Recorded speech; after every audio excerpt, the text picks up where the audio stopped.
backpacking in the Maryland, Pennsylvania section of the Appalachian Trail, around 17 years old. 4 of us were sleeping under a tarp tied up with paracord, so we only had protection from the rain. I'm guessing around 2 a.m., I'm woken up by hearing branches breaking and movement nearby. Nothing out of the normal. This time of year, the worst it could be is a lone, curious black bear, and they don't really pose any real threat. The sounds were starting to get closer and more rhythmic. Definitely something walking. I turned on my side to see if I could see anything.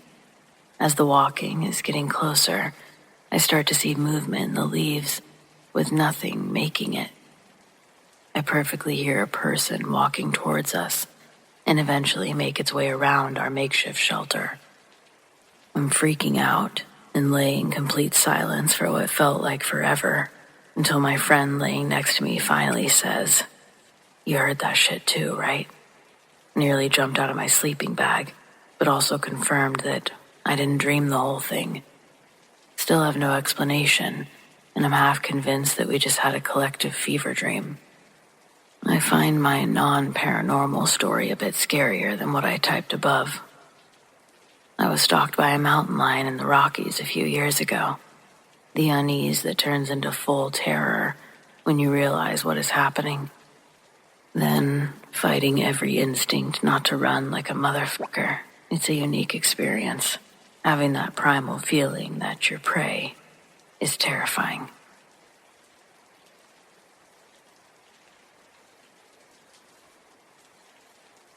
It was meant to be a pretty flawless weekend. Just me, Ray, in the wilderness. No work, no stress, just the sound of birds and campfire. We'd pitched our tent near the edge of a really thick forest, miles away from any signs of civilization, on purpose. The sky had been clear when we arrived, and the evening sunset had lit the trees in a nice golden glow. It kind of felt like paradise. That night, we sat by the fire, sipping beers, talking about everything and nothing at the same time. The smell of pine. Love that smell. The stars were also scattered. It was a clear night. Not a hint of nothing wrong. But looking back, I wish I'd paid more attention to the wind. It had picked up a little, just a little, enough to make the flames from our campfire dance a little bit higher than they should have. I woke up in the middle of the night to the smell of smoke, thick, heavy, acrid. At first, I thought that it was just the remnants of our fire, but then I noticed the sky outside the tent. It wasn't dark anymore. It was glowing, a sickly orange that flickered through the trees. "Ray," I whispered. I was shaking him awake. "Ray, wake up." He groaned, rubbing his eyes. He smelled it too right away. His eyes flew wide open. He sat up, unzipping the tent, sticking his head outside. "Holy crap, it's a fire." I scrambled out after him, my stomach dropping. The horizon was lit up with flames, and the fire was closer than I could have imagined. Close enough that I could feel the heat against my skin. And the wind, it was wild now, whipping through the trees, pushing the fire towards us like some living monster. I remember thinking, we're gonna die. "We gotta go," Ray said. His voice was tight with panic. "We gotta go right now." We didn't have time to pack anything.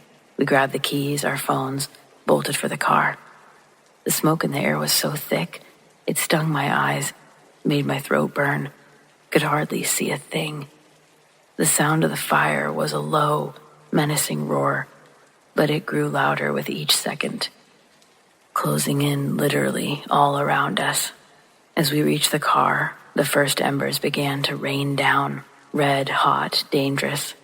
Ray fumbled with the keys, swearing under his breath. His hands were trembling. I watched him try to unlock the doors. The heat was intense, like the air itself was literally fire. Come on," he shouted to himself. Finally, the engine roared to life. Ray slammed his foot on the gas, and the tires spun out on the dirt before we tore down the road. The fire was everywhere, engulfing the trees on both sides, closing in, blocking out the sky. The flames lit up the night, casting an eerie glow over everything. The heat radiated through the windows, and I could feel the burn on my face. The air in the car was stifling. I was choking. I glanced over at Ray. His face was determined, though I could see fear. My own hands were shaking as I gripped the seat. "We can outrun it," Ray said. "We'll get out of here." I nodded, but inside I wasn't so sure. The fire was moving fast, and then I thought, is this even possible? It felt like a dream. Every few seconds, another tree burst into flames, sending embers swirling in the air like fireflies. We were trapped between walls of fire, and it felt like they were closing in on us, tightening. We sped around a bend, and then it happened. Ahead of us, a massive tree, engulfed in flames. It had crashed down across the road. Ray slammed on the brakes, and we skidded to a stop, inches from the burning wreckage. I could feel the heat radiating off of it, so hot it seemed to warp the air. I looked at Ray, panicked. "We can't go through that. If we don't, the fire's gonna trap us," Ray said, and his voice was tight. "We have to go through." I didn't have time to argue. He hit the gas, and the car surged forward. I screamed, bracing myself as we barreled straight towards the flames. The fire, roaring on both sides. For a second, it felt like we were driving into the heart of it. I could feel the heat searing my skin, the car filling with smoke. I swear I thought the car was going to melt all around us. I covered my face with my arms, feeling the intense heat pressing against me. But then, just as suddenly, we were through. The flames disappeared in the rear view, the orange glow fading behind us as we burst onto an open stretch of road. The sky was hazy, and the air was thick with smoke, but the fire was behind us, and we made it out. And then we heard it. Emergency services. I just sat there, shaking uncontrollably. My lungs burned, and the smell of smoke was heavy in the air, but we were alive. Ray's hands were trembling, and he was pale. His face was smeared with soot. Neither of us said anything for a long time. We just sat there, trying to catch our breath, process what had happened. Finally, I broke the silence. "We almost didn't make it." Ray nodded, but we did.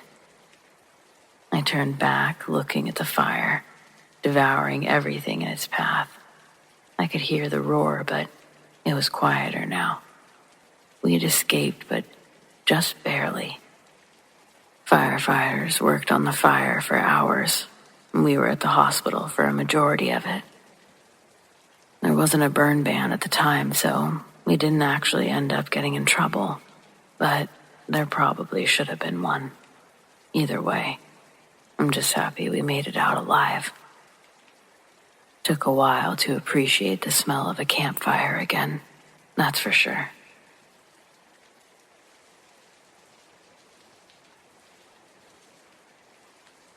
I was in my 30s at the time, and I was deeply into turkey hunting. One early morning, long before the sun had risen, I set off on an adventure, one to a remote section of a national forest in the Ozarks, in Missouri. It's still dark when I reached a rugged, overgrown trail, one at the forest's edge, a place where I knew few hunters ever ventured. I parked my truck, shouldered my gun, headed off, feeling that familiar thrill that comes with being completely alone in a vast, untouched landscape. After walking a while, I sat down in the cover of some trees, waiting for the toms to start gobbling. As I scanned the silent surroundings, I heard it, a single gobble breaking the stillness, faint but clear, coming from just beyond the next ridge. Excited, I quickly descended the ridge that I was on. I scrambled up to the next one, Certain that I was closing in, the gobble echoed again, but this time it was from the next ridge over. I hurried down and up again, my pulse quickening as the sky slowly brightened. I sat, waited, and listened, but there was nothing. No gobble, no sign of the turkey I'd been chasing. The morning light was now revealing the dense forest all around me, and that's when it hit me. I'd lost all sense of direction. The ridges looked the same, the trees uniform, and the faint trail that I'd followed earlier was nowhere in sight. Panic started to creep in a bit. I had no food or water with me, no idea which way to go. I tried to remain calm, weighing my options. If I picked the wrong direction, I could wander deeper into the wilderness. Yet staying put wasn't an option either. I gathered my nerves, decided to head down and up the next ridge, hoping to find some landmark or trail. It truly felt like I'd been hiking for hours. The landscape seemed endless and indifferent to my plight.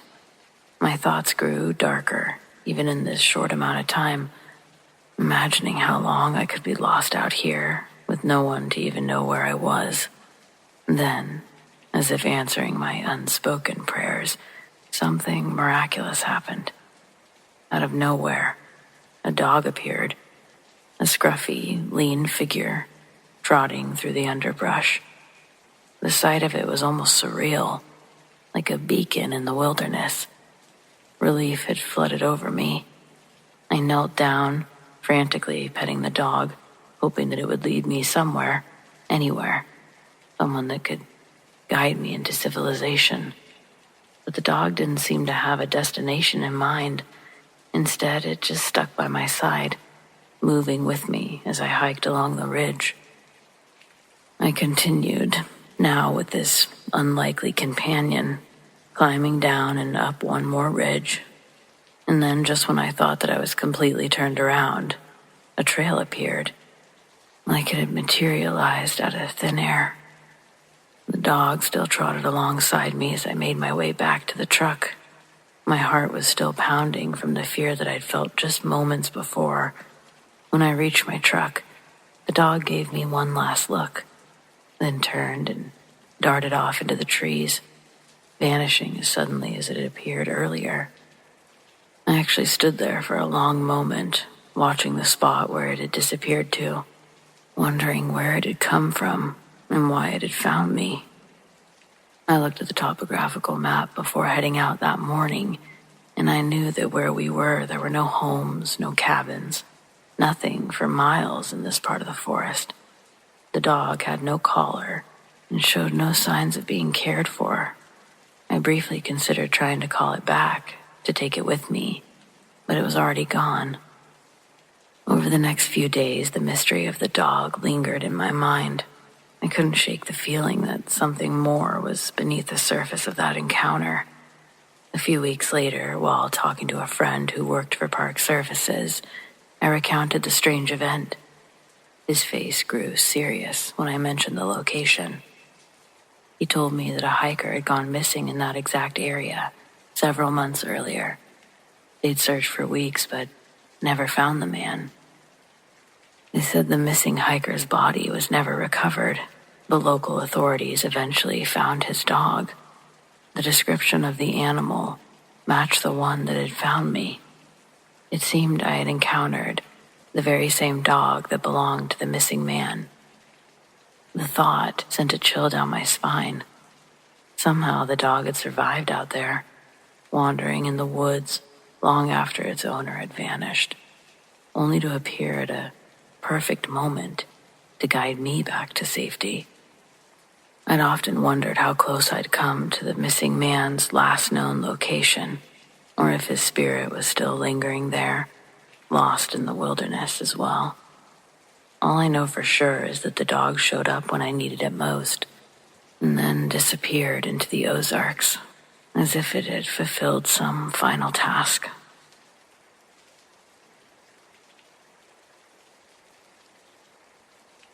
Very early on a winter morning, my colleague Pete and I were trying to stay inside the patrol car and out of trouble. We were halfway through a week of night shifts that had turned up a dead body on a bus, someone who had choked on their own vomit and fallen asleep on a rear bench, along with a dead body at a bail inquiry, 2 inches of dead flies up against the inside of a window, and an unaliving. We had just dealt with a 2-month-old baby left alone with 2 bottles of milk while his mother got pimped out around the corner at a rough club in Dalston. He'd been screaming since 9 p.m. That's what the neighbors said when they called at midnight. We hoofed in the door. The mother and her madam had been turned up, kicking off and demanding the kid back around 2 a.m. Pete and I had expended quite a bit of energy getting her into the cells. We go back out at the end of the witching hour, 4 a.m. Our skipper promises us the easy stuff, and we get a routine call. Woman heard screaming in the street, with a general location of a tower block not far from us. We get this call several times a night. Most times an area search reveals nothing. Sometimes it's amorous foxes or loud TV. We get this a lot with gunshots. People in tower blocks watch movies with headphones so they can turn the volume right up on an action flick. The headphone lead accidentally gets pulled out, sudden eruption of calls, shots heard. But you never know. We can guarantee at least once in your career it will be something. In Hackney, in early 2000s, that could be a couple times a year. Well, we find the block, and its L-shaped open-air balcony landings with 3 stairwells, one at each end and another at the junction. We go up the first stairwell, 8 floors, not even the usual rough sleepers, very quiet. We look down each balcony, then across the middle. We planned for one of us to go down each remaining stairwell. A foil to our plans, the balcony had been sealed off with expensive-looking double-glazed partitions, so we had to go back down to ground level. This meant that we had to climb the last stairwell again, all 8 floors. We don't even know if this is where the child screaming was heard. There's only been 1 call, and all is silent.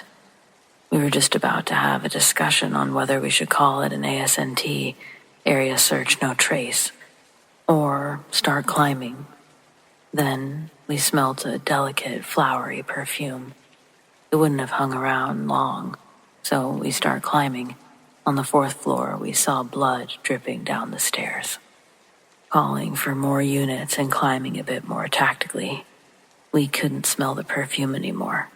But on the 5th floor, wedged upright behind an emergency panel, the body of a young lady. She'd been stabbed several times around the neck, face. A large amount of blood was slowly draining out of her skull, making its way downstairs. As our colleagues are cordoning off the building, we find the victim's purse and driver's license. She has an address on the next floor. We knock on, and eventually, a sleeping flatmate comes out, confirms the victim lives there. With the detectives questioning the flatmate, we search the girl's room and find a bottle of the exact perfume we smelled downstairs. The victim lives alone but has a Russian boyfriend who the flatmate has a bad feeling about. One of the detectives used to work at Heathrow and expedites a trace on this guy's passport. The first flight to Moscow is in about an hour. We return to the station to write up our evidence. As we're going off duty, the detectives tell us the boyfriend was kicked trying to board the first flight to Russia. Bloodied wet wipes were found in a bin near his car, with a bloodied overcoat, where he had vigorously cleaned himself before abandoning the lot in the far reaches of a car park. Pete and I attended the coroner's office for the autopsy. The coroner said that she had died almost instantly, but at least 4 hours before we had found her. We asked about the perfume, and he said no trace was found on her. So, who smelt of perfume, and who screamed less than 15 minutes before we found her? Everyone in the block passed the alibi and attitude test. No one admitted seeing her or hearing any screaming. The call came from a mobile at the night bus stand across the street. All they heard was a scream. I kept trying to tell myself that it was possible that she was wearing the perfume. We just didn't smell it after that initial moment because we were focused on the blood. But the coroner looks for stuff like that, said that she wasn't wearing any.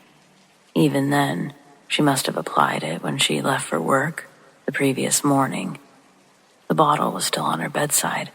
Still, it shouldn't have been so strong to carry down 5 flights. I guess it's also possible a rough sleeper found her, screamed, and ran. But they know if they witness something like this, it's a guaranteed couple of hot meals back at the nick and pick of the lost and found. They can get some shoes, things like that, if they help us out. I don't know. Something about this case, though. I think about that perfume a lot. Is it paranormal? I don't know.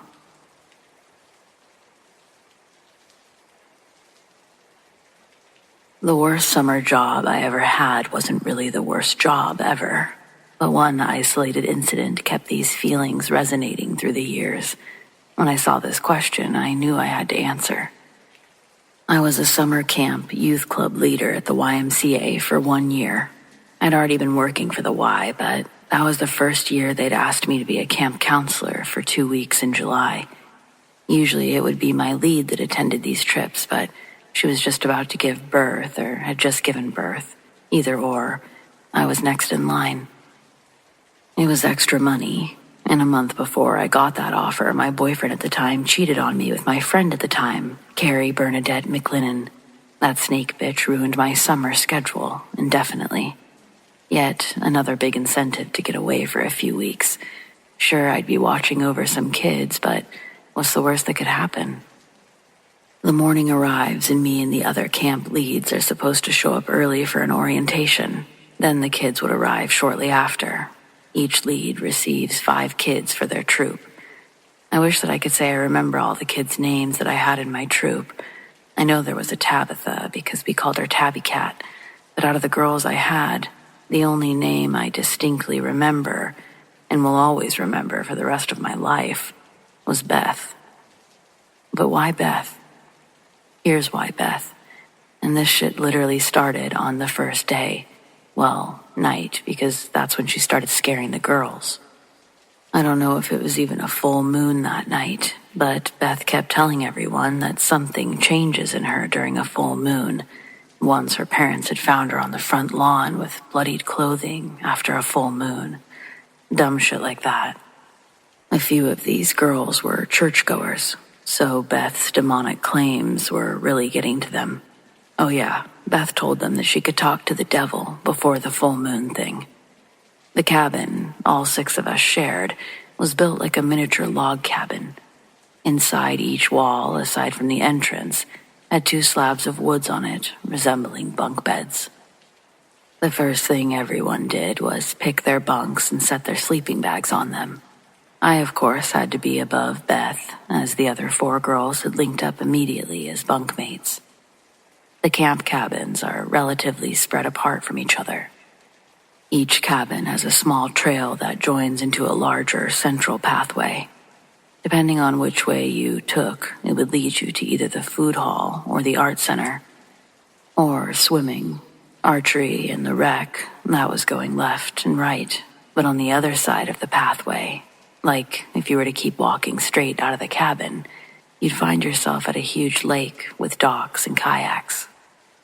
The cabin my troop stayed in had a beautiful view of the lake, and my bunk had a perfectly unobstructed view of it through one of the small windows. But that means so did Beth.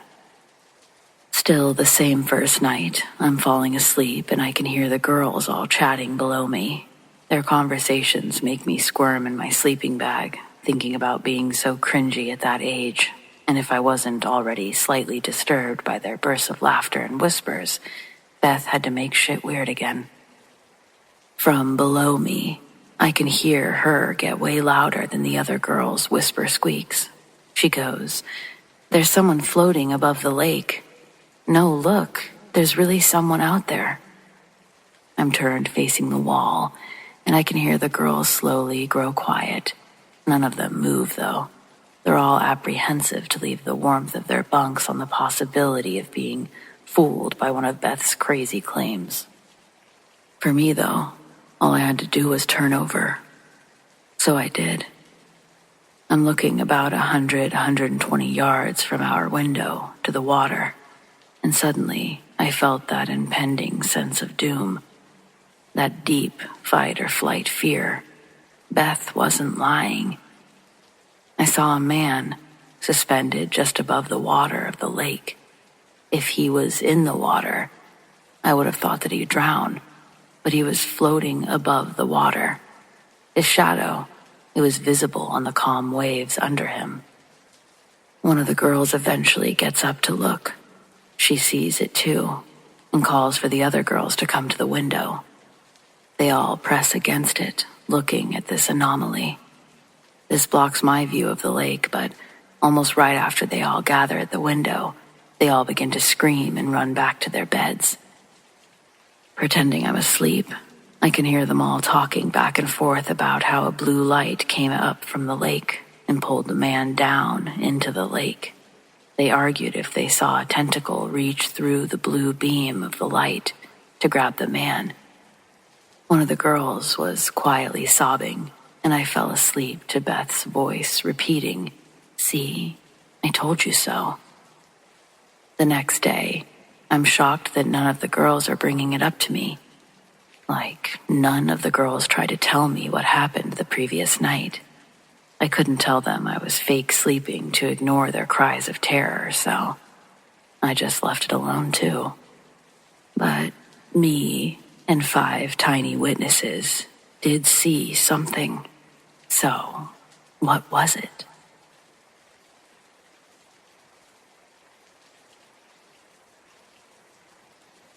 My wife Sarah and I have always been drawn to the outdoors. We've been together for 6 years now, married for 2. And camping had always been our way to unwind from the daily grind. We appreciated the serenity of the woods, the crackling of a campfire, and the silence broken only by rustling leaves. Living in the city, we didn't have any of those things, so it was our escape. But this trip changed everything. We'd set out for a long weekend of camping in the heart of the Adirondacks, a remote area that we hadn't explored before. The trail was quiet, almost eerily so. We hiked for hours, further than we intended, pushing ourselves deeper into the wilderness. The map we had seemed outdated. Paths that should have been well-worn were barely visible. We didn't mind, though. We liked the idea of being off the beaten path. It was around dusk, and the sun was dipping just below the trees. We stumbled upon it. The house. It shouldn't have been there. Hidden amongst the dense trees, almost blending into the shadows. It was old, decaying. It looked as if it had been forgotten by time. The wood exterior was gray with age, the roof sagging in places. Vines crept up the sides. I glanced at Sarah, her brow furrowed. "This isn't on the map, is it?" I asked, already knowing the answer. "No," she whispered, her voice barely audible at this point. "It's not." We sort of stood there for a moment, just staring. I don't know what compelled us to go inside. Maybe it was curiosity. Maybe it was the strange allure of finding something so out of place. The front door just sort of creaked open, ominously. The air inside was stale, thick with dust, the faint scent of something rotting. But there was a strange warmth to it, too, as if the house was still lived in, though no one had been here for years. The interior was unsettling. There were old, threadbare chairs, a table that had been untouched with a tea set laid out, as if waiting for a guest to arrive. and a clock on the wall. It seemed to tick faintly, though the hands never moved.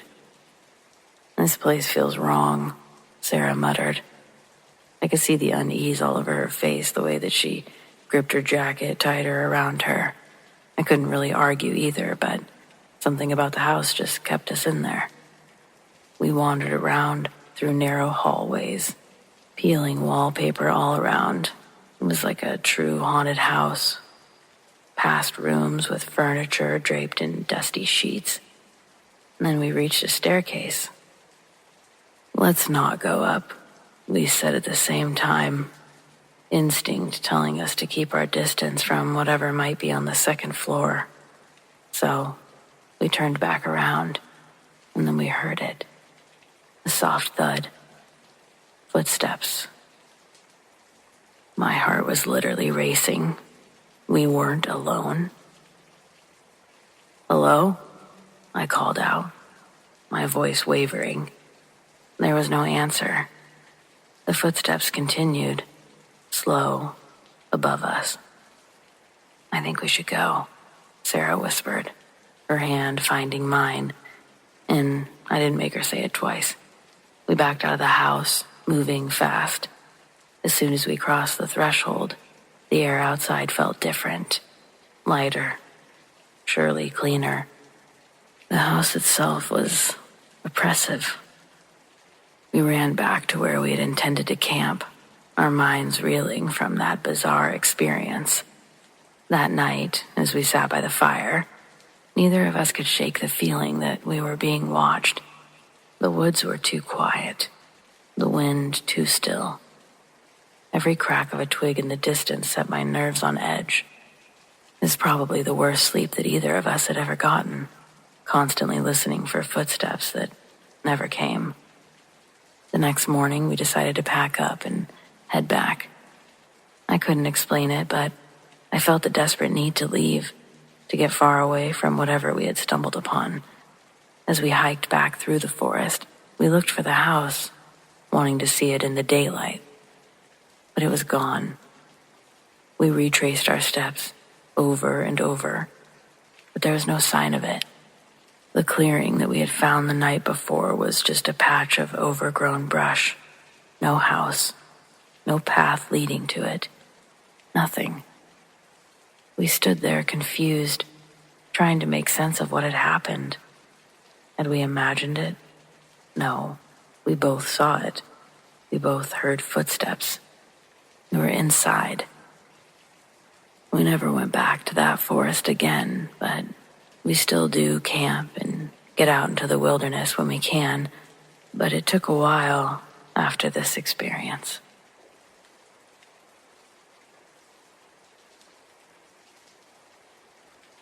I had been driving for hours. The heat had finally started to give way to the cold as the sun set. The road stretched endlessly ahead of me, a thin ribbon of asphalt cutting through a desolate expanse of nothing.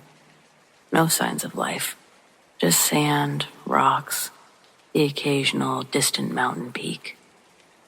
My old but otherwise reliable car rattled along, sputtering more than usual. I should have gotten it checked before this trip, but I'd been in a hurry.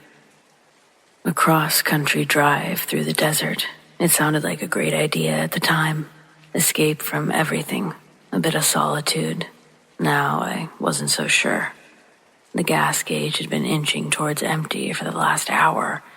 I kept telling myself I'd see a gas station soon, but it had been miles since the last one, probably long closed by now. Suddenly my car lurched, the engine coughing violently before dying completely. I managed to pull it off to the side of the road, the tires crunching against the sand. I sat in silence while I stopped, gripping the steering wheel, and the realization sinking in. I was stranded, alone, in the middle of nowhere. I popped the hood, hoping it was something simple. Maybe it had overheated. But as I stared blankly at the engine, I knew I was in over my head. Mechanics had never been my thing, and the rapidly dimming light really didn't help. I was basically alone in growing darkness. I had driven so far off the beaten path that there were no passing cars, no signs of civilization, and now here I was, right in the middle of nothing. I tried to think rationally, but no phone, no way to call for help. All I could do was wait, hoping that somebody would pass by eventually. But the more time that passed, the hope began to fade. The temperature had dropped sharply, the heat of the day replaced by a biting cold. I rummaged through the back seat for a jacket, pulling it tight around myself as I leaned against the car, listening. There was something unsettling about the silence of the desert at night. Too quiet, too still. Hours passed. Every now and then I thought I heard something, faint, distant sounds that carried on the wind. At first, I dismissed them as tricks of the mind, but they grew more distinct. A soft shuffling, like footsteps crunching through the sand. I tensed up, straining my ears, and there it was again, closer this time. I stood up, scanning the desert around me, but I couldn't see anything in the darkness, just the endless stretch of sand and shadows. Then, out of the corner of my eye, I saw movement.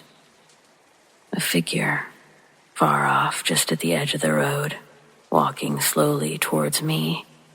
My heart began to race, and a chill crept up my spine. Who else would be out here, in the middle of the night, in the middle of nowhere? As the figure drew closer, I could make out more details. It was tall and thin, draped in tattered clothing that flapped in the wind. Now, standing outside the car, I called out, my voice shaky. "Hey, are you okay?" No response. The figure kept moving, slow but deliberate. Something was wrong. I backed up, trying to put my car between me and it. My pulse was in my ears. The figure was close now, close enough that I could see its face.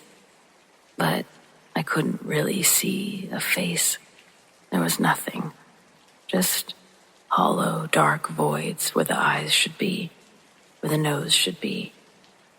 The thing, whatever it was, it stopped at the front of my car, its empty gaze locked on me. I stumbled backwards, my legs barely working. It didn't follow. It just stood there, watching, waiting. Then, as suddenly as it appeared, it turned and began to walk away, back into the dark. I watched, unable to move, until it was out of sight completely, swallowed by the night. I did not sleep. I stayed in my car, huddled in the back seat, clutching the seatbelt like it was some sort of lifeline. Every sound had me on edge. Every gust of wind sent my heart racing, but nothing else came. No cars, no figures, no help. By morning, I was exhausted but alive. The desert was as empty as it had been the day before. The events of the night seeming almost like a dream. Almost. The sun started to cast a harsh light. I took a deep breath and decided that I had no choice but to start walking.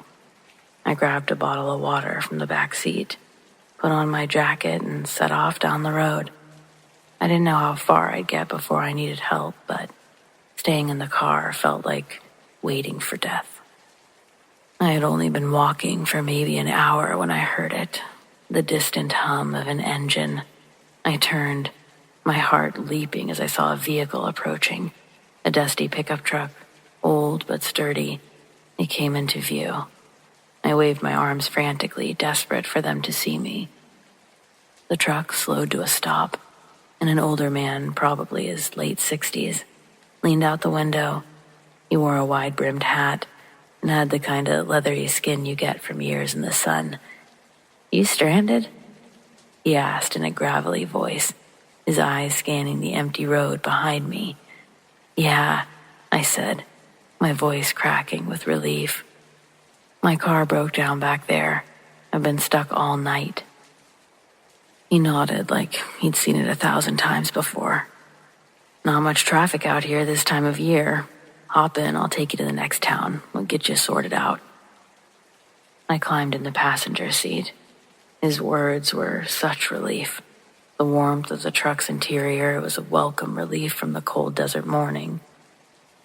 I obviously didn't say anything to the old man about the figure I'd seen, but I don't think I was out there long enough to be hallucinating. Still, it didn't really feel real anymore. I still couldn't shake the feeling that something had been out there with me, though. Something that didn't belong to the world that I had known so far. The next town was only 30 miles away, though it felt like an eternity had passed since I'd seen civilization. The old man dropped me off at a garage where I arranged to have my car towed. The mechanic told me the engine was beyond saving, too old, too neglected. I didn't argue. I ended up taking a bus home, cutting my trip short. I never made that drive again, and I still wonder sometimes, what did I see that night? And has anyone else ever seen it too? The Vortex Highway, just a stretch of Route 33 near the southern edge of Oregon that's infamous for strange occurrences. Compasses spinning, birds flying in circles, electronics shorting out. I'd heard about it over the years, being from near the area. Even read a few online threads full of wild stories. But it wasn't until last year, when I took the route for myself, that I understood why people stayed away. I'm not a superstitious person. I've spent most of my life behind the wheel, driving cross-country for work. Nothing scares me on the road, not thunderstorms or blizzards, not even the loneliness that comes with hours of driving through empty, isolated highways. But what happened to me on Route 33, I still can't explain. I was headed from Portland to a small town in Northern California for a work gig. It was a clear afternoon, a little overcast in the distance, but nothing out of the ordinary. My GPS directed me toward Route 33, a shortcut through some pretty rural areas. I remembered the stories about the vortex, shrugged them off, obviously. People love a good campfire tale. The moment I hit the stretch of road, though, things started to feel off. The trees that lined the road, they seemed too tall, too close together, as if they were leaning in, crowding the asphalt. My radio signal cut out, leaving me with only static. And that's common in remote areas, so no big deal, right? But then I noticed the sky. The overcast clouds, they'd thickened into a strange swirling pattern directly above me, almost like they were moving in slow, tight circles. I remember glancing at my clock, 2:15 p.m. I had a lot of hours before sundown, a lot of driving. And that's when I started to feel wrong. The best way I can describe it is like a heaviness, a pressure building in the air. My chest felt tight, my head buzzed, as if I were sitting under high-voltage power lines. I chalked it up to being tired. I kept driving. Maybe it was a storm, but there was no rain, nothing, just the noise and the clouds. A few minutes later, something even stranger happened. I saw the same mile marker, the one that I had passed 10 minutes ago. I was sure of it. Mile marker 204. A sign for an old, run-down gas station up ahead that I'd already seen and decided to skip. I frowned, thinking I must have missed a turn somehow. I checked my GPS, but the screen was frozen. The little blue dot showing my location was stuck in place, like I wasn't moving at all. I pulled over, trying to get my bearings, feeling a little bit uneasy, thinking maybe I am superstitious. My phone had no service, which was kind of weird, but again, I thought it was just the area. I reset the GPS, turned the car back on, and kept going. And that's when it happened. I blinked. That's the only way I can describe it. One moment, I'm driving past a cluster of trees. The next, the road was completely different. The trees were gone. The sky, which had been an odd, swirling gray, was now a deep, dark purple. I slammed on my brakes. My heart was sort of hammering in my chest, and I was wondering what the hell just happened. I checked the clock on my dashboard. 7:43 p.m. 5 hours had passed in the blink of an eye. I sat there, staring at the time, trying to just make sense of it. There was no way I'd been driving for 5 hours. I hadn't stopped. I hadn't dozed off. It was just gone. Missing time. My phone was dead. No GPS. The air outside of my car felt thick. It was still humming. I had to keep driving. I didn't know where I was, but I really hoped I'd figure it out. I drove, faster now, trying to outrun whatever was happening. The pressure in my head was kind of unbearable, like my skull was being squeezed. I glanced in the rearview mirror, and there was something behind me, just barely visible. A tall figure, maybe, dark, standing at the edge of the road, watching me, but getting further away. I couldn't make out features in such a time. It was just a black outline. I really didn't want anything to do with this place, so I floored it, and I didn't look back again. After what felt like probably forever, I finally saw lights, and there was a town up ahead.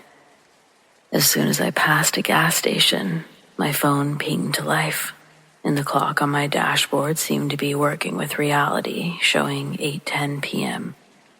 That was about how much time had passed since I had this strange experience. At the moment I pulled into town, the pressure in the air had disappeared, and that strange buzzing was gone. The clouds, normal. But I still had no idea what happened. I checked my phone, scrolling through the hours that had disappeared. No missed calls, no messages. Like nothing had happened in those 5 hours. But I knew it wasn't nothing. I'd been somewhere else for a long time. There's not really a reason for me to take Route 33 anymore. I don't really even drive near it, but I do find myself obsessively checking the clock when I'm driving, kind of afraid that one of these days I'll blink again, but this time I just won't come back or something.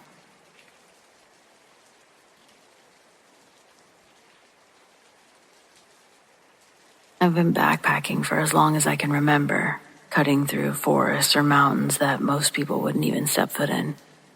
The deep woods have always been a sanctuary for me. I know how to track animals, read the weather, navigate the stars when the GPS fails.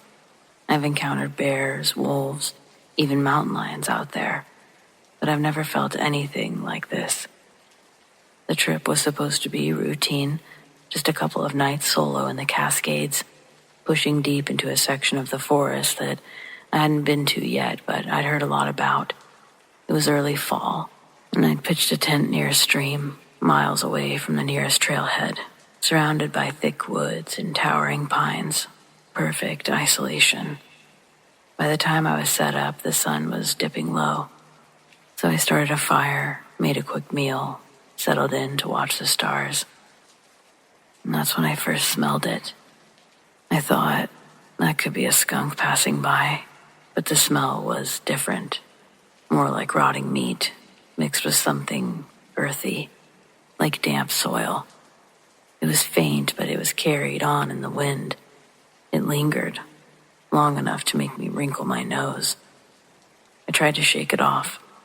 I convinced myself that it was just this part of the wilderness. There's always something out there decaying, some animal that met its end. But the smell kept coming back, stronger each time. And then I heard something. Branches, large ones, snapping, deep in the trees behind me. I froze. My hand instinctively was reaching for my flashlight. It's common to hear animals moving at night, but this sounded different. Heavier, slower, like something big was moving through the underbrush, taking its time. I clicked on my flashlight and swept it across the trees.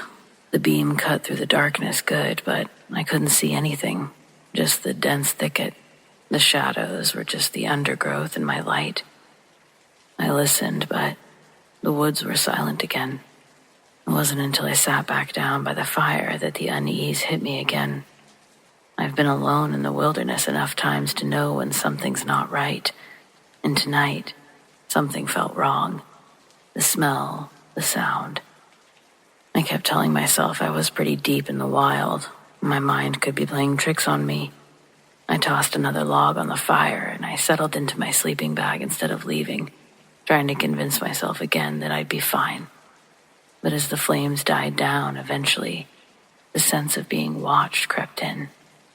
And the smell, it came back. Stronger this time. Thick and foul.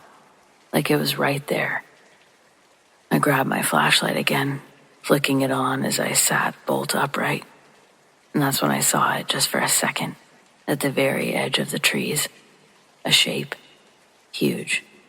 I couldn't make out any details, but it stood on two legs, taller than any man I'd ever seen, or any bear. Broad shoulders, hunched. It moved between the trees with an eerie kind of grace for something so big. I felt myself kind of lose it. That had to be a bear, right? The bears don't move like that. They don't watch you from the shadows like that. I stayed frozen, the flashlight beam trembling in my hand now. Whatever it was, it blended into the trees so well, I almost couldn't see it until it moved again. Slowly, this time.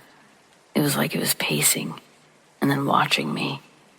I heard another snap, the crunch of something heavy, and that smell now, it was sickening. It was like it was right on top of me.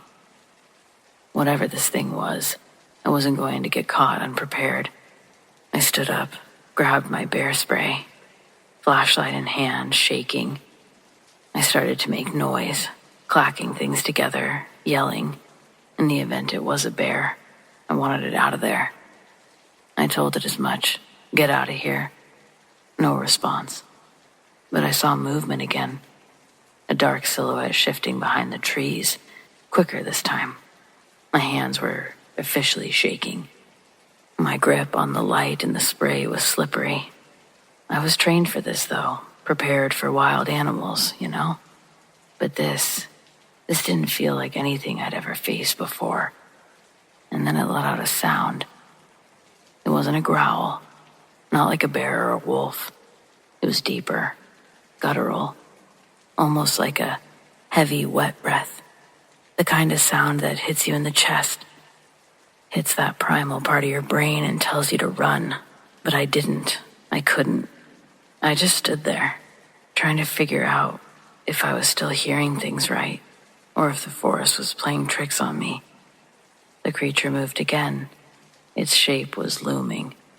It paused, as if deciding whether it was going to step into the clearing or stay hidden. But my throat was dry, and my heart was racing. Every instinct told me to flee, but I didn't want to make a sudden move, or maybe I couldn't. I just stood there gripping the bear spray, and that thing just out of sight, its foul stench hanging in the air between us. And then it slowly backed away. I heard it crashing through the trees, heavier now, less cautious. It was running, until the sound faded into the distance. I stood there for a long time, listening and waiting for the sound to come back, but it didn't. I doused the fire, packed my gear as fast as I could, and started walking. I didn't stop until the sun was rising. I never saw it again, I never heard it again, and I didn't smell that god-awful stench again. But I know what I felt. I know what I saw. Something big. Something that shouldn't have been there. Or maybe I shouldn't have been there. But it was watching me. I've been back to the woods since countless times, but I don't go that deep anymore. Not alone. Because there's something out in those woods. Something I have no desire to see again.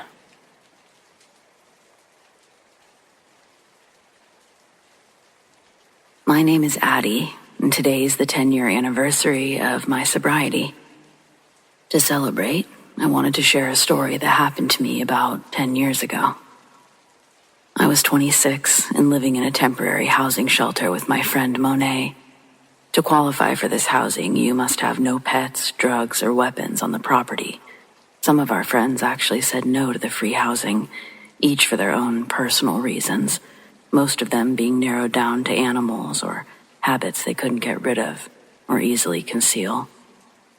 Monet and I had habits that for the most part were hidden very well. Our drugs of choice were alcohol and on occasion a little oxy.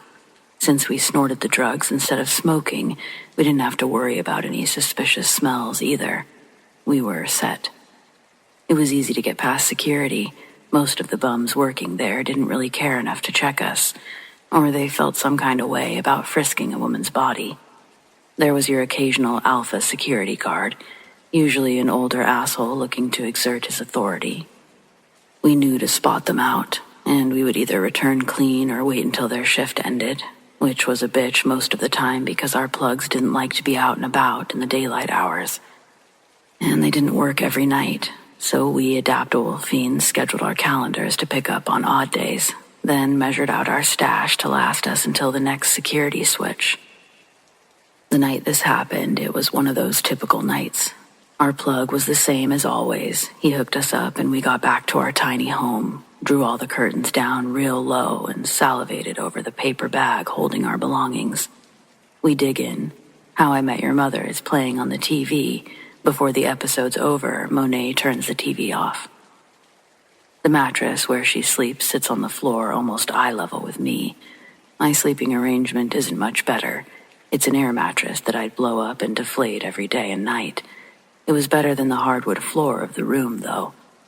I heard a distant sniff-sniff in the room, but I decided I was too zonked to bother with more.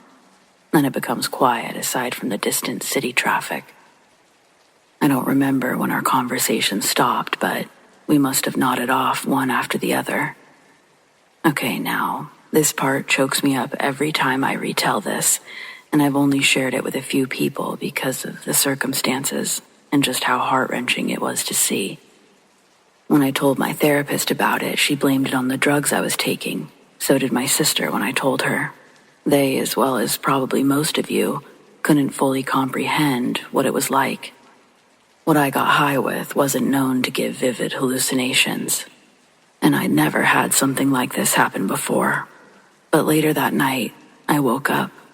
Monet's desk lamp was still on, and when I opened my eyes, I'm looking in the direction of her mattress, and I see that she's sitting in a squatted position, making motions with her hands like she's furiously digging a hole into her bedding. I'm like, "Girl, what are you doing?" Monet stops her digging and turns her head towards me. I'll never forget the expression she had on. She was panicking.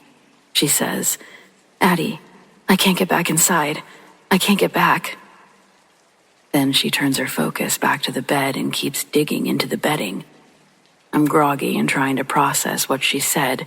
I move my attention to what she's digging at, and I see Monet, lying there, eyes closed, tucked under the covers. Then, the Monet that was on top of the other one digging is suddenly gone. For a moment, I couldn't believe my eyes. I literally did the pinch test just to make sure that I was awake. When I confirmed that I was, I got up and went over to wake up Monet, but she wouldn't wake up. I shook her, shouting her name, but she was totally limp. her head rolling to the side, eyes shut, face pale. My stomach twisted. My heart started hammering in my chest. All I could think of was, she's dying. I can't lose her. Then, without even realizing what I'm doing, I move her onto her side to see if there's anything in her mouth. When it was clear, I laid her back down and I started CPR. I pressed my hands over her chest, pushed down hard, counting under my breath, trying to remember my fleeting training from almost 3 years prior. I was desperate to get her awake, to breathe. My mind kept flashing back to that image, her ghost or spirit or whatever I had just seen, clawing desperately, trying to get back into her body. "Come on, Monet," I kept whispering. "Come on, you're still here. You're not leaving me." I stopped compressions for only a moment as I fumbled for my phone with one hand and dialed 911. I set the phone down to continue compressions. Once the dispatcher answered, I choked out our location and said, "My friend, she's not breathing. She took something. I need help, please." I didn't even hear the response, just the assurance that help was coming. The seconds felt like hours, every beat of silence between my compressions stretching out as I wondered if I'd already lost her. My whole body was shaking, but I didn't stop. And then, just when I thought it was too late, she made this terrible, gasping sound, like she was fighting her way out of a nightmare. Her chest heaved. She took a shuddering breath, eyelids fluttering as she struggled to open them, relief crashing over me as I crumbled next to her, my vision blurry from the tears.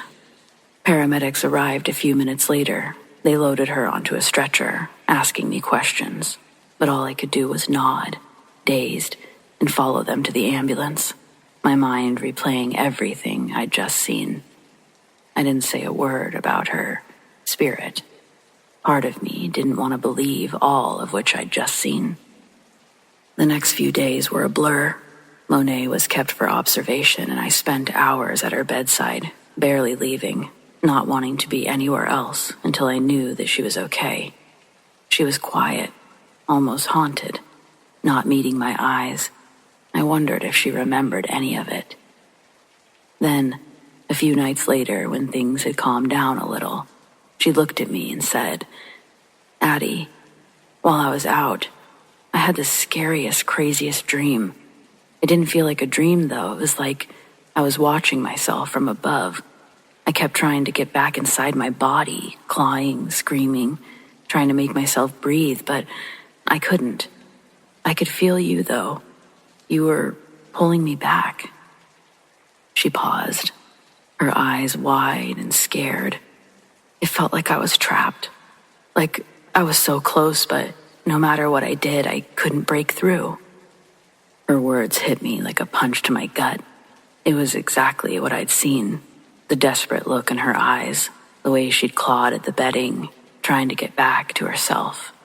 It had been real as the night itself. I saw you, Monet," I finally admitted. "I saw you on top of yourself, like a ghost or something, digging, trying to get back in. That's what made me get up and help you." Neither of us said anything for a while. We just sat there, staring at each other, knowing that we'd shared something that no one else could ever understand. Whatever had happened that night had gone beyond anything I'd ever believed possible. It was enough to get me sober. I actually checked myself into rehab, which is something I had never seen myself doing. Today, 10 years later, I've made it through a decade of sobriety, and not a day goes by that I don't think about that night. Monet and I didn't get sober together. Believe it or not, that experience didn't shake her enough. She'd continue to struggle for the better part of a year. After she got clean, we started talking a lot more, and though we've both moved on, each in our own way, we know that moment saved us, both of us in different ways. Because for me, once you've stood at the edge, when you've seen someone you love clawing their way back from death, it changes you. It should change you.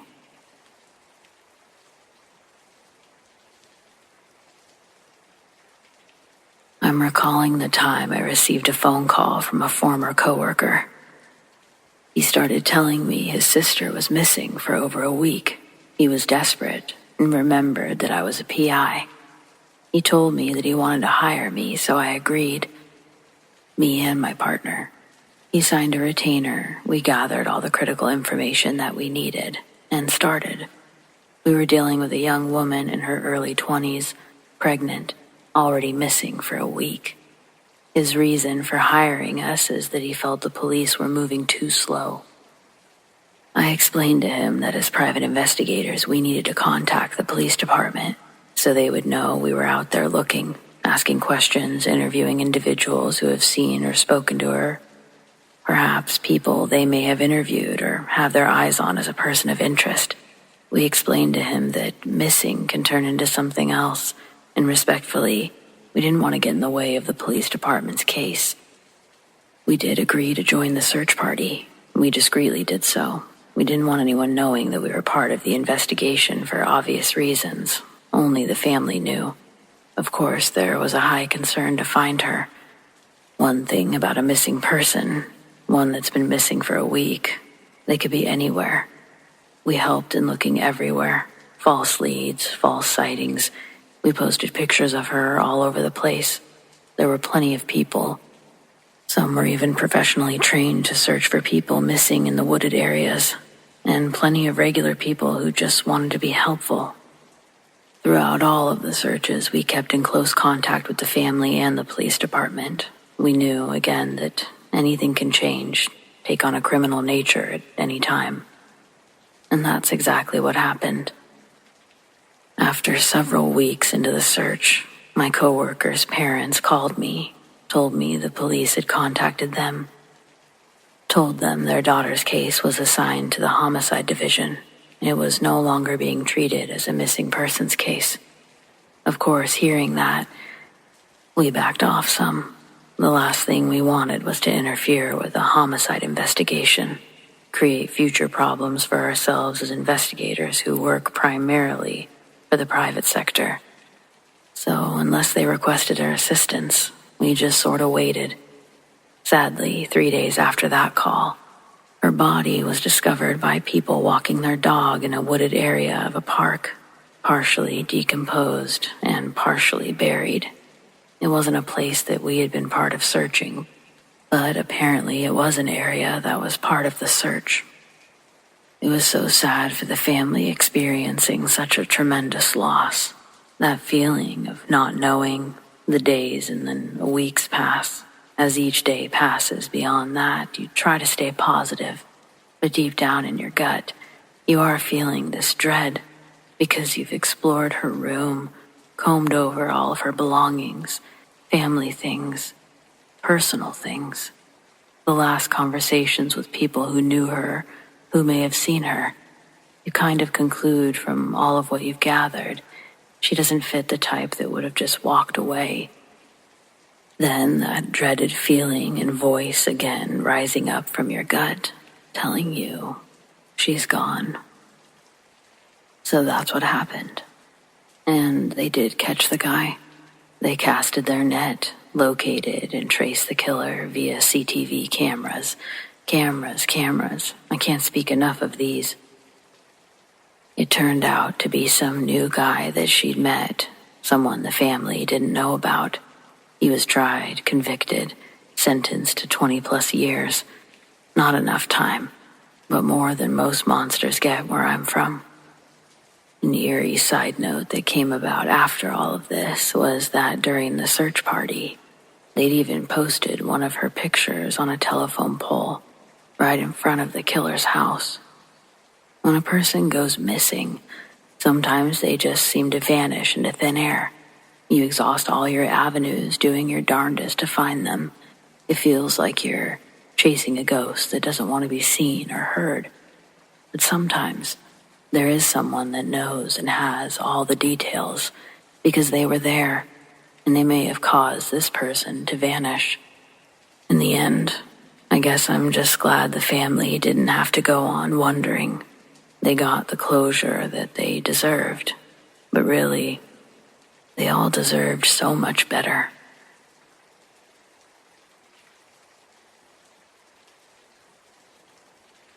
I know lots of people find love online, but I swore off dating apps 5 years ago when I met Amy.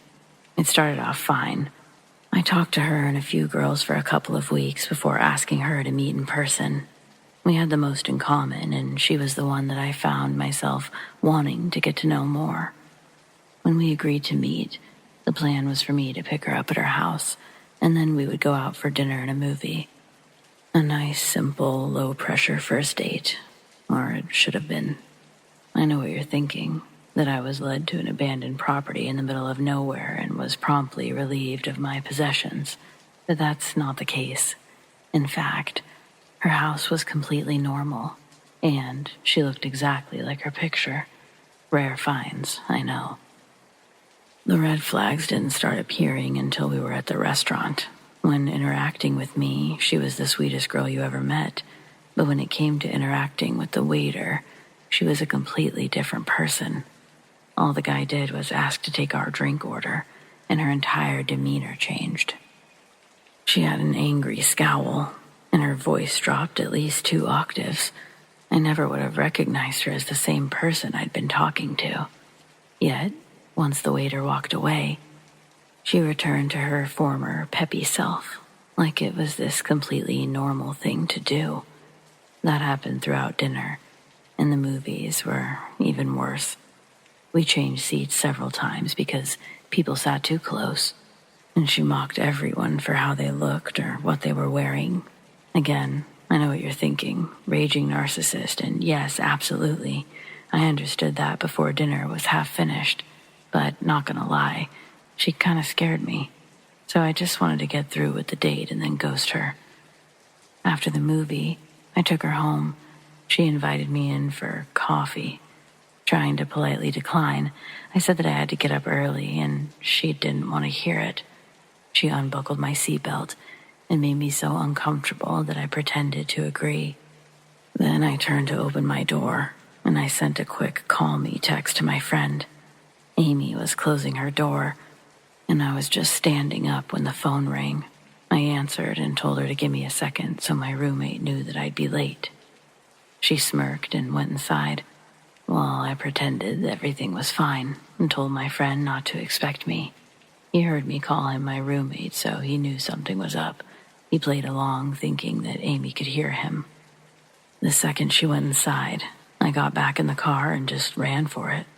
Not my proudest moment, but anyway, I was just turning off her street when the barrage of calls started. I blocked her, but she messaged me on Tinder instead. Since I was still trying to tell my friend what actually happened, I put my phone on sleep mode and let her text away. 30 minutes later, I was back home and ready to finish blocking Amy. In that amount of time, she not only found my Twitter, Discord, Reddit, and Instagram, she left over 200 messages in total. The majority of them were just random insults, but it was unsettling that she cared that much. In total, we'd known each other for less than 3 weeks and met once. I can't imagine that the date was that great for her. I didn't laugh at her cruelty or contribute to it. I barely spoke. This should be the end of the story. I sure thought it was. But my phone started blowing up again the next day. She made new accounts on everything, so I set all of mine to private. Then she started calling and texting from different numbers. I don't know if she was borrowing people's phones or spoofing her ID, but I was only dumb enough to answer one of her calls. She immediately began screaming, but I didn't wait to hear what she was saying before hanging up. I was just about ready to change my number when it finally stopped. I had hoped that she found someone new to obsess over, but that was too good to be true. There were 2 glorious days of peace before I woke to the sound of breaking glass at 3 a.m. I'm still not sure how, but she found out where I lived and threw a brick through my big living room window. I had to call the police and do the whole routine, so I didn't get back to sleep that night either. After seeing the messages Amy sent, they agreed that she was the likely suspect and said that they would have to talk with her. Well, she wasn't at home, and I wasn't sure where she worked, just that she was a hairstylist. The officers said they would try again at the end of their shift, or have another car check with her that night. They also advised that I buy some security cameras. I did that on the way to work. They were installed the second I got home. That night, they recorded her approaching my house around the same time, only now she had a softball bat. She then proceeded to smash my mailbox before busting my taillights, headlights, and the window next to my front door. I didn't wake up until she was working on the car, and once I saw her on camera, I immediately called the police again.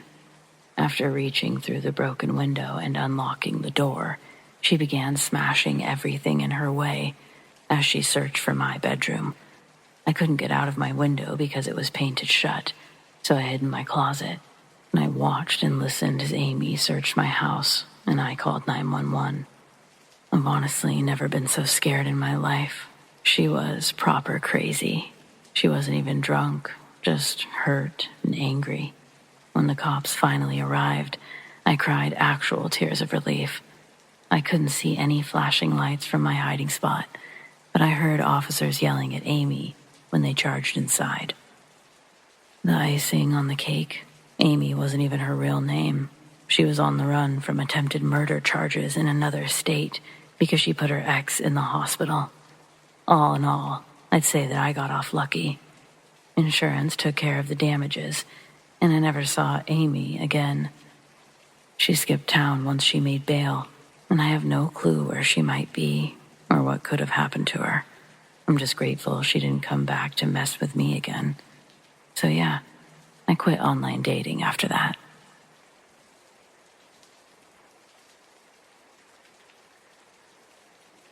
This past summer, I was a counselor at a day camp. Aside from being a counselor, I was also a bus monitor. My job was to sit in front of the bus next to the driver and help the kids on and off the bus. The first couple of days of camp, I really enjoyed being a bus monitor. I got a ride there and back from camp, plus I got extra pay. But then it started getting creepy. The bus driver seemed okay at first. He was this older guy with a little hint of an accent. He would ask me weird questions, which, admittedly, I answered, because I thought wherever he came from, it was probably okay to ask these questions, and I didn't want to make him feel bad. On the first day of camp, he asked for my number. I thought nothing of it and gave it to him, figured it was for work. He would probably just want to call in the mornings when he got to my house. I was dead wrong. On the second day of camp, we passed a Dunkin' Donuts on the way back. Me, being the idiot that I am, just said nonchalantly, "Oh, I love Dunkin'." After we dropped off all the kids, he proceeded to go the opposite direction of my house. I asked him where he was going, and he said back to Dunkin'. I freaked out. I told him no, that he should just take me home. He wouldn't. I started asking more urgently. He wouldn't. I was screaming and on the verge of tears. I was begging for him to just please turn back. He wouldn't. I've just watched many shows in my lifetime, and I know what happens when creepy old men drive you away from a location, when they have control of you in their car. We were coming to a rolling stop. I pulled the doors of the bus open and I jumped out. I ran or walked 2 miles home, 90-degree weather, but it was well worth it. The next day, and the day after, he would bring me coffee from Dunkin'. Aside from the fact that I wouldn't trust it from him, I'm lactose intolerant and I need almond milk. So I just got rid of it. Every day, he would act more and more creepy. The way that he would talk to me got worse. He'd make all these comments when I went to go help the kids off the bus about how sexy I am. Mind you, I was 14 at the time. That summer, my mental state was down the tubes. Every time I remembered I had to go back on the bus with him, I'd have a panic attack. I couldn't breathe. I never knew if he was going to do something to me. And you know the best part? No one believed me. I told my friends and the other counselors about the stuff that he did, and they thought it was totally normal. When he went upstate for the weekend and brought me back a pink watch, a pink flamingo keychain, and pink nail polish. Do you know what they said? That's so cute. Hell no. It was downright creepy, and I don't know why they didn't think so. This is an actual conversation we had via text. Him. What are you doing? Are you alone? Me. I'm eating supper with my family. It was a lie, I just didn't want to talk to him. Him. Okay, call me later. Him. Are you awake? Him. Hello? Him. You should get WhatsApp. I use it to message the people I care about. I even showed these messages to people, and they still thought it was completely normal. I brought these messages to the director of the camp, and she still did nothing about it. I wasn't there the second half of the summer, but I heard that he still was. He should not be working anywhere near children, and I said as much. He should be in prison, behind bars. Even after the summer was over, he would still continue to call and text me. I was scared to block his number because he knew where I lived. Eventually, and luckily, after a few months of not answering, he stopped. Creepy bus driver whose name I won't mention.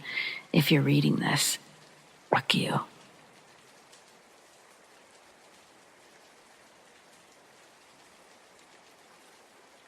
I know a lot of people who met their husbands or wives online and have long-term happy marriages. So several years ago, I was willing to give it a try. I met a guy online with no profile picture, but he seemed nice, was saying all the right things. For the time, no profile picture wasn't that strange, and he listed himself as having a master's degree, being an engineer. We talked for several days before agreeing to meet at an art museum downtown after work. I'm careful, so I ran his phone number through a reverse search, but it came up as a prepaid phone. Okay, I guess. But I did find it odd. I decided to take the bus to avoid having to park, which is difficult downtown. When I met him, I could see why he had no photo. He was not what he described. I'm okay with average looking, no worries. But when you say you're over 6 foot tall, and you're more like 5'9" at best, that feels like deceit. So there he was, short, fuzzy blonde hair, oversized glasses with thick black frames, wearing an ill-fitted, baggy, dark, nondescript suit and tie. Well, gotta give the guy a chance, right? It might sound like I was being judgmental, but honestly, I was just cycling through traits in my head, comparing our conversations to our introduction. Speaking of introductions, he ducks his head when I introduce myself. Shall we sit in the coffee area? I ask. The coffee area is in the front of the gift shop, very public. No, he says quickly. Let's walk through the exhibits. Okay, I think, but say, don't you want to talk and get to know each other? We can do that while we walk, he replies. Well, it was odd. He keeps his head down and away from me at all times during the walk. I can't really get a look at him between that, the bushy hair, and the giant, dark-framed glasses. I ask him questions, but he's very evasive, and he doesn't ask me any questions in return. You said you're an engineer? Who do you work for? About an hour away, he replies, after a long hesitation. He also has a very weird smile, like a smirk. I think maybe he's nervous, but as we walk, it's clear that he's very self-possessed and confident. This is at odds with his shy demeanor, hiding his face. I notice that every time someone else gets close to us in the exhibits, and I'm talking even within 20 feet, he scurries away, turning his face, pretending to look at the next piece in the exhibit. His hands are always behind his back. But at one point, I think, oh my God, he's married. I reconsider the prepaid phone, not wanting to sit out where anyone else can see us, and not wanting to be seen together. It all suddenly makes sense. I decided to end the date. Let me walk you to your car, he says. I took the bus, I reply absently. Suddenly, I feel him getting very, oddly excited. The smile gets bigger. "Let me drive you home," he says. Now, I'm not about to get in a car with a stranger, and any man has to know this and respect this. I know nothing about him, not even a last name, or even if his first name was real. I don't know the city or town he's from, his employer, anything. Not even a real phone number. Not even a good look at his face. "No, I don't want to inconvenience you," I say. "Thank you for coming out." And I head out the door. He follows, very closely. "You don't have to walk me to the bus stop," I say. He keeps grinning and following. "I insist on driving you," he says. "No," I tell him. "I'll take the bus. It's okay." "Oh no, you came out here to meet me. I want to be polite." I'm starting to get really creeped out. He's wired. It's a weekday, not a busy time, pitch black because of winter, and it was also cold. The streets were nearly deserted. He pursues me to the bus stop, insisting on driving me home over and over. "Come on, it's cold. I can't let you stand out here waiting for the bus. Let me drive you home." He keeps repeating some variant of this, smirking, clasping his hands behind his back, keeping his face down for what seems like forever. I'm getting this voice in my head that's saying, "Don't show fear, don't show fear, don't show fear," which is getting harder and harder to do. After what feels like an eternity on the street, desperately looking for the bus, he points down an unlit, pitch-black alley that runs between the museum and the building next to it. "Come on," he wheedles. "It's freezing out. My car is parked right there in this alley. Let's sit in there and get warm while we wait for the bus." "Come on. I said no. I told you to leave. Your car won't be any warmer than the street, if it's even parked there, which I doubt." "But then I won't be able to see if the bus is coming," I point out. He smirks. He doesn't have an answer to that. He just keeps repeating and repeating. This is more talking than he did throughout the entire date. "I said you don't have to wait with me," I say, trying to sound like I don't realize something is wrong. His "I know something you don't know" smile is getting weirder and weirder. He's getting more excited. I'm afraid he's going to pull me down that alley as soon as no one is nearby, so I move closer to the edge of the street.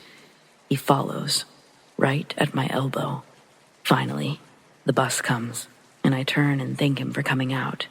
When I get on the bus, I start to shake. My legs feel like rubber. What had he been planning? No wonder he didn't want to post a photo or use a real phone, let me or anyone see his face. I'm fully convinced he planned on shoving me in my car when he walked me to it, and I thank God I decided to take a bus that night. No more online dating for me after that. It was so frightening. I'm still not comfortable posting this under my real name.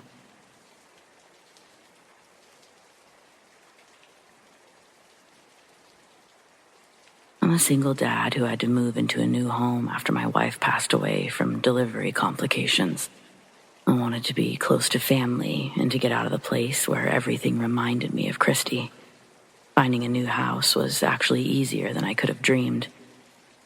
The second place that I looked at was owned by a single mother with a 6-month-old who wanted to sell fast and move back to her hometown, which sounded super reasonable considering my own circumstances. We got along great. As soon as the money went through, she was out the next day, and I moved in. A few nights later, I was up late finishing work when there was a loud, steady knocking. It instantly woke the baby, so he was crying at full volume when I opened the door to a tall, skinny man with a long beard.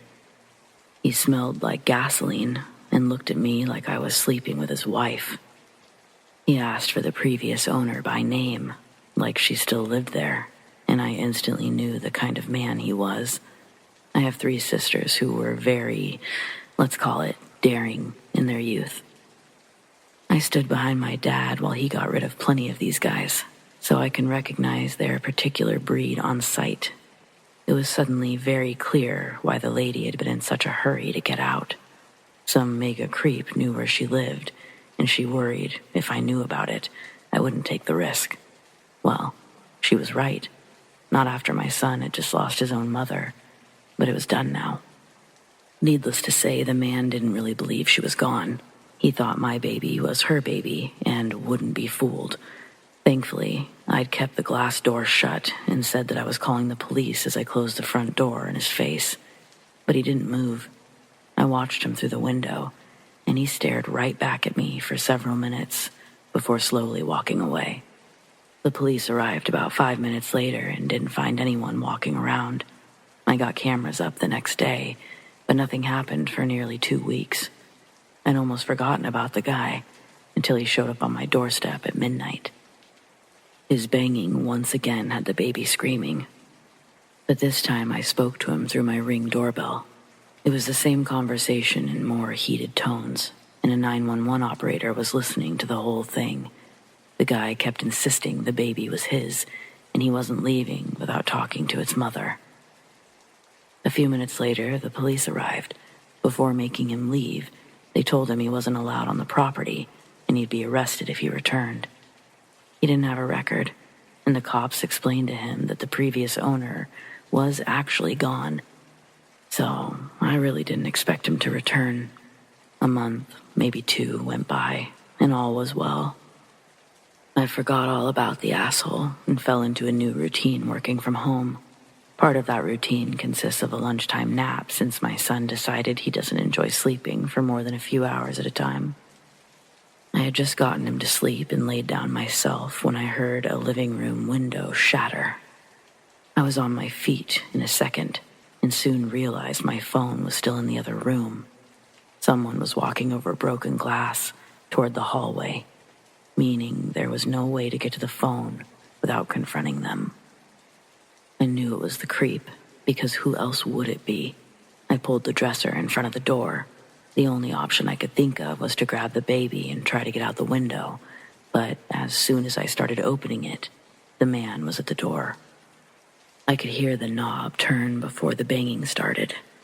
He never said a word, but the dresser was moving another inch with every impact. I wasn't sure if I should hold it shut or keep going for the window.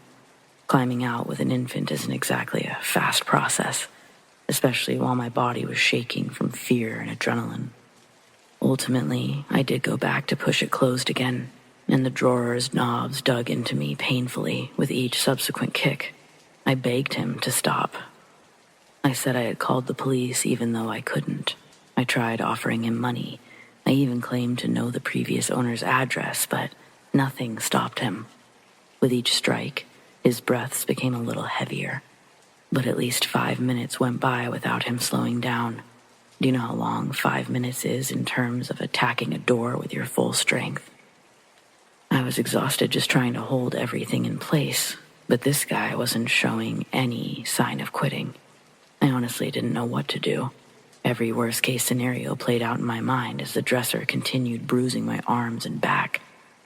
I was literally on the ground, legs braced against the closet wall and pushing with everything I had. Then I heard the most wonderful voice I'd ever heard in my life. It was a woman yelling, "Freeze, this is the police." Multiple footsteps came charging down the hall, and there was a loud crash as the creep was thrown to the ground. Another officer spoke to me through the door, advising me to stay put until they cleared the rest of the house. Once they had the man outside and knew that he was alone, I gave my statement. Luckily, my neighbor noticed the window on his lunch break, and when I didn't answer the phone, he called the police. Really does pay to know your neighbors. I have a full security alarm now, along with other cameras. The creep has spent a little time in jail, but he won't be there long enough to suit me. I can't afford to move yet again. Somehow, I don't think the restraining order will mean very much to him, but I'm happy to have it anyway. Hopefully, I'll just never have to see the man again. But yeah, that's my intruder story. Thanks for reading.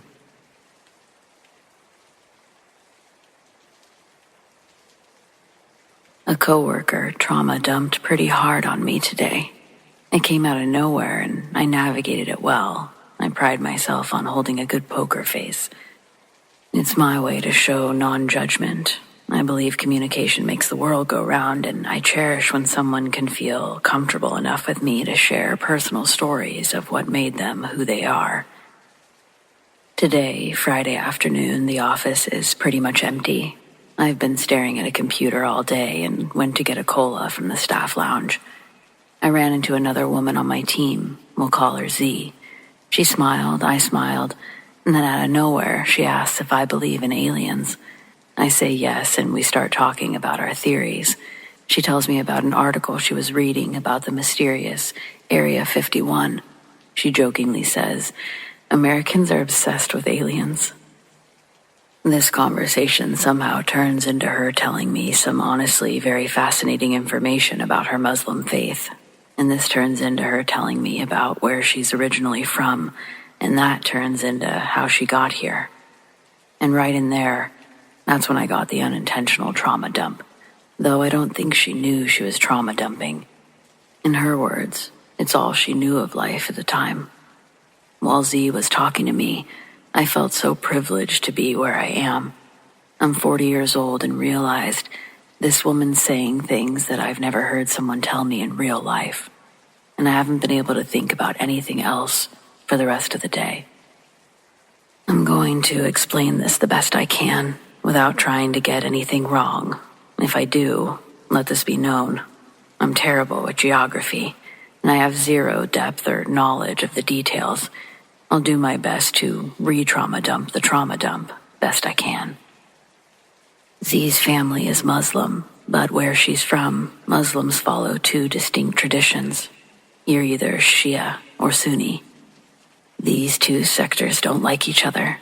Z's family was Shia. She lived with her mom, dad, and was the middle of three. Her older brother was 19, she was 16, and her younger sister was 10. Z's dad made computer things and was working with an American company, one that worked for the FBI. Because of his job, Z and her family were always moving around every few years. They had to live secretly, never reveal anything about their dad's real job. Fighting starts in the town that they're staying in. They're given an address and told that a new home will be waiting for them when they arrive. So they picked up their belongings and once again fled for another location in Iraq. After traveling for hours, they make it to their destination and soon find out that their new home is right in the middle of Sunni territory. This is bad for Z's family. I would have never imagined how bad until she told me. So this next part, it's important if you believe in the paranormal, supernatural stuff. I do. But if you don't, this part might not be significant for you. Personally, I was unable to control my jaw almost touching the floor. Z's at the part about her family moving into rival territory, and she asks me if I believe in ghosts. I do, I guess. Never seen one, but I have enough friends with random stories here and there that it would almost be disrespectful to them if I flat out said no. She says they're called jinn there. Her family's house had several, and they primarily tormented the children. Z thinks that they fed off of their fear, that they grew stronger during the months that they had to stay while the Americans tried to find them another location. Most of the days the family spent their time indoors and rarely interacted with the neighbors. There was a constant looming unease that their identities would be discovered. The jinn made themselves known to Z's younger sister Nala first. She was woken up in the middle of the night to the sound of a dog's whimpering. But the family didn't own any animals, and only she heard it. Alone, Nala would go searching for the source. Leaving her room, she walked into the hall believing the dog noises were coming from somewhere down on the first floor. She walks down a long stone hallway towards the stairs, all while the dog's high-pitched yelps are echoing around her. When her foot touches the first step, the whimpering she'd originally heard transformed into a sinister laughter, resonating from the bottom of the empty stairway. Then the laughter abruptly stopped, and Nala stood silent, frozen, at the top of the stairs, trying to make sense of it. The lights had been intentionally left off not to disturb the others sleeping, out of pure ingrained paranoia that someone could break in at any time. But Nala decided to turn on the lights to give one more good look around. But as she's reaching for the switch, disembodied footsteps begin dashing up the stairs towards her. Nala somehow suppressed her scream while running as fast as she could to Z's room. She woke her up in a panic and told her everything. After Z was able to calm Nala down, she got out her flashlight and they searched the house until they were certain that every door was locked and only family was inside. They both slept in Z's room that night. It was a large home with plenty of rooms, but when possible, the family always chose to sleep in the furthest rooms opposite of one another as they could. Even the mother and father would sleep alone in their own rooms of the house. They'd make a bed against the wall that the entry door swung towards, leave it open, and lay as tucked away as possible. I had to ask why. It's because if the unfortunate event of their home being targeted, they'd have a better chance of at least a few of them surviving if they weren't all bunched together like cattle. But exceptions were made when the rest of the family started having experiences of their own with the jinn. Candles randomly lit in the house and whispers were commonly heard in the night. Z's dad was plagued with night terrors, ones that made it hard for him to sleep. Walking through the house one night, he watched their large living room couch slide at him effortlessly across the floor. It knocked him over, and he hit his head on the ground. I don't remember who found him in the morning, but there was a big pool of blood around him. They all thought that he was dead until he woke up. They also found small footprints, ones that looked like they had walked through the blood and up the wall. It wasn't the dad's blood. He didn't have any open wounds on his head, just a baseball-sized welt above his right eye. After Z's dad was convinced, all of them felt comfortable sharing their stories, hearing whispers, seeing shadows slink from the corners of the room, and misplaced items. These were all commonalities that they experienced. And scorpions. They'd find dozens of scorpions in their home, in their beds, clean laundry, hiding in their sandals. The mom and dad searched every inch of the house for holes or cracks, but nobody knew how the scorpions were getting inside. Apparently, everyone got stung at least once by one of those little devils. Z said that she was stung 4 times, once while she was sleeping. The surge of pain woke her up, and the scorpion, along with its stinger, was hanging off of her face when she sat up. The stinger embedded itself like a fishing hook into her bottom lip. It swelled up real big and stayed like that for over a week, she said. I remember thinking that this was as bad as the story would get, but when Z kept talking, I realized that was just the beginning of her story. I was about to learn how her family got out of there, how they ended up here in America. More specifically, everything that they lost to come here. This part was the trauma. Z told me about the night that her family's location was compromised by their rival, the Sunnis. They had no choice but to flee. The plan was to escape to a new, safer location, but before they could get that far, they were ambushed. She described the scene vividly, how she was sitting in the back seat of the van with her 10-year-old sister and her father. Her mother was up front in the passenger seat, and her older brother was driving. They'd packed whatever they could and left in a hurry, but it wasn't long before chaos surrounded them. Enemy vehicles had them boxed in, leaving no room to turn, no way to escape. Z said that everyone was panicked, talking over each other, yelling, trying to figure out what to do. And then, the first round of gunfire erupted. Bullets rained down on the van, shattering windows, tearing through the metal. She was sure that one of the bullets had hit someone inside the van, but as she looked around frantically, she didn't see any blood. She told me that she barely had time to check if everyone was okay when another round of gunfire ripped through the van. This time, the damage was unmistakable. Z's voice hardly trembled when she described it. She said that she looked over just in time to see her brother's head lose its shape. And that's how she would put it. 1 second it was there, the next it wasn't. She said that she couldn't believe what she was seeing. She looked ahead, and there were his hands, still gripping the steering wheel, as if he were still driving. The van was bumping along the uneven road, and for a moment, she said it almost looked like he was still in control. Of course, she knew better. Her brother was gone, and if they didn't do something fast, they all would be. Z's mother screamed from the front seat, a guttural, heart-wrenching sound as she described it. But there wasn't time to process or to grieve, not for Z. The van swerved violently as the lifeless weight of her brother slumped against the wheel, his foot still pressing the accelerator. The vehicle jolted to the right, narrowly missing a ditch. And Z's father, he lunged forward, reaching for the steering wheel from the back seat. Z remembers him shouting for everyone to hold on, his voice breaking under the strain of the noise. Nala, her sister, clung on to Z, her small hands gripping her arms tightly. Her eyes were wide with terror, her mouth opening and closing like she wanted to scream, but she couldn't find the air to do it. Z said that was one of the hardest parts. She barked for everyone to stay down, yanking her sister towards the floor as another hail of bullets shattered the windows. Shards of glass rained down on them, cutting into their arms and neck. Z barely felt it through the adrenaline. Her father managed to grab the wheel just in time to stop the van from careening into the trees. Z glanced up.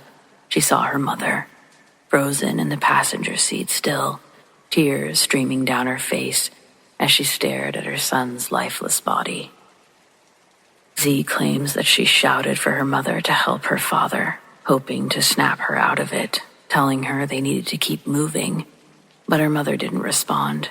She just sat there, her hands trembling, gripping the dashboard, staring ahead as if she couldn't bear to look back again.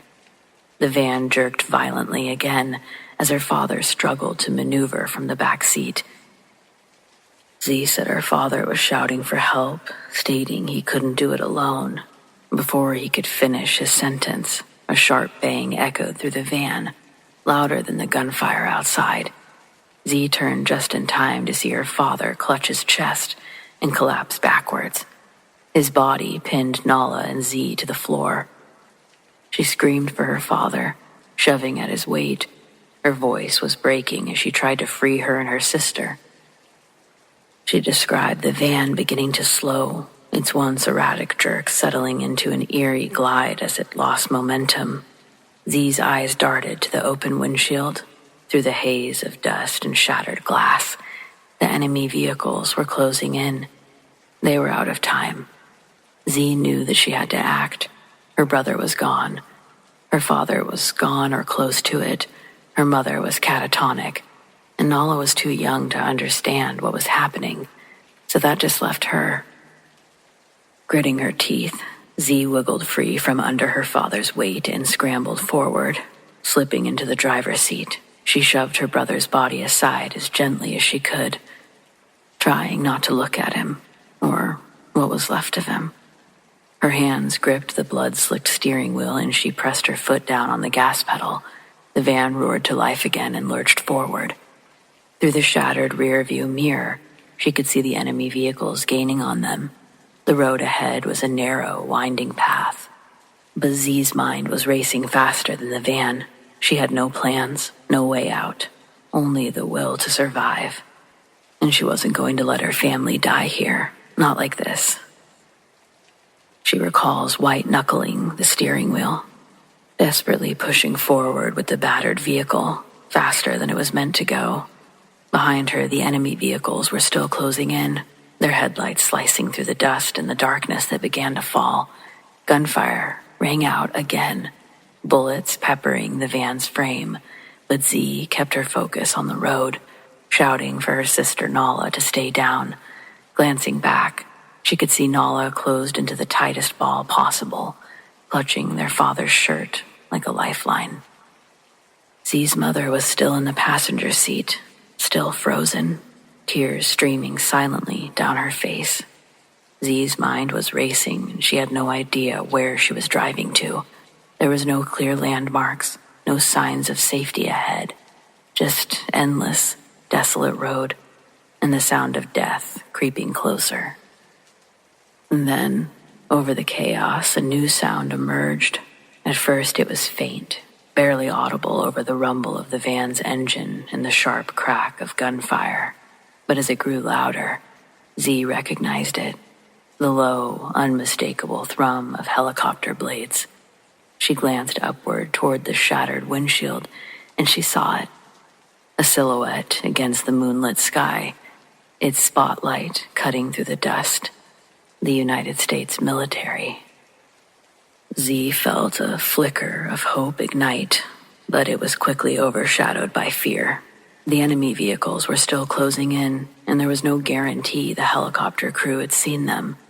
The van jolted violently as another bullet hit the rear tire. The vehicle swerved, and Z fought to keep it steady. She slammed her foot down on the gas pedal, desperate to close the distance between them and the helicopter. Suddenly, a powerful beam of light swept across the road, blinding her for a moment. The helicopter's spotlight had locked onto them. Z says she knew they likely couldn't hear her, but that they were all screaming now, "We're here, we're here." They were praying that they could hear them, see them, waving their arms out the windows, screaming, "Help us." A deafening roar from above as the helicopter opened fire, not at the van, but at the enemy vehicles behind them. Explosions lit up the darkness, and Z risked a glance in the rearview mirror. She saw one of the pursuing vehicles veer off the road, engulfed in flames, while the others skidded to a stop. The road ahead and behind were suddenly clear. The van sputtered and groaned, its damaged tire making it impossible to maintain speed. Z knew that they couldn't go much further, but the helicopter was now directly overhead, its light guiding them like a beacon. She explains that moments later another vehicle appeared on the horizon. This one was marked with the unmistakable insignia of the U.S. military. Z barely had time to register it before the van gave one final lurch and ground to a halt. Armed soldiers poured out of the military vehicle, shouting orders in a mix of English and the local language. Z threw the van into park and stumbled out, dragging Nala with her. Clutching her sister tightly, she urged the soldiers to please help her family, that her father, her mother, were inside the van. The soldiers moved quickly, pulling her parents from the van while others formed a defensive perimeter around them. Z continued to cling on to Nala, and she watched through tear-filled eyes as the soldiers carried her unconscious father and shell-shocked mother to safety. The helicopter continued to circle overhead, its presence a shield against any further attacks. As the vehicle rumbled away, Z finally allowed herself to collapse against the seat, her body shaking with sobs. Nala was clinging to her, burying her face in Z's chest. Her brother was gone, her father was gravely injured, and her family would never be the same. But the rest of them were alive. Against all odds, they had survived. Z said that was the first time in an eternity that she allowed herself to believe that her family might have a future. Again, I don't think Z knew she was trauma dumping. In retrospect, I guess I'm glad she did. The conversation has given me an insane amount of perspective, respect for things that I didn't really understand before. Above all else, it felt like she really needed to share that chapter of her life. I, on the other hand, know that I'm sharing trauma. So if you don't want to hear it, I'm sorry you read it.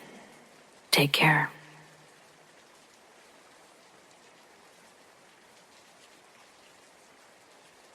I think I technically have two ghost stories. When I was in the Navy, I worked in a top-secret area. It had 24-hour security guards at the door, and nobody who didn't have top-secret security clearance could enter. The only people who had access were people that I knew well, and none of them were into practical jokes. So there's no question of this being a trick. For several months on my morning watches, midnight to 8 a.m., I would be working alone in a room quite a distance from the rest of the watch. The room was at the end of a long corridor, and there was nowhere anyone could possibly hide between the main area and this room. When I had been working there for a few nights, somebody asked me if anything odd had happened while I was there. I asked him what he meant, and he wouldn't say. He said he didn't want to put ideas into my head, but if it happened, I would know.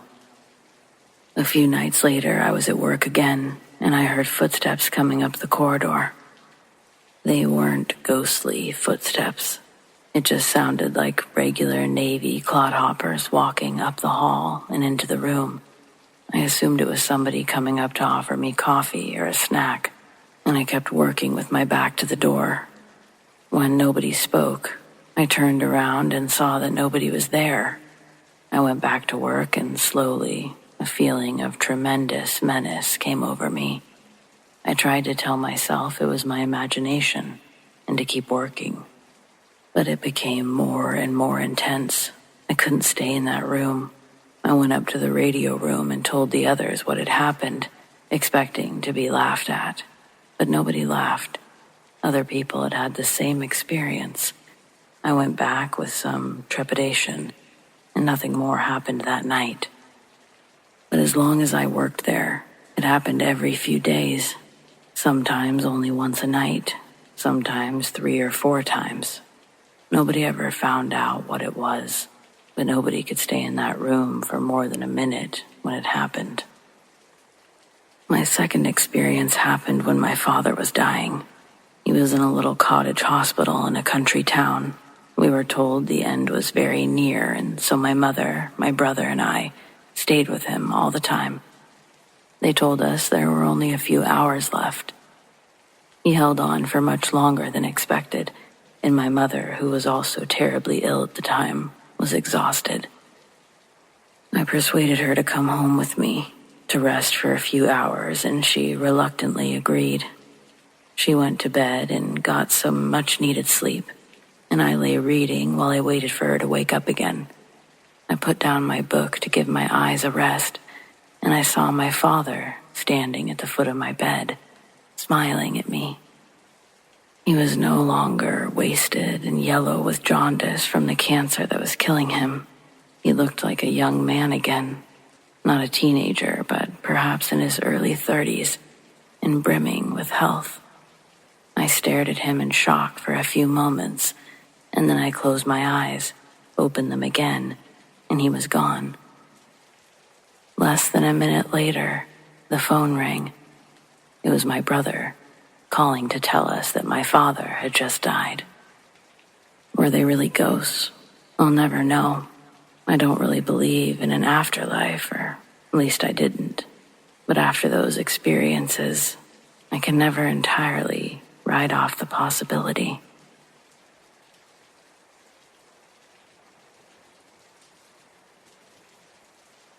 This is my dad's story, not mine. But it was the early 1980s, and he was working a summer job at Yellowstone National Park in Wyoming. One day, he and his friend Mark hiked up to the top of one of the mountains. They set up their tent inside an Indian pit, a man-made hole dug out by Native Americans hundreds of years ago. The Indian pits were either used as hunting blinds or spots where young braves came for their vision quest. Late in the night, my dad wakes up and he has to use the bathroom, number 1. He crawled out of the tent, out of the pit, and went walking a respectable distance away from the tent. Suddenly, he felt a hand on his shoulder pull him backwards. My dad calls out, "Hey, Mark, what are you doing?" He turns around, turns on his flashlight, and there's nobody there. He shines the light at his feet, discovers that His next couple of steps would have taken him directly off a steep cliff. He did his business and hurried back to the tent. The next morning, the two friends were waking up and his buddy says to him, "I know this sounds crazy, but I woke up in the middle of the night and I swear to you, there was an Indian man standing outside our tent." Whatever really happened that night, my dad is alive. He met my mom in Yellowstone, and here I am writing this story to you today.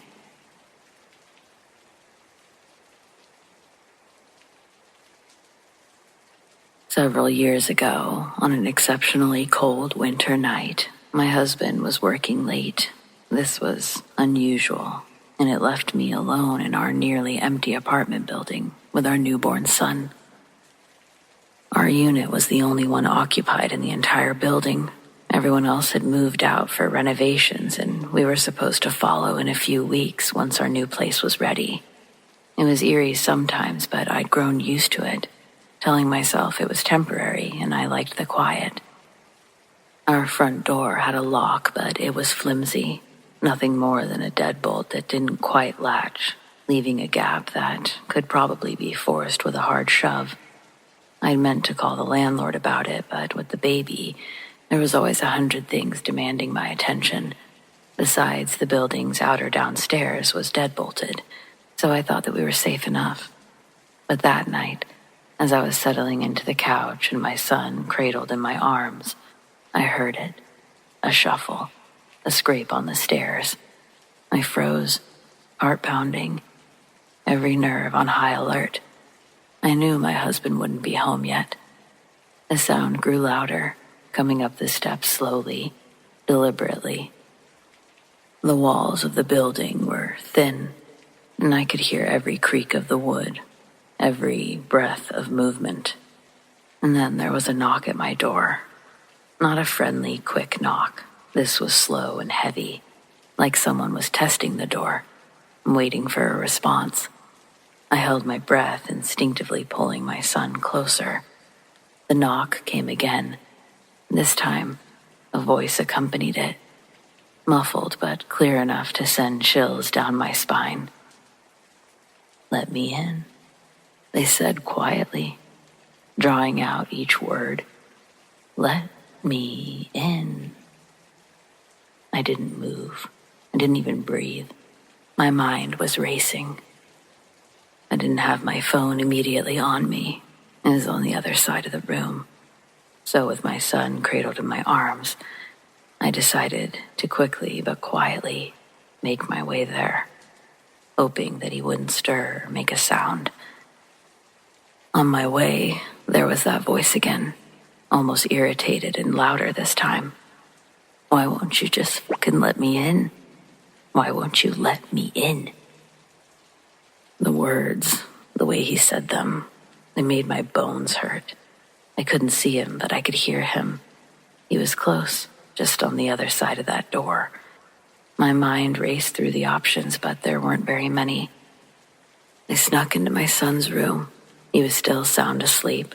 I gently wrapped him in a blanket, placed him in his crib, and then I pressed my back against his door, wedging myself between it and the wall, bracing my feet on the opposite surface. I pushed with all of the strength that I had, hoping I added enough pressure to keep the man out. He wasn't inside, but I knew that front door lock wouldn't keep him out if he tried.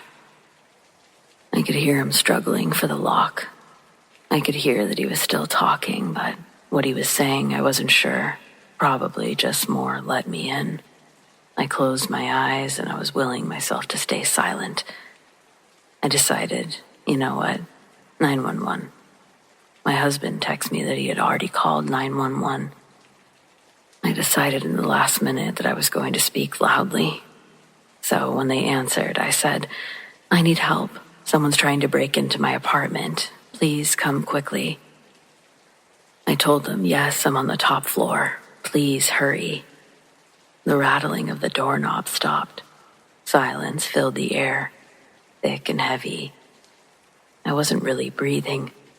After what felt like forever, I heard the man mutter something low and unintelligible, followed by slow, heavy footsteps descending the stairs. I explained to the operator what I heard and what I thought was happening. The operator assured me that they were sending someone, but by the time the police arrived, he was long gone, vanished. When they searched the building, they found nothing. No signs of forced entry downstairs. That's when I remembered. The landlord had been in earlier that day. He must have left the outer door unlocked. The officers offered words of comfort, but I could see the worry in their eyes. I barely slept for the next week, jumping at every creak, every shadow, every sound in the empty building. Even now, years later, I still remember his voice, soft, chilling, etched into my memory like a scar. I can't help but wonder, was it the landlord that I had such little contact with? How else would a random person select the one occupied unit in the entire building? I just hear it still. Why won't you let me in? It's chilling.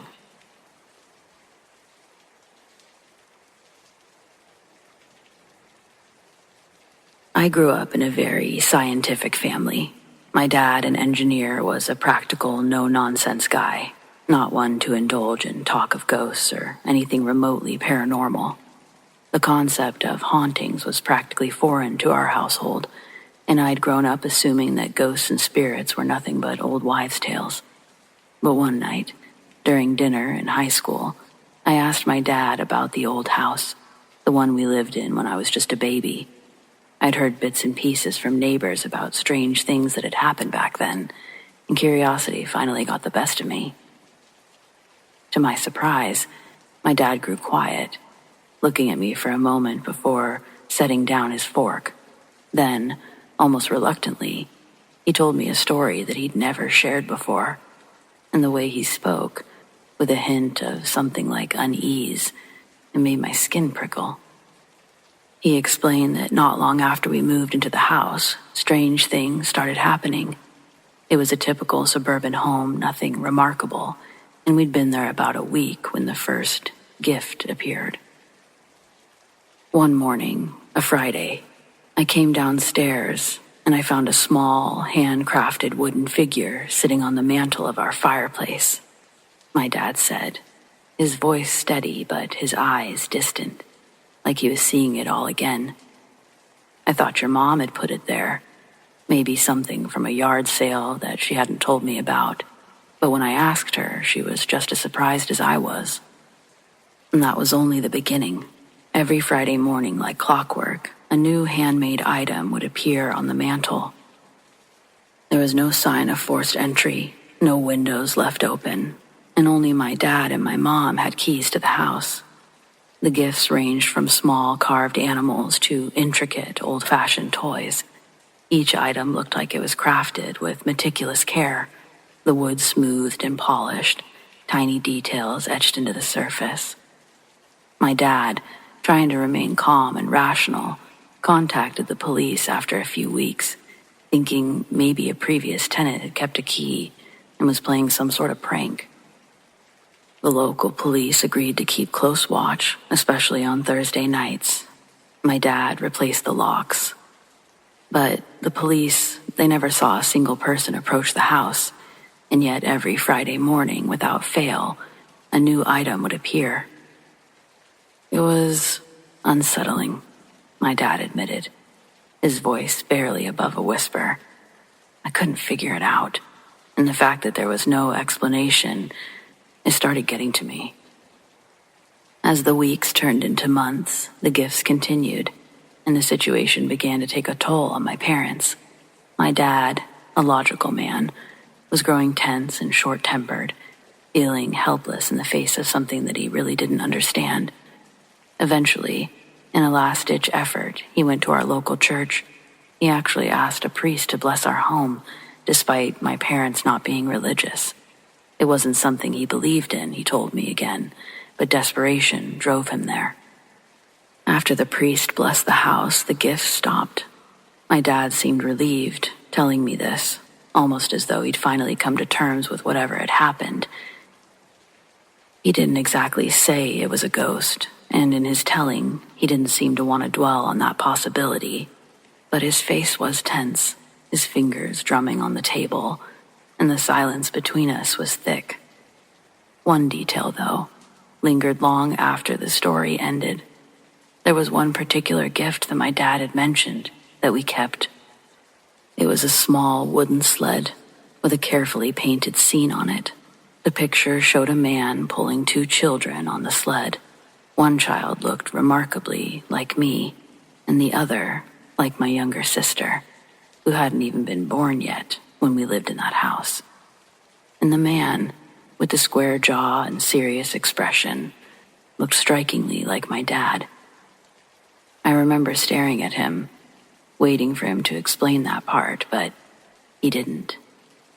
We found that one, maybe a month before your sister was born, and 6 months before your mother got sick. Then he looked down, clearing his throat, and changed the subject. The rest of dinner was quiet, the atmosphere a little awkward, but I didn't press him further. The look on his face told me that he'd already said more than he wanted to. Years later, I asked him about the story, curious if he'd elaborate, but he denied ever telling me. He looked genuinely confused, brushing it off as if I was mistaken. When I pressed him, saying, "I remember every word," he grew tense, insisting I must have misunderstood. "I don't know what you're talking about," he said firmly, his eyes darkening in a way that I'd never really seen before. It's been a long time since that conversation, but I've never forgotten it. I still think about that sled sometimes, that small, intricate painting that somehow showed a family moment from years before it would ever happen. I've even tried to find it among our family's things, but it's nowhere to be found. My dad refuses to talk about it. And my sister, she doesn't really remember this weird little decoration, as she was so young. I don't know if I'll ever get any real answers, or that my dad ever had them to begin with. But I'd be lying if I said I didn't check my own mantle for something small and wooden. So far, nothing.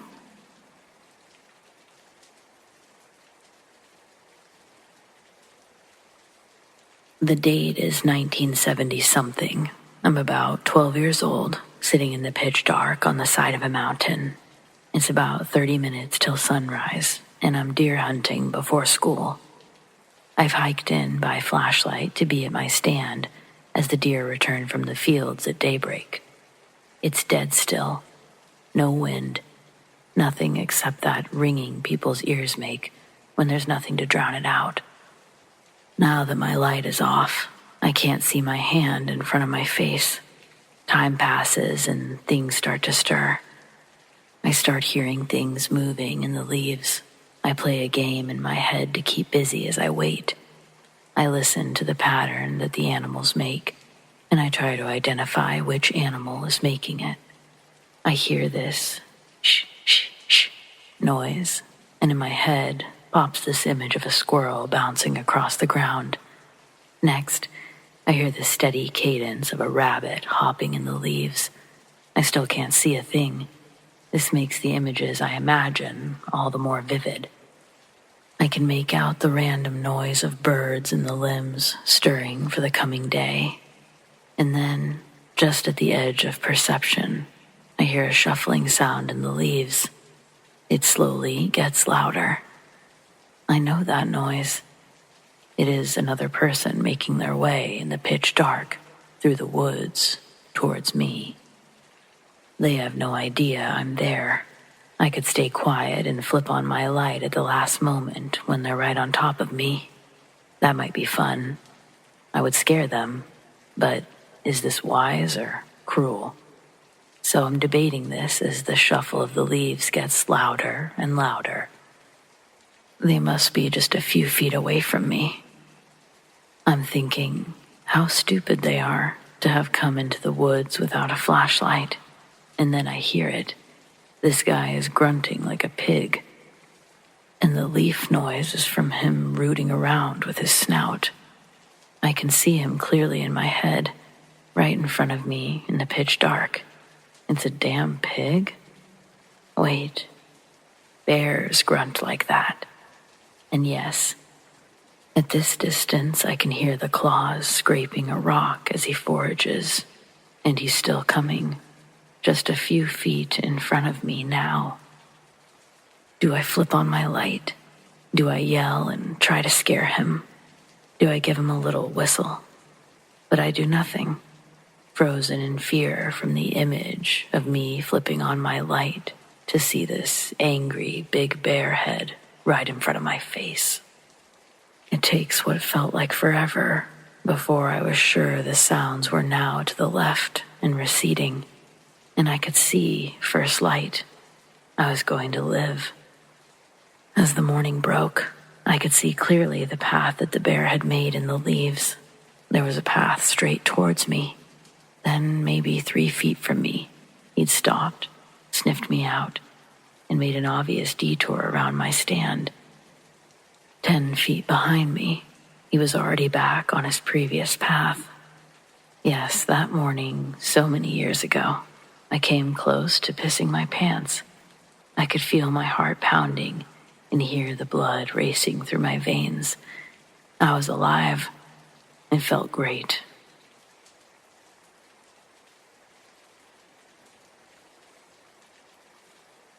I was married to an alcoholic who was abusive when drinking and a pussycat all other times. He'd been sober for about 1.5 years at this time. I had a 1-year-old daughter and recently had given birth to my son, an extreme preemie at 26 weeks, 1 pound, 13 ounces. He was obviously in the hospital, the NICU at a major Boston hospital. We lived 35 to 45 minutes from there, so daily visits weren't possible. I'd been informed that my son had developed a very serious bacterial infection, but they hadn't been able to identify the bacteria, and so far, the antibiotics weren't working. I was told that his chances of making it were not good. I felt so helpless. I couldn't get in there to see him for another day, so I just hoped that he would hang on until then. My husband was working 2 jobs, so it left just me and our little 1-year-old. My little one went down for a nap. I knew that she'd be asleep for a couple of hours, so I decided to see what was in the attic of the double-decker we were renting. There was an old stairwell ladder hooked on the ceiling just outside of the apartment, so I brought it down and went up there. There wasn't much, a couple of old lamps, some broken furniture, and a huge chimney. When I went around the chimney, there was a tiny room with the name Richard spelled out in rope across the top of the entry. I went in and found a few children's chairs, a table, some toys, a record player, and a box with various things in it. There was a small, flat, blue box. I opened it, and inside was a tiny, miraculous medal, a swatch of hair, and a fabric name band that had handwriting that said, Baby Boy R. Some scribbles that looked like it might have been the weight, the height, and the birth date. These were all the exact same as my son's, but 50 years earlier. It kind of freaked me out, so I grabbed the box and its contents, and I went back downstairs. I didn't think about it again until that night. Baby girl is asleep. Dad is at work. I wake up. It's 2 or 3 in the morning, and I see a light shining in the kitchen. I figured I must have left the light on in the living room. So I get up and start to go through the kitchen. Just then, the baby wakes up, so I grab her before I go down to the living room. When I get to the dining room, I think the light might be from the full moon, as it isn't as bright as it seemed before.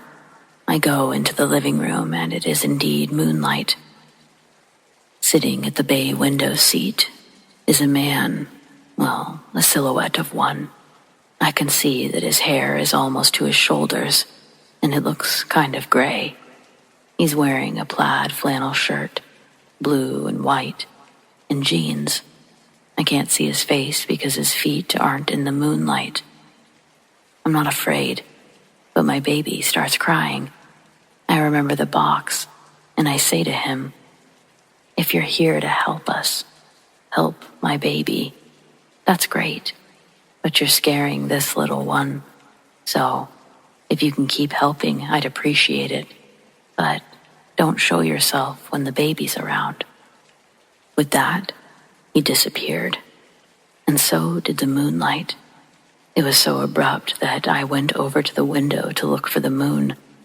No moon and a clear sky.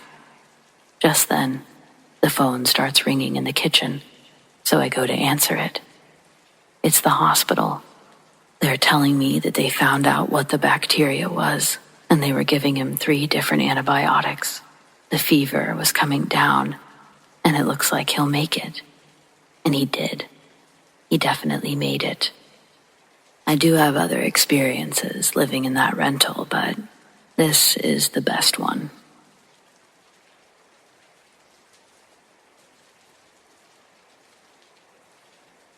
In New Hampshire, we have the Flume Gorge, a 2-mile hike with huge cliffs and waterfalls.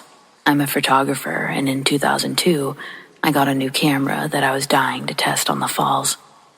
I had a late start, one of the tires blew on the way, and I got a speeding ticket. It was so late that I should have just tried again the next day, but I wanted those fancy sunset pictures. Much of the trail has stairs and walkways, but I went where I shouldn't have and put my foot into a hole because I couldn't see the ground. I plummeted down one of the thankfully smaller waterfalls, all for a unique angle, an angle I'm still paying for today, and I didn't even get the damn shot. I bounced off several rocks and landed in the freezing water below. My right arm and leg were unquestionably broken. My leg was twisted in a way that made me vomit. I somehow managed to get my body onto dry land, and that's when I noticed the broken ribs and the numbness in my hip. But I couldn't move at all afterwards. My flashlight must have gotten lost in the fall, so I laid there, bleeding from unknown places, in and out of consciousness. It was a pitch-black, starless night. The insects ate me alive, but I couldn't swat them away. At one point, something big came close enough to smell me, and I screamed. It backed away with a short grunt, but I never heard it leave. After drifting off again, something woke me by nudging my broken arm with a giant paw. The tips of its sharp claws raked my skin, and I screamed so loud I thought that I would wake the world. Again, there was that same grunt in a short retreat, but it stopped somewhere close by. I occasionally heard it creep closer, only to back away again when I yelled. I deeply feared what it would do while I slept. There was too much pain to keep myself awake. No matter how hard I tried, I would pass out and dream of being eaten by a giant prehistoric bear. Then I'd wake up screaming. I must have repeated that cycle at least 10 times before the rangers found me in the morning. I wept when I saw them. I worried that they were another dream, but once the rescue team started moving me, I knew that it was the awake kind of pain. They airlifted me to a hospital where I stayed for 4 weeks, got tons of metal placed into my body, all for a picture.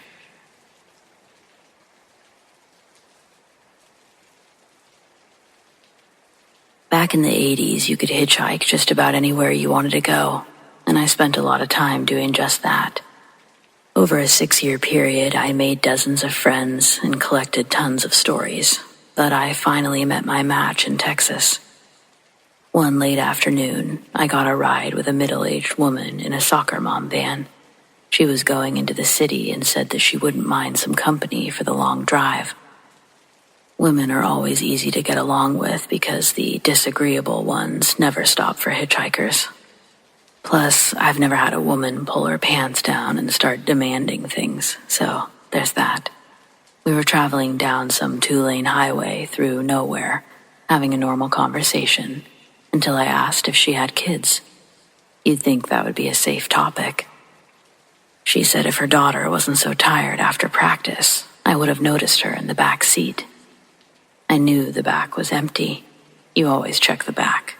But I looked anyway. Then I stared at the woman, confused, and she glanced in the rearview mirror. Instantly, her face went pale from shock, and she began repeatedly screaming, "Oh my God, where is she? Oh my God, where is she?" She almost flipped the van while turning around, and then sped up to 80 miles before suddenly slamming on her brakes. I'd be dead without a seatbelt. Once stopped, she turned to me and said, "You did this. Where is she?" The woman lunged at me, left scratches on my face and arms.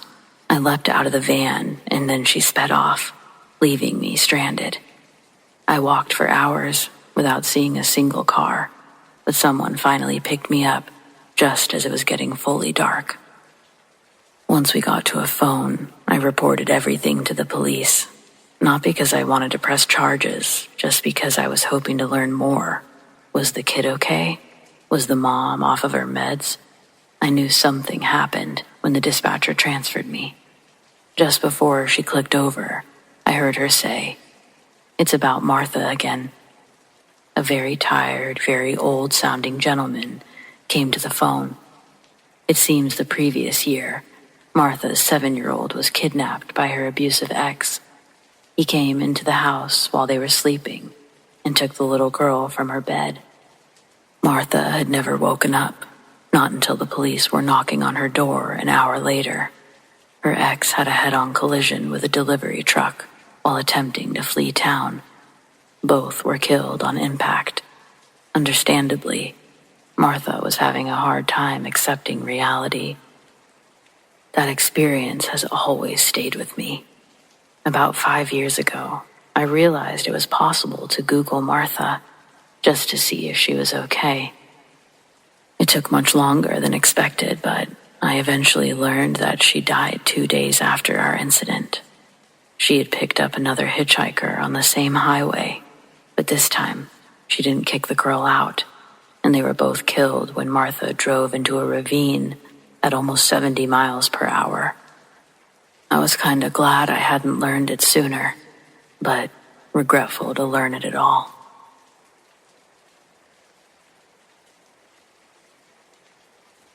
This happened 12 years ago, when I was 16, and my sister and I had 2 friends staying over for a sleepover. It was the middle of summer. We lived in a tiny town surrounded by lots of farmland. My sister and one friend fell asleep fairly early, but I stayed up chatting with the other for a while. We had our mattress on the floor, right by the 3 big windows in my sister's room upstairs. From the windows, you could see an elementary school across the street, and to the left, a parking lot directly across from us. On the other side of that was a farmer's field.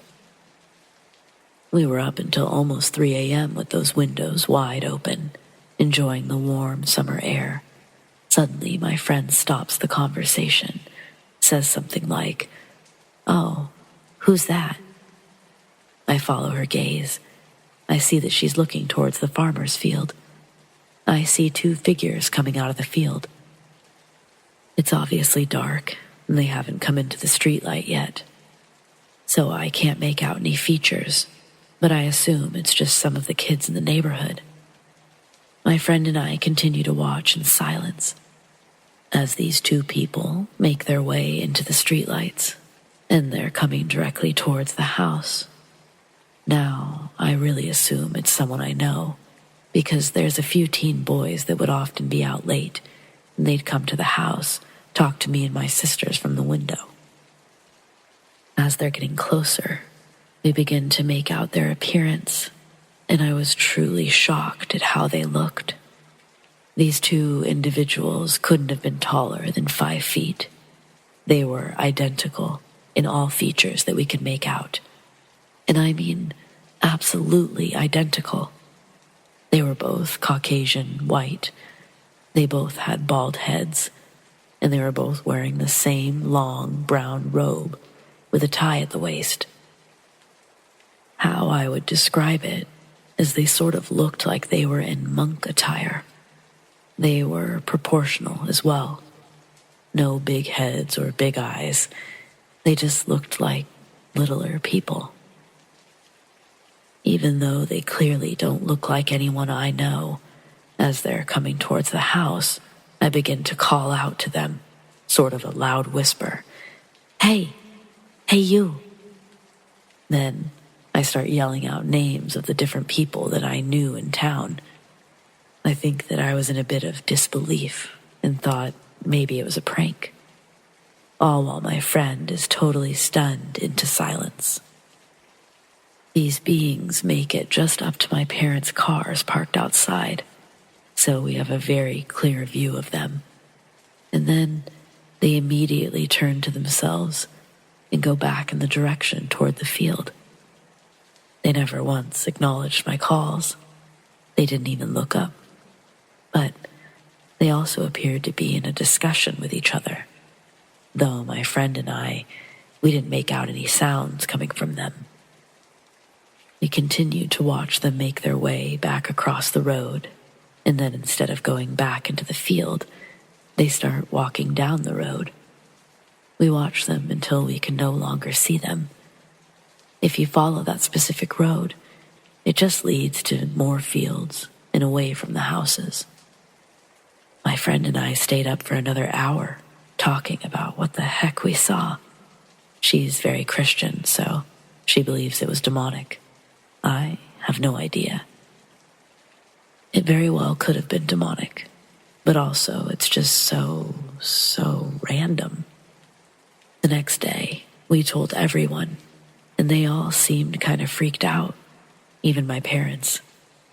I have so many questions. Why did they come towards the house, only to turn back on themselves? I've wondered if they intentionally did that, like they knew that we were there, and they wanted to be seen by us. Why were their appearances absolutely identical? Why bald, short? Why the brown robes? Also, what's up with being out at 3 a.m. in a field? I've Googled and I haven't been able to find much. I did find an obscure YouTube video of a lady saying that she was visited by 7 beings that sound exactly like what my friend and I saw, but I haven't found anything else. This lady said they're interdimensional beings and that they know the future. Anyway, I'd love to hear if anyone else has seen these beings or what your thoughts are. Thanks for reading. Former CO of a medium security prison in South New England. Spring 2004, we thought a prisoner had escaped the facilities. A massive manhunt went underway.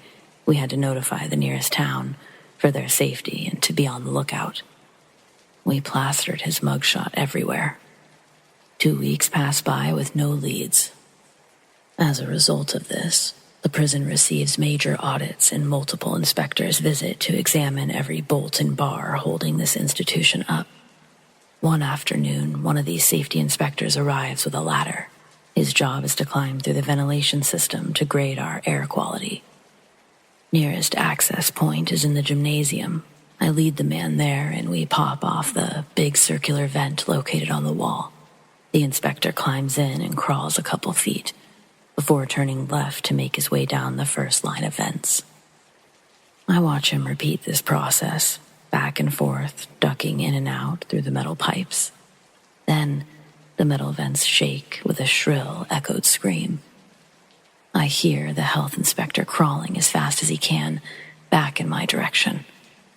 He tells me that he was moving towards the vents above the kitchen, but a dead body was obstructing his path.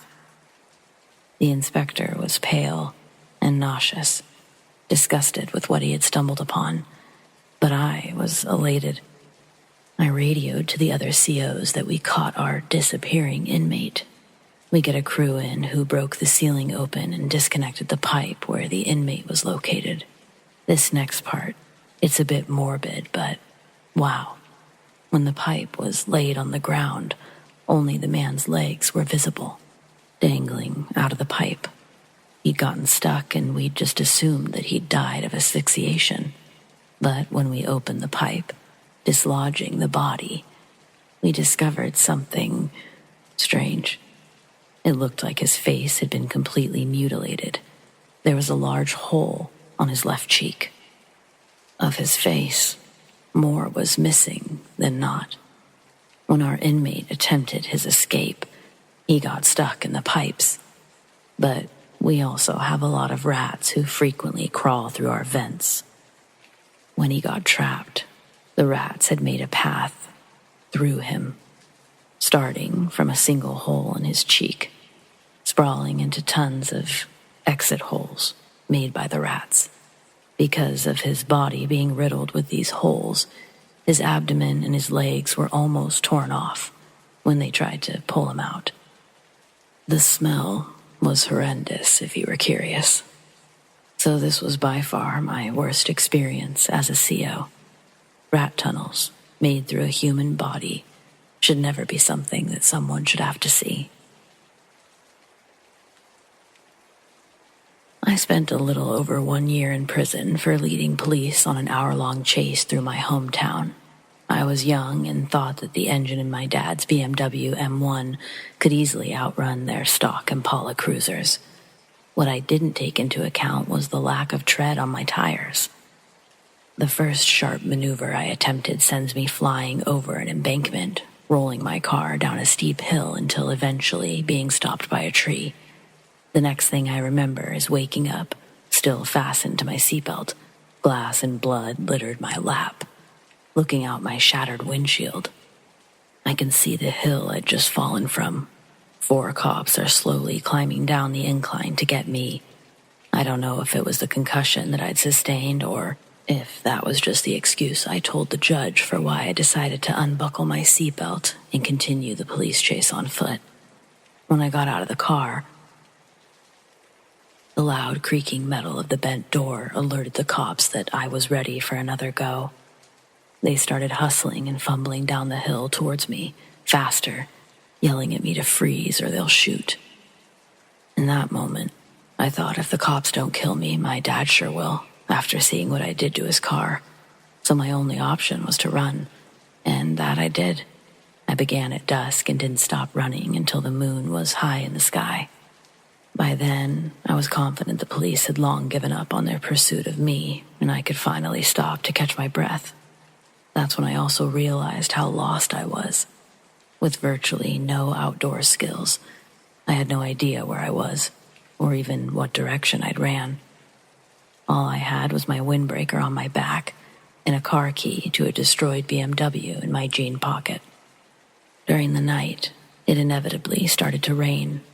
The off and on again showers left me soaked while I searched for a dry place to hide until morning. That's when I saw what I can only describe as a doorway of light formed between 2 trees. Its light only visible when standing directly in front of it. Walking by, it revealed itself in a flash out of the corner of my eye. I stopped and walked back a couple of feet, and it happened again. Then I stepped forward once more, and like a single elevator door, lining up my vision with this, opened it up. As I walked closer, I could feel a warmth radiating from its glow. As I got even closer, through the doorway, I saw another part of the forest. But it was daytime on that side. I moved left and the door of light quickly closed. I walked a circle around the 2 trees and through them on the other side, but the light didn't present itself until I found its direct line of vision again. This time, when the door was opened, I stepped into it. I felt the sun heat my skin. I was part relieved and part terrified as to what I had just stepped through. Once again, I was walking through the forest midday. It was no longer raining. I could hear birds in the trees. There was a distant clearing ahead and a black cloud rising from it, like a fire. As I approached, I was in disbelief to see my dad's red BMW crushed up against a tree. I'd come almost directly back from where I'd entered. Then, 2 cops tackled me to the ground from behind, They used what I would consider unnecessary force when dragging me back up the hill to the patrol car. One of the cops asked how I got so wet. I didn't know what to say. As I run all of it through my head again, it all sounds so mentally insane, so I just ignore him. This is my first time sharing this story. I'm not proud of my youth. There's a couple of things I wouldn't do, girls I wouldn't date, tattoos I wouldn't get, but I survived with a couple of stories to tell. This, by far, being the most extreme, as well as close to death I've ever been. I worked at a county jail. One night I was working in the maximum security unit on the night shift. It was pretty boring, with nothing to do, really, except for checks, where you go around and look in every cell every 30 minutes or so, just to make sure everything was okay, that the inmates weren't doing anything they weren't supposed to. It had been about 15 minutes or so since my last check, and I was sitting in the control room, reading a book to pass the time. The control room sits higher than floor level and looks out over the cell block. If an average height person were to walk by you, you'd only see the top of their head. As I'm reading my book, I see out of my peripherals the top of a bald head walk past the window. I knew that nobody else was in the area, as another officer would have had to go through 2 sets of remotely open doors, and there was no way past my control room. I looked up and into the cell block. I didn't see anything. I then looked at the camera monitors, which showed every angle of the cell block. Still nothing. I put my book down and exited the control room, making sure to lock the door behind me in case an inmate had gotten out of their cell. Then they couldn't lock me out of the control room. It's uncommon, but it's possible.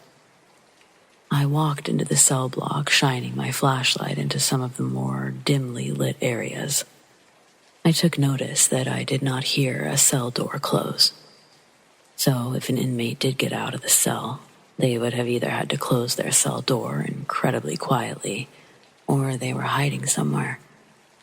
I radioed for another officer to respond to my location as backup.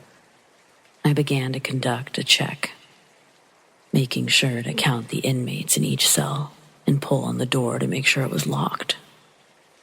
When I reached the upper tier, one of the inmates was standing at the cell window, asked me what time it was. When I told him, he noted that I was early on my check, that I'd been checking the doors. These guys have nothing to do but watch you. The inmate asked if I saw the bald-headed guy. He must have seen the expression on my face, because he said that he has seen somebody at least once a night, usually passing quickly by the cell windows. He said that they always knew it was him because there were no bald officers on the night shift. I went back to the control room and locked it behind me. I asked the officer who responded as my backup about the bald-headed guy. He was a very senior officer, said that he'd never personally seen him, but it wasn't uncommon for officers to report it. I never saw the bald-headed guy again. Eventually, I was promoted. Every once in a while, an officer or inmate will ask me about him.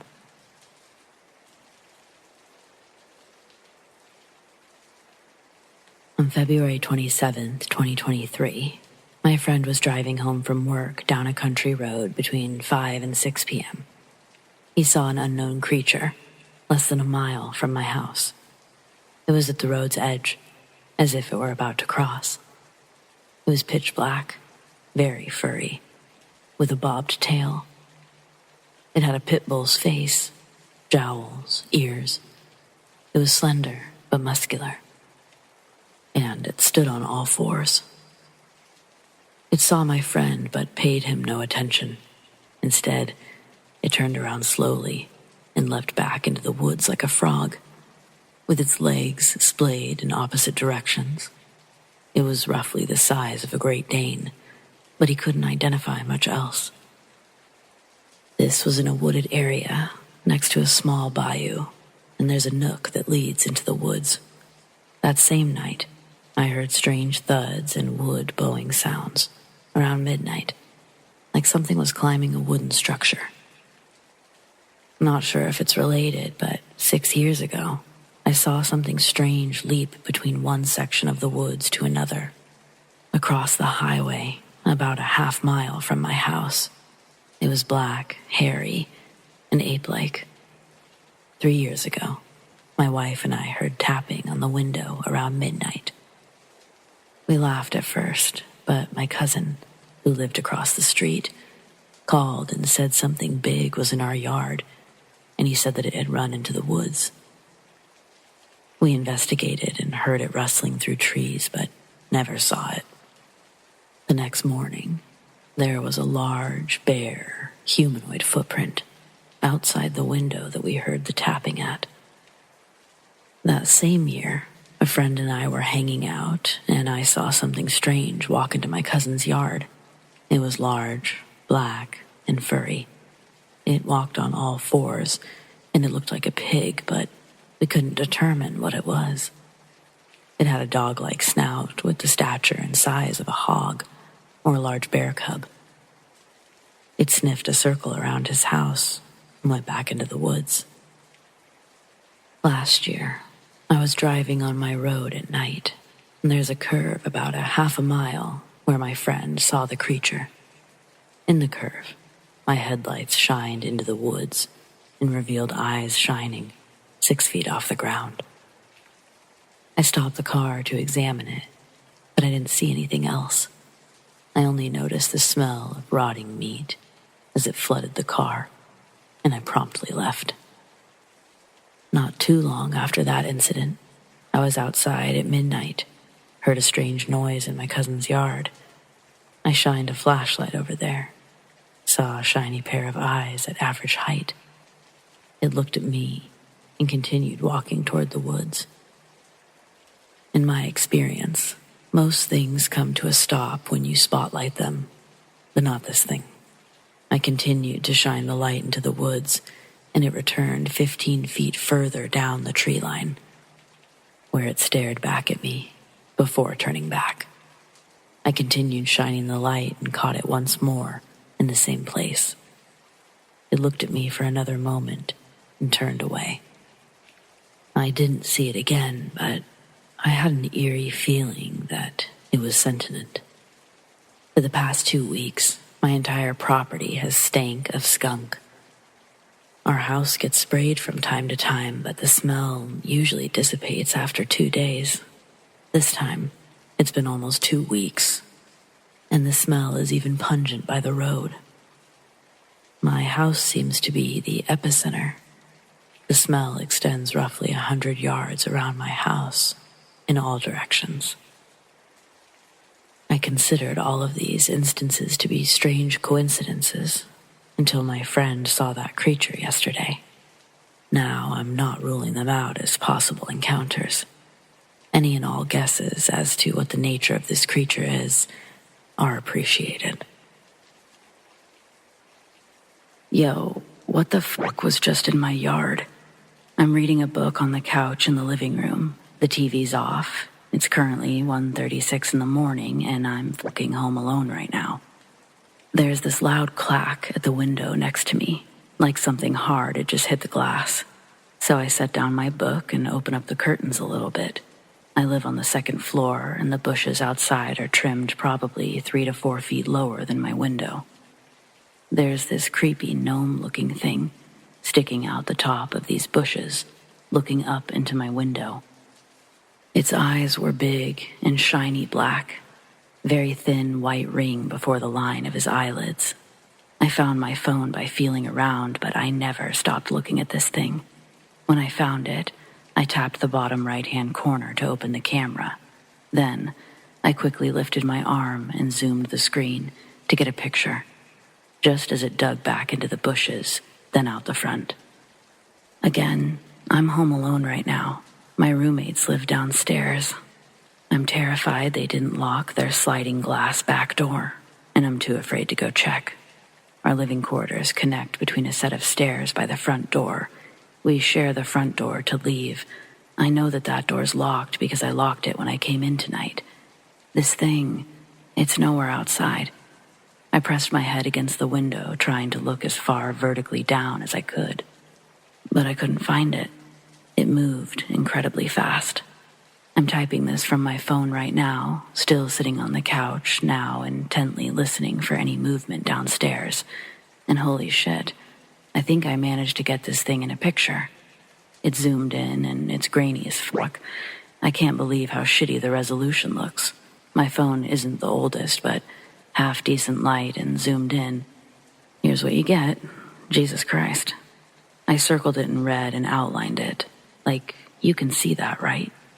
It was looking up directly at me. It was not an animal. Clearly a little person with a tall hat. It used 2 arms with hands and fingers to climb back into the bush. I don't know what to do.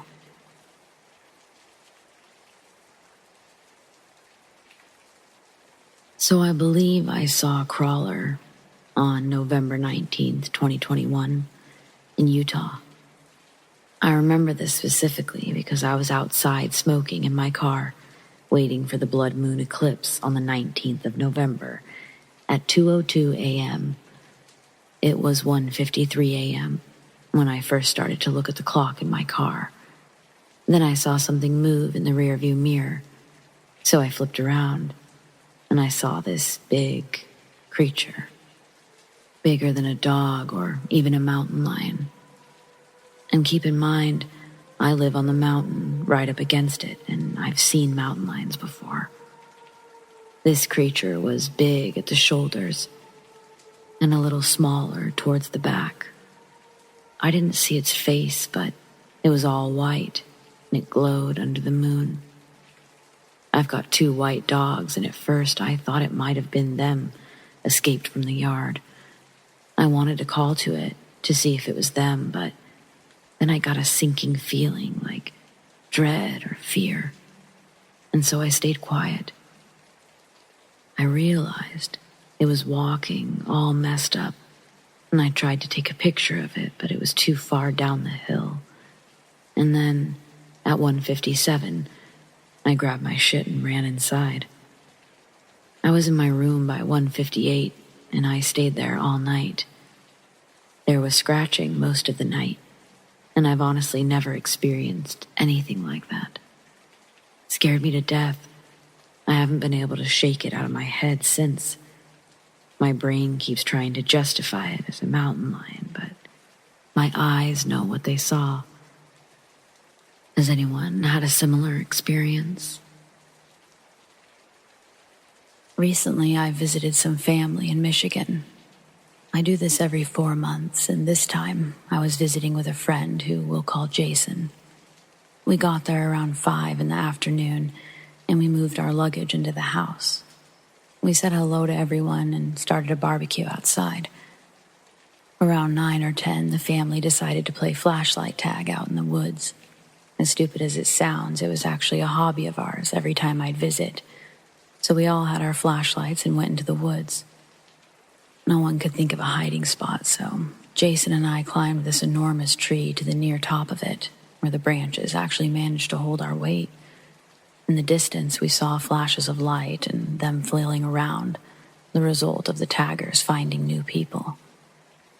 Almost an hour had passed, and I assumed that they went inside for a break since there was no visible light coming from the backyard. Another hour has passed, and me and Jason joke around that they'd forgotten about us. After a good 30 minutes of talking, we were playing around with the flashlights, turning them on and off. Out of boredom, I went up higher in the tree, and Jason followed close. The branches became weak, and I'd wondered when they would break, but surprisingly they didn't. I shone my light further in the woods, and I spotted a dark object moving along the line of brush. I shrugged it off as natural wildlife, and then I heard barking in the direction of the bush. It sounded like a dog, but it was off. It sounded more like a human at the end. Assuming it was someone's dog, I also shrugged it off. Then I shone the light down near a few trees next to the one we were on. I saw this massive dog, 6 feet tall. I remember exactly what it looked like. Pitch black fur. It was tangled near the head. Bloodshot eyes. Cold black pupils. I realized this when all of a sudden it snapped its head in our direction, and Jason and I froze. It let out an unearthly howl, and it started barking and circling the tree. We stayed up there most of the night. When the sun started to come up, we hauled ass back to the house. At the house, there was a note saying that they had to leave for the hospital. One of the children had been sick. There was a spare key under the mat, so we let ourselves in. I quickly locked the doors and windows. Me and Jason went up to our room and we started playing board games. When the family came home later in the morning, we shared our story, but they laughed it off, said it was someone's dog. But when we got there, none of the neighbors had dogs, not that I knew of. When nightfall came, I heard distant howling in the woods. Jason motioned to turn off the light, and I did. The nights there were sleepless. The circling of paws around the house, and the distant howling in the woods when everyone was asleep. Eventually, we left. And on the radio, I heard this old song about the Wolfman of Michigan. Driving away from the house, I looked back and I saw the quote-unquote dog standing upright on the house's roof, staring in our direction. My father grew up in the mountain hills of Jalisco, Mexico. During his childhood, they grew up in a small adobe house, and they had to help with work to bring money and food home. One night, after making it home from working with my grandfather, he went to sleep. He was awakened by what he recalls as just a small person that asked him to put on his shoes and follow him. He had something he wanted to give him, but they had to go on a walk to where it was. My father said he put his shoes on and followed the small person through the trees, past a field, a small creek, and arrived at a tree. This little person points at the foot of the tree, tells my father the treasure is there and it's for him. Where? My father replies. In the ground. I have a treasure I would like for you to have. He awoke on his bed mat at home in the morning, confused. He looks over and notices his shoes with some mud. He ends up telling one of his brothers what had happened and that they should go and dig for the treasure. They arrived at the location. The tree stood there, just like in my father's dream. They begin to dig, and after a couple of hours, they're tired and giving up. The dirt is hard, and they dug about 1.5 meters down, maybe a little more. They were around the age of 9 and not that tall, so for them, that hole looked deep. They headed home, disappointed. Around a year passes, and a rancher nearby all of a sudden has become really wealthy. No one around knows from where or how he came into this money, as he was as poor and worked just the same as everyone else in the area. People start telling their own versions of how they believe he came into this money. One of these tales mentions that he came across a treasure. My father, hearing this, remembers his treasure, the one that he never dug up, and he heads over as soon as he gets the chance. To my father's surprise, the hole looked like it had already been dug, and not too long ago, maybe about 0.5 meter or more than they had dug. If they would have just dug a little further down, that treasure would have been theirs. But of course, then I don't think I would be here, and his life, well, it would have just gone in a totally different direction. Either way, my father's encounter, I think it was some sort of leprechaun. So I have a story that happened to me a few nights ago. I couldn't sleep, so I was still awake at 3 a.m. watching movies on Netflix. Then all of a sudden, I heard a loud scream. At first, I thought it was my neighbors, so I opened the blinds and the window to see what was going on. I couldn't see anything, only the other houses and cars. The screaming went on for 5 minutes, and I thought maybe it was a fox, but not quite. The screaming was too distorted to be an animal. I looked a little closer down towards the woods when I saw it. It looked like a fox, but it didn't have a tail and had almost human-like eyes. As soon as I spotted it, it spotted me. It let out one last scream before it went back into the woods. I instantly ran down to my door to get my cat inside because I wasn't sure if it would be back or not, and I didn't want him to get hurt. Not even an hour later, the screaming was back, only this time it was closer and louder. I looked out my window again, and there it was, sitting in the field, looking up at my window. It just stared at me, and I stared back. It sat there for 10 minutes before it heard a car and scattered off back into the woods. This morning, I asked my parents if they heard it, but none of them did.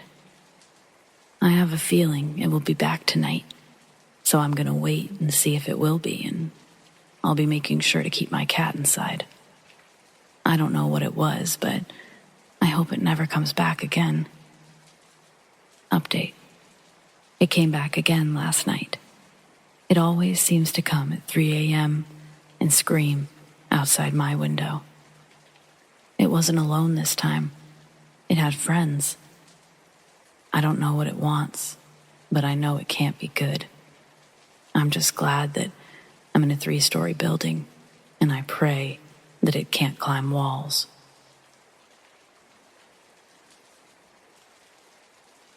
For a bit of background, my dad built our house by himself over a roughly 3-year period. The property he bought was practically all forest, so there was a lot of stuff to be cut and cleared. When he finished, I got to choose my room first since I'm the oldest, and I chose one with an ocean view. This came with a downside, though.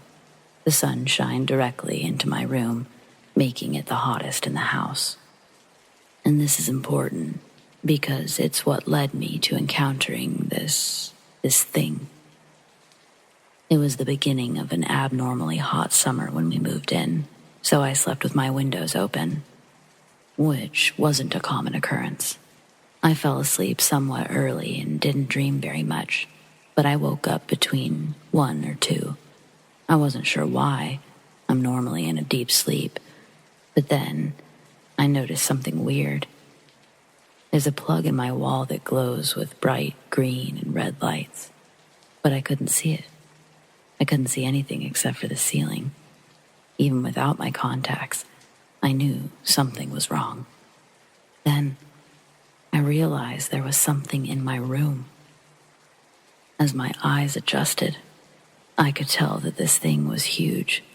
It was stooped over, almost bent in half, and it was definitely humanoid. From the way the light shined in, I saw that it had super long arms and legs. Its legs were pressed against its chest, almost like the fetal position, and its arms were at least the length of my bed. At first, I tried to think rationally. I thought it must be a dream, so I tried the trick that I've used before, and I shoved my thumb through my palm. When I'm dreaming, there's little to no resistance, but nothing happened this time because I wasn't dreaming. It wasn't a hallucination or sleep paralysis either, because I could still move. Plus, my room was still fairly empty. There's no way it could have been a jacket or anything like that. This was real. I was so terrified, I didn't move for nearly an hour. I was frightened that the thing would kill me, or worse. Occasionally, twitch or move its head. Otherwise, it just stared at me. Eventually, my eyes became better adjusted, and while I couldn't see many new details, I did see the part that freaked me out the most. Its eyes. They were extremely reflective and yellow, like an owl's. I knew I needed to do something. I didn't have a phone at 13, but I had a clock with a bright display that lit up my room quite a bit. I started easing towards it, but when I was about halfway to the button, that thing finally moved. It stuck its hands out of the window and literally unfolded itself. It even closed the window behind itself, and I heard it climb onto the roof before jumping into the woods. My parents came in the next morning to find me curled up in a ball on my bed, completely sleep-deprived, staring at a single closed window. Ever since that night, even if it's hot as hell, I cannot and will not sleep with any windows open, and to this day, I still don't know what that thing was. It wasn't anything like a Bigfoot, but I have two theories. It was either a woodland creature that claimed my room as a nest before I moved in, or it was some kind of dark spirit that attached itself to me. Either way, this was an actual encounter I had, and I just felt like sharing. Feel free to comment with any ideas for what it could possibly be. I genuinely have no clue. A few years ago, I lived with my grandparents in the backwoods area, mostly known for its bears. I saw these bears often, but was never in serious danger. They would get scared and run off.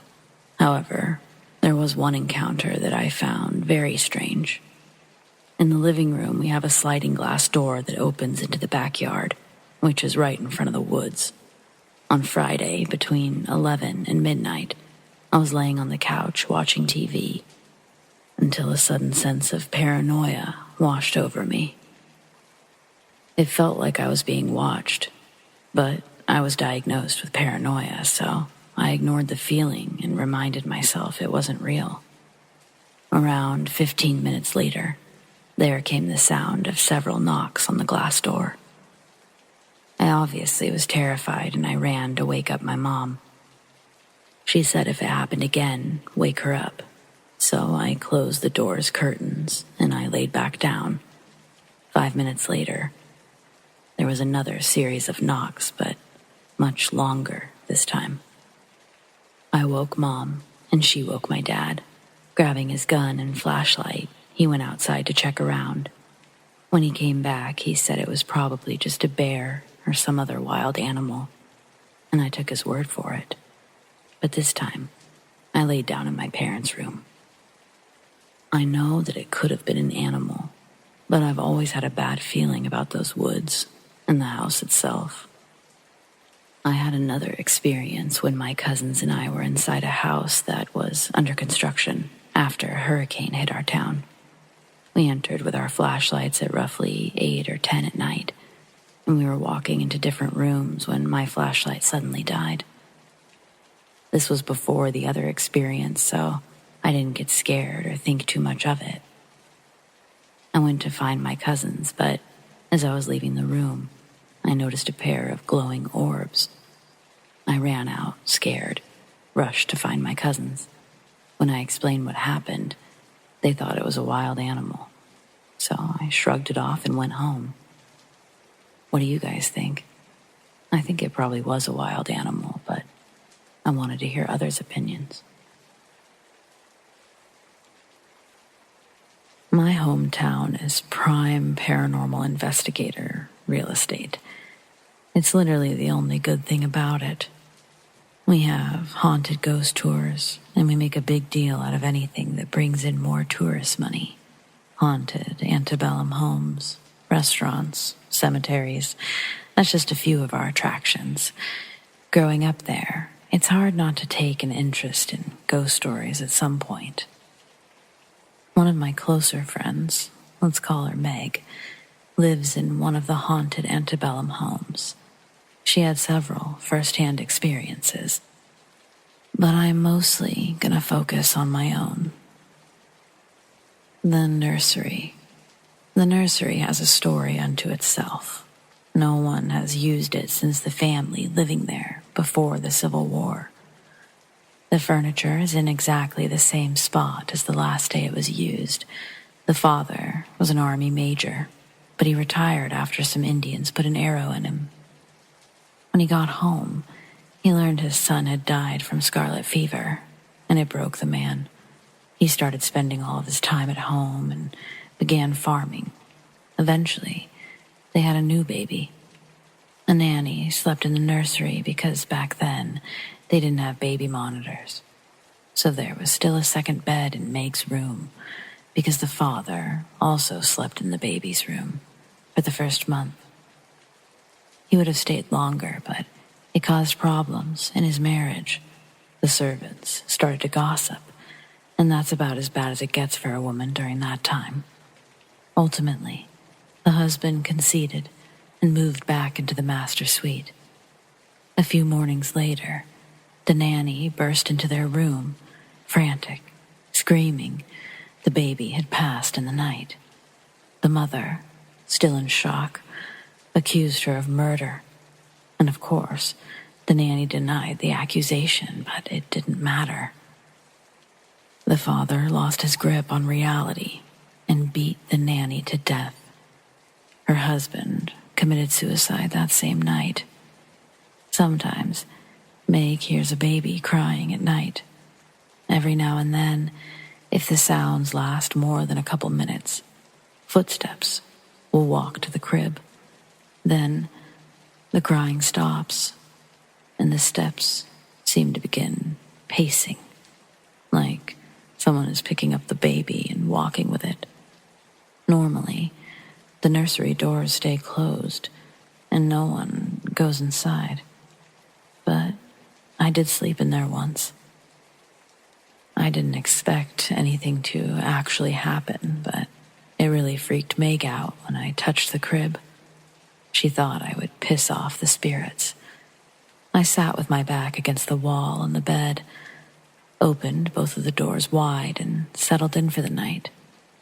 I played on my phone for an hour or two without incident, but that's when the door on my right swung closed. It surprised me. They were heavy doors, and I yelped a little bit. I thought I would hear Meg if she tried to sneak up on me. You honestly can't take 3 steps in that house without floors creaking. Still, I didn't hesitate. I ran down the hall hoping to catch her, but there were no retreating footsteps. No, nothing. The hallway on that side extended both ways. I ran the shortest path to Meg's room, sure that I would run into her any moment, but I made it to her open door without trouble. When I looked in, Meg was sound asleep. Well, I wasn't sure she was asleep, but she looked damn convincing. I was sure she would deny it if I played the game of waking her up, so I retreated. I sat in my original position and replayed the events, assuming she did sneak into the doorway, reaching her arm inside and pulled the door closed, straight in front of me with the lights on, making no sound. Then, how did she get back to her room? What else could make the door close? AC kicking on? No, it stayed off in that part of the house. Likewise, no open windows or anything else to contribute to an air draft. It had sat perfectly still up until the point of it closing. I tried to recreate the event, but I couldn't make the door shut at all, not to latch. Finally, I accepted defeat and went to bed, too tired to care anymore. I was deep in a dream. I really didn't want it to end, when the sound of a crying baby leaked in. Have you ever had the sound of something in the real world seep into your dream? Creates a confusing moment of both coexisting before you realize, oh, this is a dream, but that noise isn't. That's what happened to me. It took longer than usual to understand because there's no baby in my life, nor Meg's. There's no reason for me to immediately think it was part of real life. But then I heard soft footsteps right next to me and a light whisper of... And that's when I remembered where I was sleeping. My eyes shot open, and for one instant, I saw a dark figure standing over me. But as my vision focused, there was nothing there. Everything was silent for a fraction of a second, and my heart was just beginning to slow when both of the doors suddenly slammed shut simultaneously. I didn't wait to see what else would happen. I grabbed my pillow, ran to a different guest room, and though I never quite fell asleep, I didn't experience anything else either. So we moved into my apartment in 2018, 2019. It didn't start immediately. It started randomly. Little things like stuff moving to different places, feeling like something was watching me. One day last year, me and my sister were watching YouTube, and it randomly changed to Hulu. The remote was on the table. We changed it back to YouTube, and it went back to Hulu again. We were spooked, so we decided to play a game. While we were playing, we heard a step in my sister's room. We were home alone. We were scared, but I got up, went to my sister's room, and I saw a shadow figure just in the corner of my eye. We were pretty spooked, but nothing happened after that besides tiny stuff. Fast forward to yesterday. I had a friend over, and we were playing Just Dance. We heard something fall in the kitchen. We went to investigate, and we saw that a lid had fallen. It didn't make sense because it was on the counter before when we were in there. Either way, we just went back to playing Just Dance.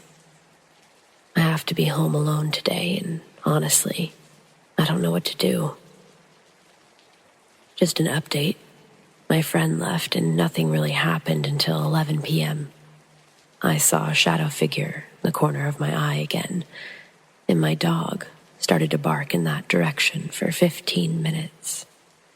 So, I think my apartment is haunted.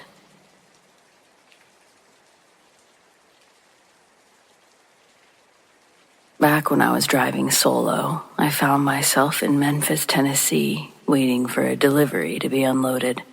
The receiver took his sweet time, 7 hours to be exact, leaving me stuck there long enough for my clock to run out.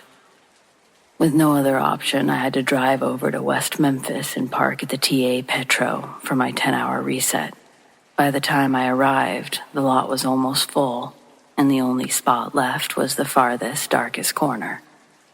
It wasn't exactly the kind of place you'd choose to park if you had a choice, but I didn't. I grabbed my dog, Noodles, and we headed out for a quick restroom break. As we walked, I noticed a man standing at the back of a trailer, just lingering there. Something about him made the hairs on the back of my neck stand up. I couldn't put my finger on it, but there was an unease to him. I wasn't about to stick around and find out what his deal was. I hurried Noodles, practically pulling him back to the truck, and once we were safely inside, I locked the doors. After a few minutes, I decided to head to the store and grab some dinner. I figured a good meal might settle my nerves.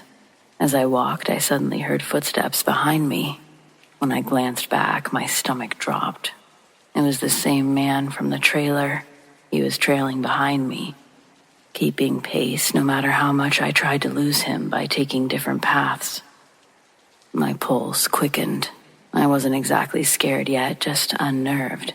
When I finally made it inside the store, the place was packed. People everywhere, the noise, the bustle. I thought I'd feel safer with the crowd around, so I snagged a seat at the bar before someone else could take it. I ordered my food and tried to relax, but halfway through my meal, nature called. I told the waitress I wasn't finished. I'd be back in a minute. But when I returned, something wasn't right. My fork, which I always placed on the left side of my plate because I'm left-handed, was now on the right. That uneasy feeling in my gut returned, but with vengeance. I looked around the room, scanning for the man who had followed me, but he was nowhere to be seen.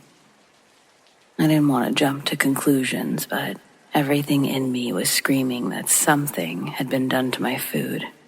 I flagged down the waitress, still standing behind my chair, and I asked if she'd messed with my food. She shook her head, confused, and when I asked if she saw anyone else touch it, she told me she was too busy to notice. My heart was racing as she went to get the manager. When he came over, I told him about the man who had been following me, how he disappeared when I walked inside, and now this strange switch with my utensils. The manager's face grew serious. He offered me a new meal and moved me to a seat closer to the office. Then he excused himself, saying he needed to check something. A few minutes later, he returned, sat down across from me, his expression grave as he spoke. I looked through the camera feed, he said, and a man did approach your plate while you were gone. He put something in your mashed potatoes, stirred it, and then left the building. Unfortunately, we don't have cameras in the truck lot, so I have no idea where he went after that. I don't want you to leave the store alone, and I need to report this to the police. Do you mind if I call them? I nodded, still trying to process what he had just told me. Go ahead, I said, my voice, I'm sure, a little shaky. The manager went ahead and called the police, and I stayed put, finishing up my meal while keeping an eye on the door. A few minutes later, he brought me a piece of pie on the house, which was a small comfort and delicious. When the police arrived, they took my statement and searched the grounds for the man, but they couldn't find him. After a couple of hours, one of the officers offered to drive me back to my truck. As we had walked out, he told me he was going to ask his boss if they could station an officer near my truck for the night. Sure enough, they got permission. And that entire night, the police car parked in that dark corner of the lot, keeping watch. The man was never caught, and I never found out what he put in my food, but nothing bad happened to me or anyone else that night. To this day, I'm still thankful for those officers who went out of their way to make sure I was safe.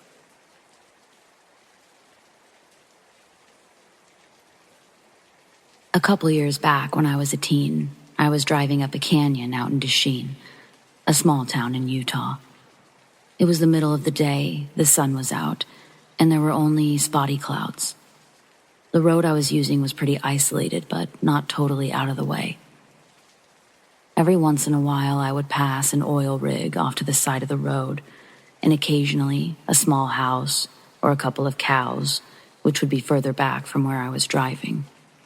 There weren't any trees blocking my line of sight, and any shrubbery was either just scraggly juniper bushes or grass that would barely reach past our ankles. Again, Utah. I was enjoying the drive a lot, because for me, driving time is me time. I was looking around, taking in the scenery, when I saw something to my right. About 75 feet back, standing near an oil rig, was a person. At first, I didn't think anything of it. There have to be people to occasionally maintain an oil rig. But then I looked closer, and what I saw was anything but human. It had 2 legs, 2 arms. But that's where the similarities stopped. It looked like it was made out of black scribbles, like if you took a pen and randomly scribbled across a sheet of paper.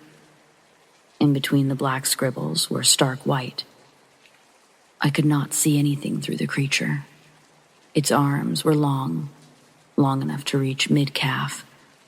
and it didn't quite have normal hands. Instead, it looked like branches twisting off the main trunk of its arms. It didn't really have a head or a neck. Instead, it just had a slight hump rising from the top of its torso. At the front of the hump, it had eyes of a sort, but it was more like two blank spots where the scribbles didn't cross, leaving two blank white circles. It was hunched over, but even then, I could tell it was big. It reached about a third of the way up the oil rig. I saw this thing in pure daylight. I wasn't sleepy, and I'd only been on the road for about an hour and a half before I saw that thing. I made complete eye contact with it, but it didn't necessarily make me feel scared, just uneasy. Has anyone else seen anything like this? Or did teen me just have a split-second flash of insanity? Also, the black scribbles that made up the creature were constantly writhing.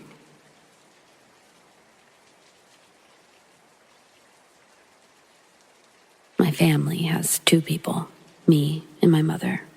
My mother is a teacher and she teaches literature in high school. I was still in middle school when this happened. Usually after a stressful day, my mother would go to her friends. At about 2 a.m., she came home, reeking of beer. On the account of her wearing nice clothes, she wanted me to take pictures for her.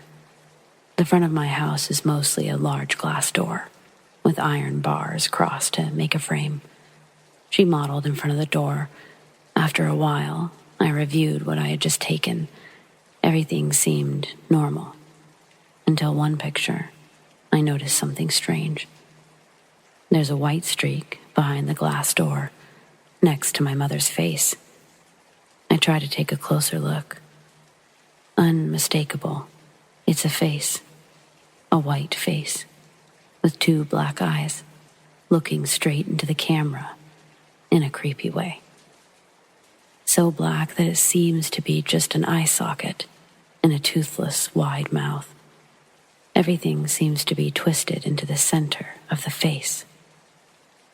I have a feeling that this is not something that should exist, like I just saw something I shouldn't have, but it's clearly appearing right in front of my eyes. I started to feel cold. The more I looked, the more scared I became. My mother noticed, and she wanted to see what I had just took. I told her that there was something behind the door.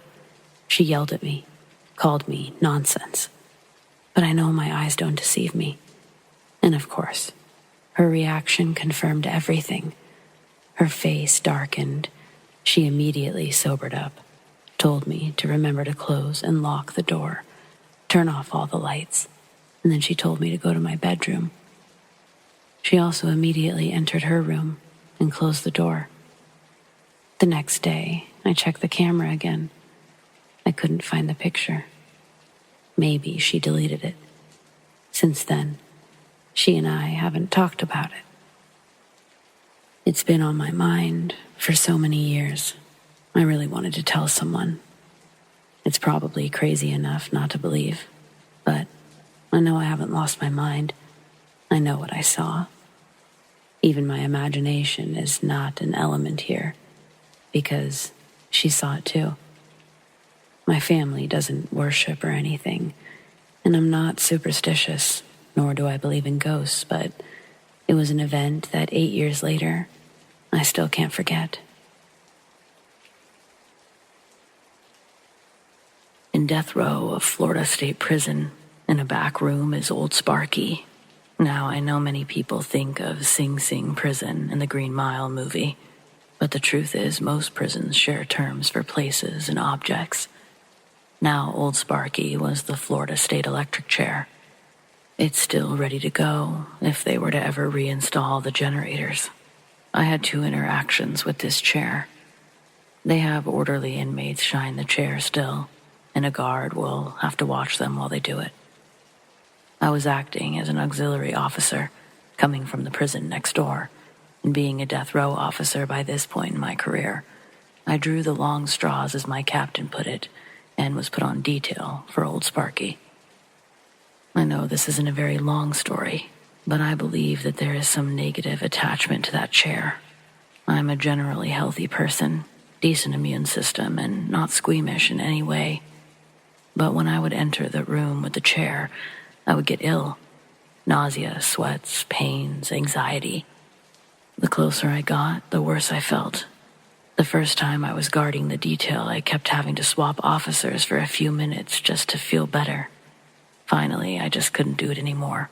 I talked to the shift lieutenant and explained that I was having issues in that room. And that's when I was moved to compound security.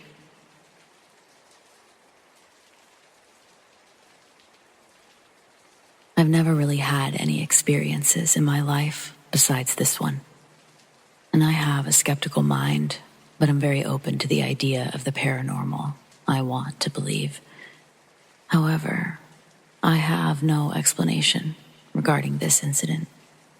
It happened to me and a couple of friends in 2011, and I've never really told anyone other than my significant other. We were 19 and in a ghost hunting phase, and we'd been to some reportedly haunted sites. Didn't have any experiences to speak of, though.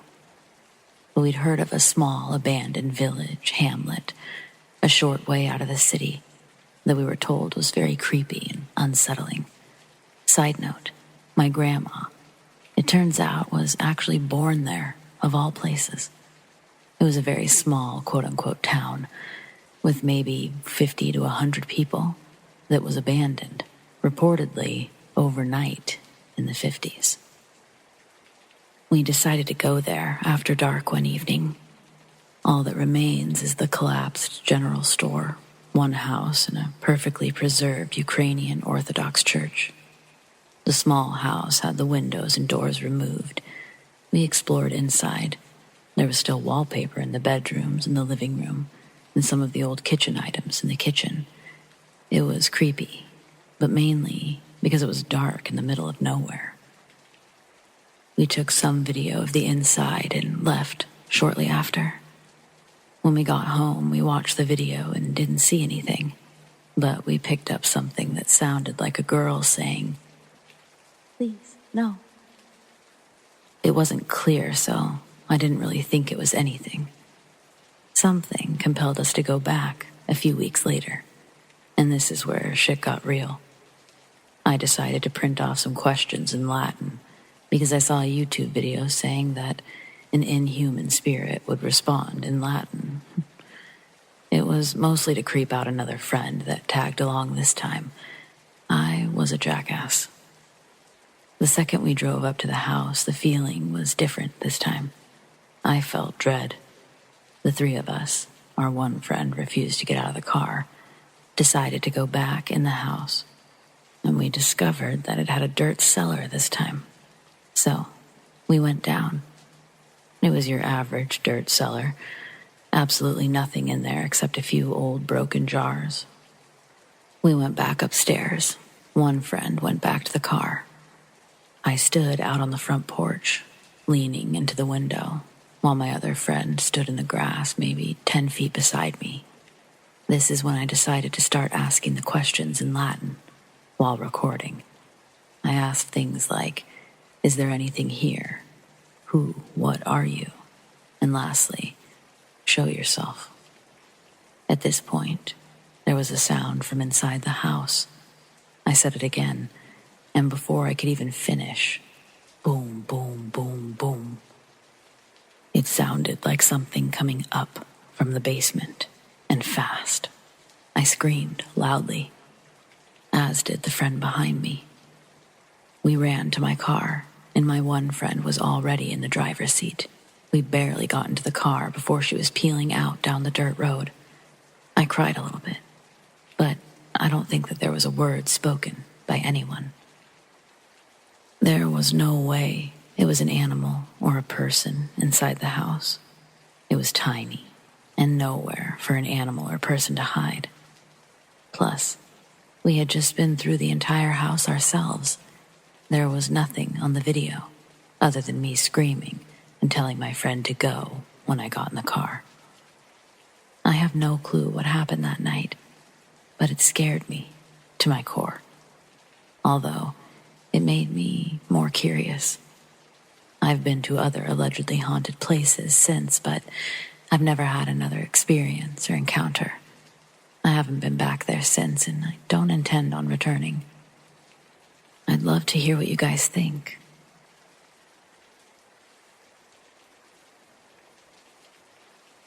I was driving through the Texas Panhandle, heading north into Oklahoma. I was third in line on a 2-lane road, following a cattle hauler. The wind was fierce, a strong headwind that made it impossible to shift into top gear. It must have been the same for the other 2 drivers ahead of me, because I had no trouble keeping up with them. As we entered a curve, I saw the cattle truck ahead catch its right front tire on the berm of the road. The driver tried to recover, but the combination of oversteering, the relentless wind, and the cattle shifting to one side sealed his fate.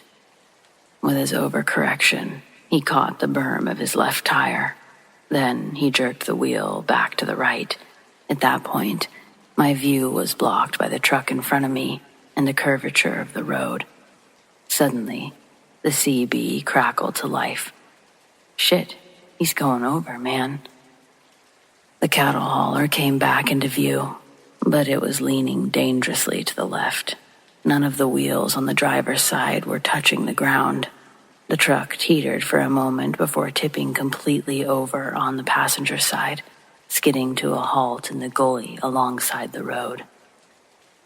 I don't think either of our trucks had fully stopped before the driver in front of me and I sprinted out of the cabs, running towards the overturned cattle truck. The first thing I noticed were that 2 or 3 cows had been ejected through the aluminum roof. They were either dead or in the process of dying, their bodies scattered across the road. My main concern was the driver of the cattle truck. The other driver and I exchanged a glance, silently asking, "How are we going to climb up there?" Just then, the driver's side door creaked open, and the driver began to climb out, disoriented but alive. We scrambled to help him down. As much as I didn't want to, I had to look inside the trailer. The scene was worse than I'd imagined. Several of the cattle were already dead. Others were barely clinging to life, and the rest bellowing in terror. The smell of blood and fear was overwhelming, and there was nothing I could do for them. And this was the mid-90s, long before everyone had cell phones. The driver of the second truck offered to run for help while I stayed behind with the cattle truck driver, who was on the verge of shock. I helped him to my truck, where we waited for what felt like an eternity, though in reality, help arrived in record time. A deputy soon showed up and took my statement. He was polite, but firm when he asked me to leave. Before I left, I asked him what would happen to the surviving cattle. He patted his gun, and the realization hit me hard. I wish I hadn't asked.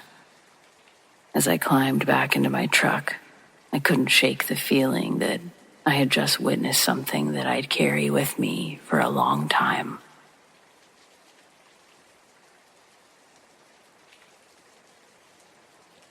This all happened a couple of years ago. To give a bit of background, I, a female, own a holiday house out of the country that I look forward to every summer. I go for weeks to months on end, and I love it. The only issue is it is slightly isolated. The closest neighbors are about a 20-minute walk, and they're the only people on my street or near me. I want to add that this house is over 100 years old, as it's a small cottage and it's been passed through my family for generations. The neighbors are farmers, so they're not usually home. This all went down one Tuesday morning. I was baking with the door open to let the fresh air in as it was sunny outside, and we don't normally get that in Ireland. A knock on the door jolted me up from my daydream-like state. A somewhat raspy voice called out, "Hello, dearie." I was taken aback.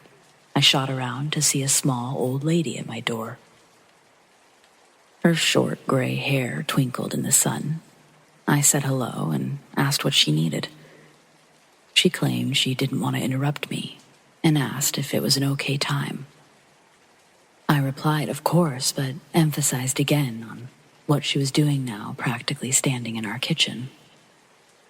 She asked, did we know Mary? I said, no, I've never met somebody named Mary, surprisingly. She said that was all right and left. I only realized as she walked out the door that she might have been lost or needed a lift home, as the road isn't safe due to the tractors. In our house, you have to go left and then straight after you head out the door to get to the wall and the gate. The wall is quite small, so anybody can hop it or sit on it. I ran out the door after her to see nothing. There was no electric cars at the time, so she couldn't have been using that. I have a very clear view of up and down the road for many, many miles, and I can't see her. It was like she just disappeared. This story still freaks me out to this day. I only realized today that the very original owner of the house's name is Mary. I hope she rests well, knowing that there's a family that loves her house as much as she did. Before I begin, I'd like to say that this is a very long story. It's been something that's haunted me since I was 6 years old, since my first encounter with it. I have had dreams about this, and 2 very specific encounters with the creature. I'm sharing this story so I can possibly find help on what to do or how to get rid of this creature that's been hunting me for as long as I can remember. Just for background, I'm a 21-year-old female, and I still worry about this creature finding me, but I'll get into details on why later. For now, here's my story. I would always go camping with my grandparents, who I called Gammy and Gampy, at the end of my school years. I'd always look forward to it since I grew up loving the outdoors and the woods. I especially loved camping. I loved the idea of having s'mores, taking long hikes, being around the campfire, and of course the wildlife we would see. Now, I grew up in California, mostly near cities. The forest felt like my true home. I always preferred being near trees and dirt rather than buildings and crowded places. Besides, the woods were much quieter and more peaceful. I always felt safe when I was there, like nothing could ever hurt me. But something strange would always happen at the end of the month in May. I'd have this reoccurring dream during the last week of my school year. I would be in the woods, walking alone down a dirt trail. The woods were always strangely quiet. I would continue to walk this path until I saw this red fox poke its head from behind a tree. Its eyes were always strangely human-like, but they were yellow and somehow looked like teddy bear eyes. And it would just stare at me. It wouldn't make a sound at all. It would just watch me. Usually in my dream, I would go up and pet it, causing the fox to finally make a noise, usually a soft growl. Then I would continue walking, and it would follow me. The first time I had this dream was when I was actually around 5 years old, and it lasted until perhaps 11. Over the years, it would be the same exact thing. I would walk into the woods, find this fox, pet it, then continue my hike with it alongside me. But after having this dream for about the 4th time, it would start to walk behind me. That's when I started to feel uneasy about this fox. I could hear it making odd noises, but every time I went to look back, it was just walking like nothing was wrong, even somehow giving me a smile. Sorry to go on about the dream, but I now believe that it was a warning of this creature. Now that the dream is out of the way, I can talk about my first true encounter. I was 6 years old, and I was going on a camping trip with Gammy and Gampy for about a week. Of course, I was very excited about it, being able to barely keep myself in my school seat for the last day of kindergarten. They had picked me up right as the bell had rung and already had the camping trailer attached to my Gampy's truck. I remember he drove an old red truck that only had 3 seats, me always being in the middle. It took about 2 hours to get there and another good hour to find our usual spot. It was deep into the woods and far from other people, as my Gammy wasn't too fond of being around other people while we camped. As they were setting up the camping trailer, I wandered around the campsite, loving to dig in the dirt for bugs. I had sat down on the dirt and I started to dig, but I noticed how strangely quiet the woods were. It was never this quiet, not even in the dead of night. I thought it was odd, but being only 6, I didn't think too hard about it. As I continued to dig for bugs, however, I thought I heard my Gammy call for me. She would usually call me Sugar Booger, that being a nickname she gave me since I was born. That's what I had heard, but it sounded like she was very far away and somewhat sick. Sugar Booger. I looked up to where I heard it come from, that being from the woods. But there was no way that she was there because she was still unloading stuff from the truck. Even at the age of 6, it didn't feel right. So I walked closer to my grandparents and stayed next to them. I soon forgot about my weird encounter, though, as we began to have fun. For the rest of the day, we played card games, sat next to a campfire as we ate dinner, and we stared up into the stars. I always loved seeing the stars. They weren't visible anywhere from where I lived. We started to get sleepy around 9 p.m., I believe, and we started to get ready for bed. There were bunk beds that me and Gammy would sleep on, keeping our luggage on the top bunk, and we'd sleep on the bottom bunk. Due to my Gampy's snoring, he would sleep on the couch of the trailer. I would always sleep next to the trailer window, just in case I couldn't sleep and I wanted to look outside. I fell asleep pretty quickly, though. That being the last day of school and all, it was pretty exhausting. I remember waking up probably hours later, it still being pitch black outside. It wasn't weird for me to wake up late in the night, since I was always known for having sleep issues. I rolled onto my side, trying to fall back asleep, until I heard, "Sugar Booger." My eyes immediately shot open as I heard my nickname being spoken, but I knew it wasn't either of my grandparents. They were both asleep and were never known to sleep talk before. I started to feel this horrible feeling in my gut, like whatever I was hearing wanted to really hurt me. Even at the age of 6, I knew this wasn't normal. Then I started to hear tapping at the trailer window. It was soft, but loud enough for me to hear it. Tap, tap, tap. I just sat there, frozen in fear. I was trying to just brush it off as a tree branch or rain, but I just knew that it wasn't.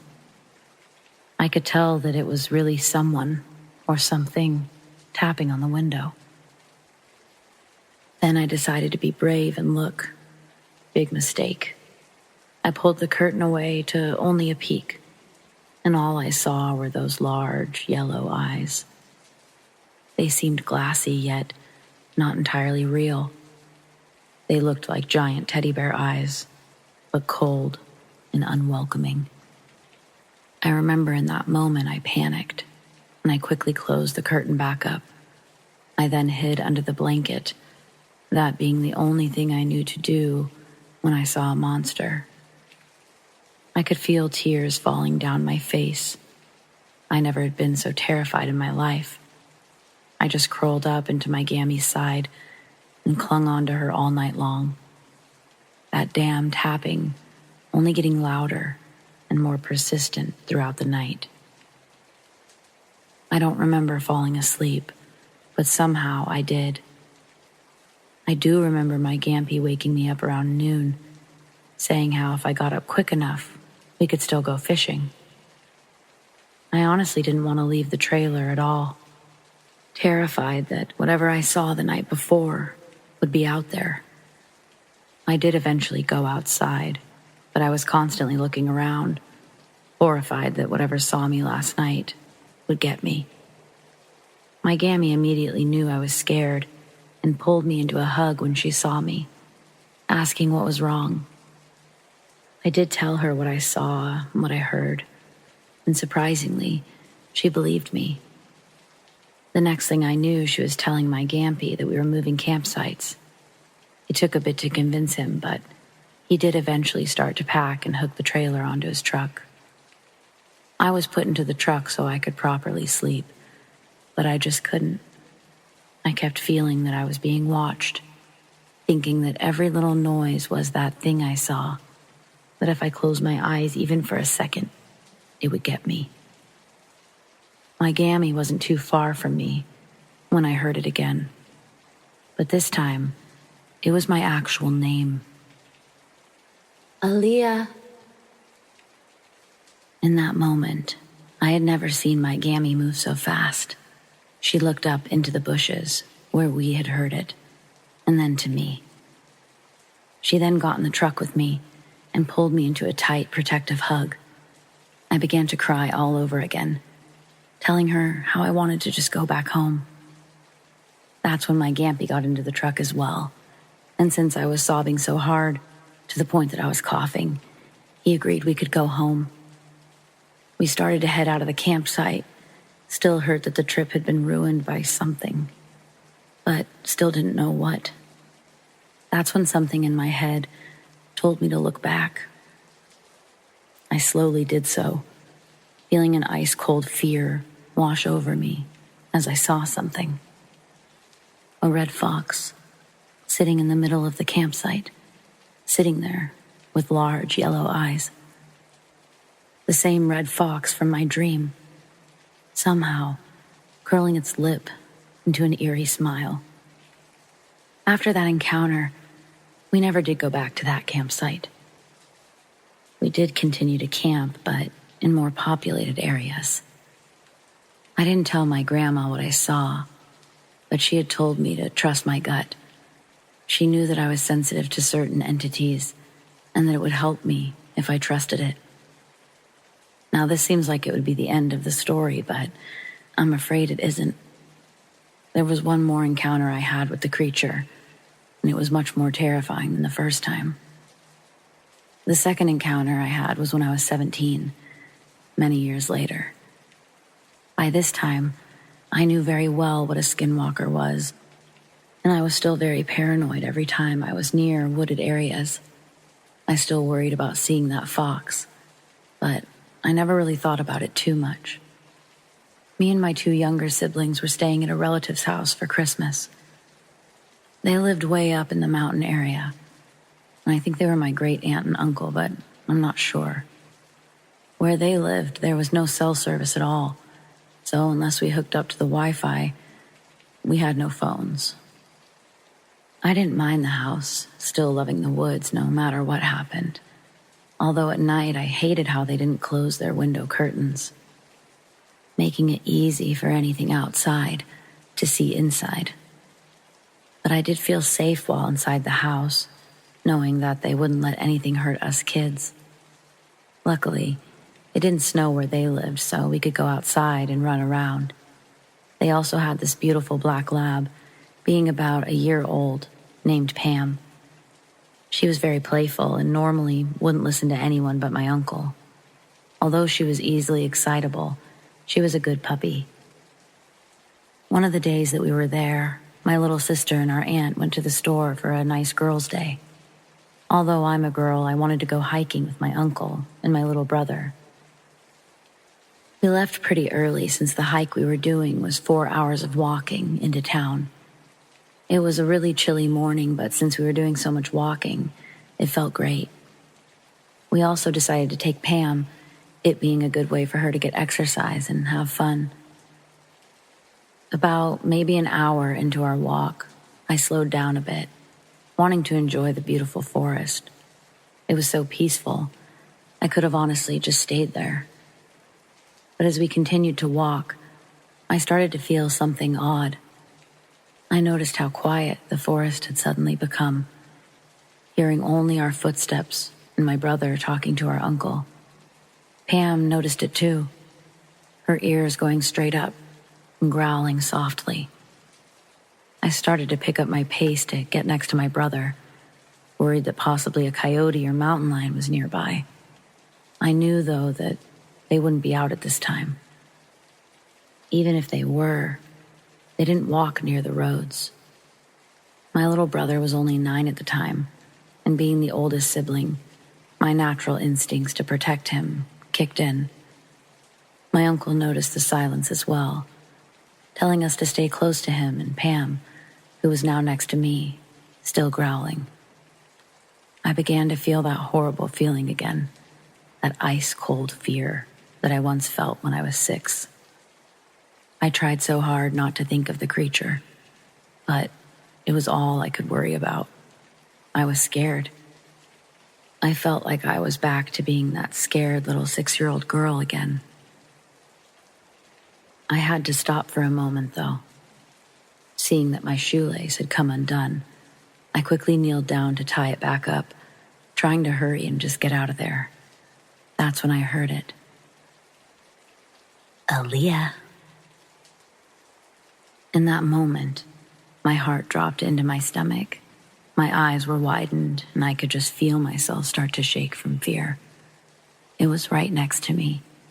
I heard it clear as day. I slowly turned my head, and there it was. That same red fox, still having those horrid yellow eyes, and that same demented smile. Only this time, I saw it much more clearly. Its fur looked so matted and disgusting. The smell it had was like rotten, decaying flesh, mixed with garbage. Its limbs were much too long for a normal fox, the back legs bending completely the wrong way. Those eyes were still the worst thing about it, but now they looked emptier than I remembered. I wanted to scream, to run, to cry, but I just couldn't. I was frozen as I was, too scared to even blink. Then I heard it speak again. This time, however, it had mimicked my little brother's voice. "Found you." Before anything else could happen, Pam suddenly jumped in front of me and started to bark like mad, snapping and growling so aggressively that it scared me out of my frozen trance. When I looked back, it was gone. I used that moment to run over to my brother and uncle, who didn't see what I saw, as they were too far ahead now. But I heard my uncle start to pray and sing a song under his breath, keeping my brother and myself close to him. I was just too scared to even look back, so I kept my eyes on the ground and refused to stop walking. Pam had stopped barking, but she was still loudly growling and never left my side as we continued our hike. My little brother was a bit worried, but he just thought it was a coyote. When we finally made it into town, my uncle called our aunt and told her to come and pick us up, saying something about it wasn't safe for us to walk back. Thankfully, she did come and get us, but she was confused since we had talked about that hike for days. On the car ride back, Pam never left me alone. She was right with me the entire time. She knew that that thing was after me, and she protected me. I was very grateful that she was with us. Who knows what would have happened if she wasn't. When we got back to the house, I was talked to by my uncle and aunt. Once I told them what happened and what I saw, they had started to pray and check that all the locks were shut tight. My aunt putting something around the doors. I now believe it was probably ashes, but I never did find out. Unfortunately, this cut short our Christmas vacation, as they were worried that I was not safe while still in the woods. We had to be taken home the next day. They ended up making an excuse of how there was an emergency with a friend and that they had to help them out. I felt horrible that this Christmas was ruined, but once I did leave the woods, I truly felt safe again. Before they had to drive back home, though, they told me that it wasn't my fault, and that luckily, it didn't hurt me or the other kids. It did make me feel a bit better, but it still brought up a lot of questions and worries. It was still around. How? Why? What did it want with me? Does it want my skin, my soul? Was I just going to be tormented by this thing forever? I still don't have answers to these questions, and that's what really scares me. Now, I've long since moved from California, and now I live in Kentucky. I do live in the woods, but so far, that thing hasn't found me. I know that seems very stupid on my part, but life had changed a lot when I was growing up. I was given no other option than to live somewhere else, and my grandpa in Kentucky was kind enough to let me live with him. So please, don't call me an idiot for moving into the woods when I had no other choice. Anyways, while I'm happy it hasn't found me, I'm still worried. Can it still find me? Is it still hunting me? I'm not close to anyone who truly knows how to get rid of this thing, and that's why I'm telling my story now, so I can possibly find help. So please, if there's anyone out there who does know, help me.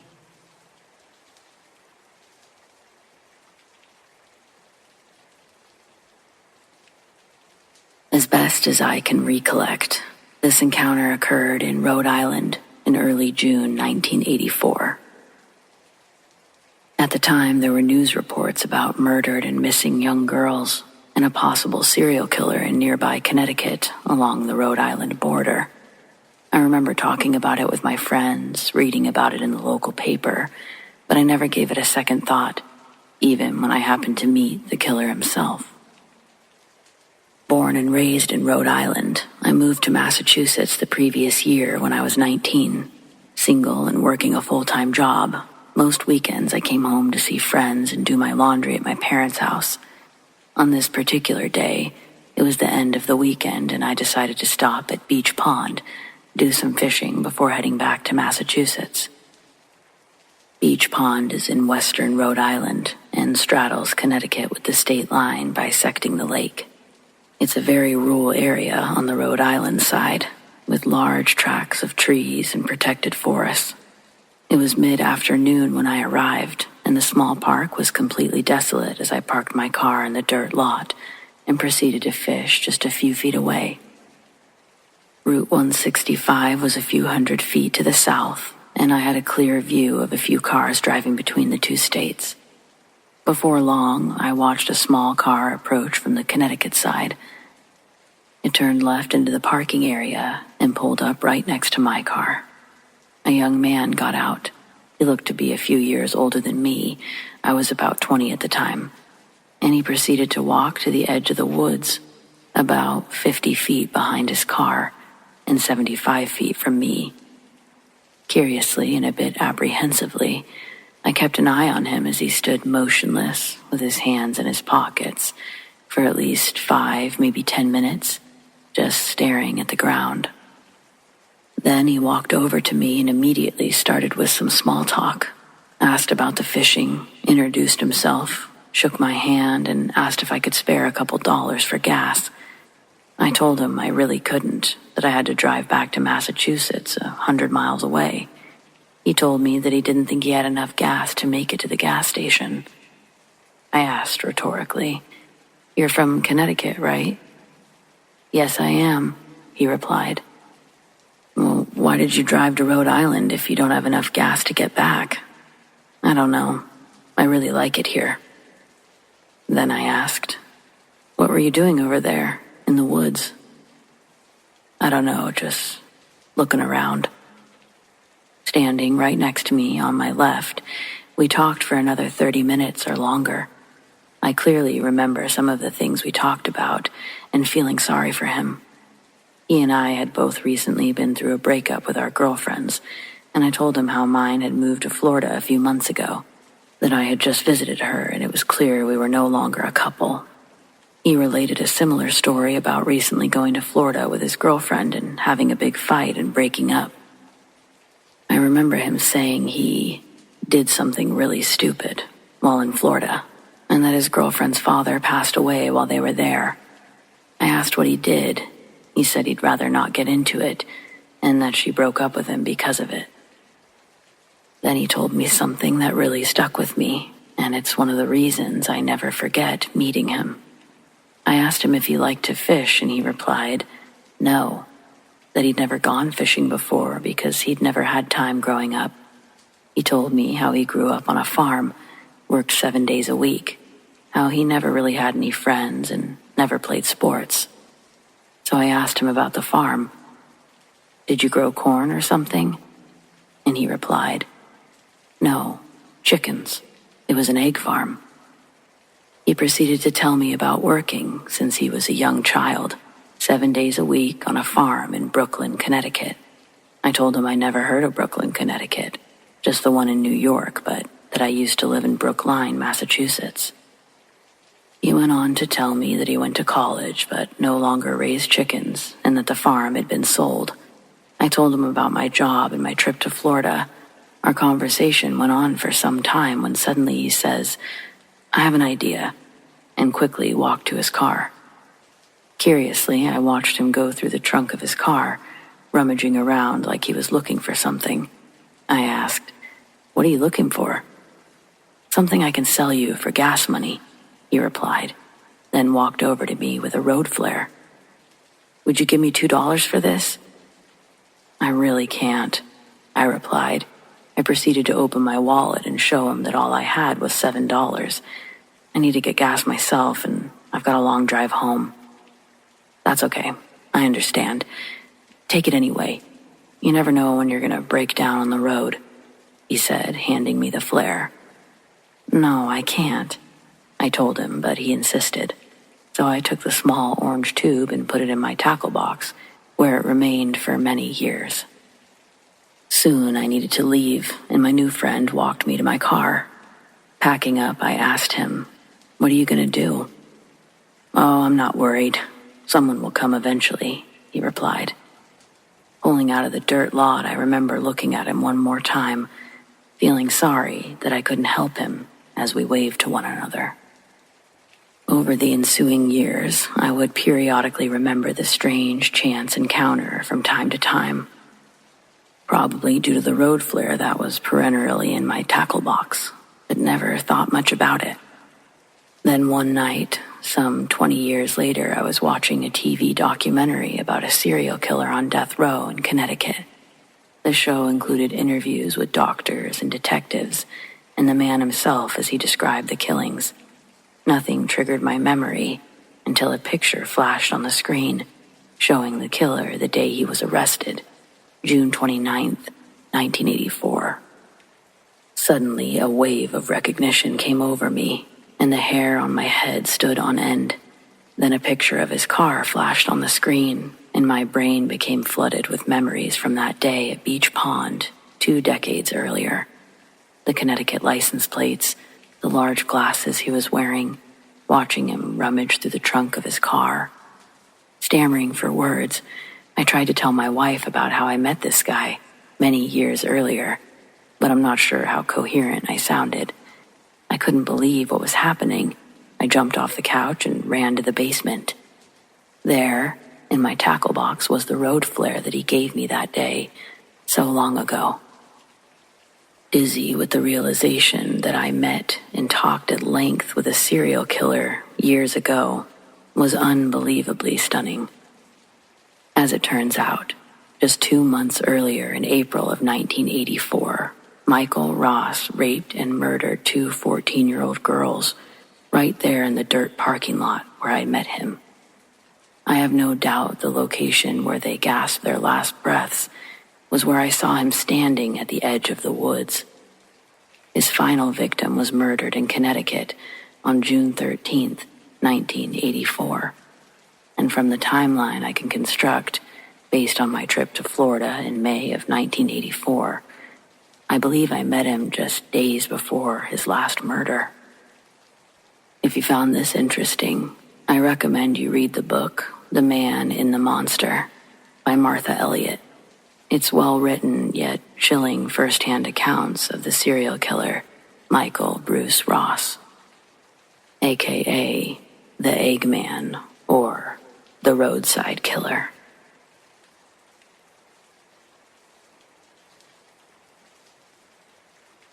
My mom and I were driving up the California coast from Los Angeles to Sacramento. The date was September 26th, 1969. We wanted to take our time and enjoy the scenic route. Mom had packed lunch, and we decided to stop at a place called Lake Berryessa. The lake is fairly close to Napa, in between San Francisco and Sacramento. We had our dog with us. We wanted to walk her for a bit, find a place to eat lunch. My mom spotted a parking lot and turned into it. The area was desolate and very quiet. There was one car in the parking lot.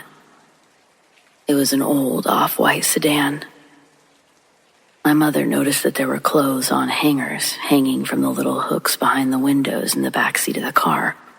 She commented that because of the clothing, it looked like someone was traveling. She didn't say anything more, but I sensed that she was a bit wary about being in such a lonely place and seeing one car in the parking lot, but not a soul around. Mom and I began walking with our dog on her leash and looking around for a spot to sit down and eat lunch. We saw a few picnic tables in the short distance. The lake was to our left as we walked towards the picnic tables, but before we sat down at one of the tables, we wanted to let our dog walk around a bit more. So we turned in a somewhat wide circle. The lake and the narrow beach along the lake was now on our right. There were tall brown weeds in front of us, but off to the right. As we were walking along, we heard a voice that came from the tall weeds. The voice, clearly a male voice and somewhat gruff, called, "Hey, psst, psst, hey you, come here." And he repeated again, "Psst, come here." As I'm writing this and remembering the freeze-frame fear of that moment, I have chills. My mother yelled, "Run," and grabbed the dog in her arms. We ran back to our Volkswagen Bug, jumped in, locked the doors, and got out of there faster than fast. On September 28th, 1969, 2 days later, the TV and the newspapers were full of news about a hideous attack at Lake Berryessa. The Zodiac killer had murdered a young woman and severely wounded a man who had been sitting on the exact beach by the lake that my mother and I had passed, just before hearing the voice coming from the weeds. My mother heard the news and said, "Yep, it was him." Interestingly, I live not more than 50 miles from that lake and beach that my mom walked past all those years ago, where the crime was committed. The region surrounding Lake Berryessa is stunningly beautiful. Abundant foliage, wildlife, and of course, the lake. Though, I still cannot go to the place where the Zodiac was. My memory of the evil I felt that day just doesn't leave me.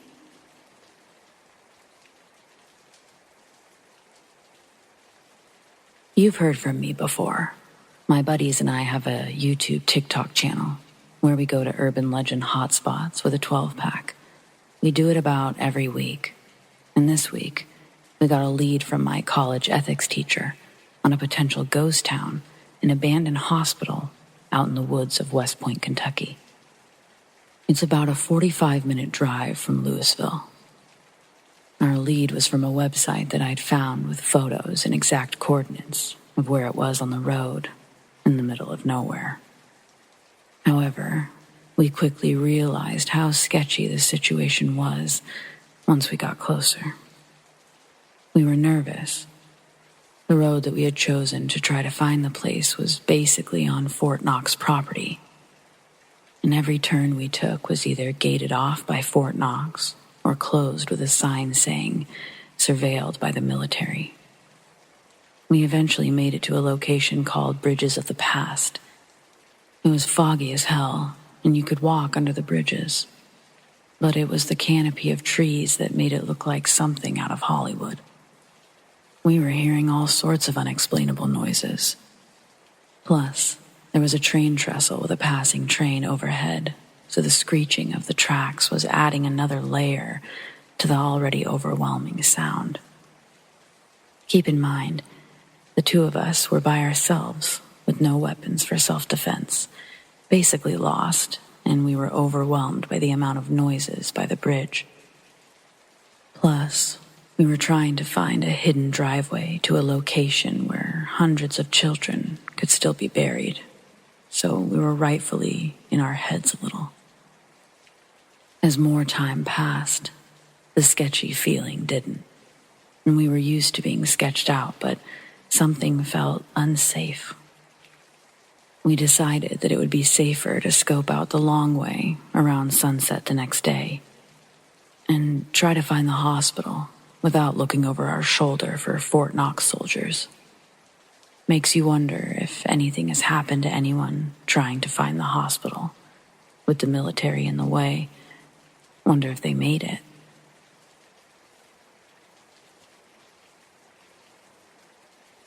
So this has been going on for 2 years, but I moved into this house 4 years ago. I always blamed it on extreme stress and sleep deprivation, but now that I've been feeling better, comparably, and these visions are only getting worse and longer with this animal I'll describe in a second. It's getting closer and closer each time. It's starting to worry me.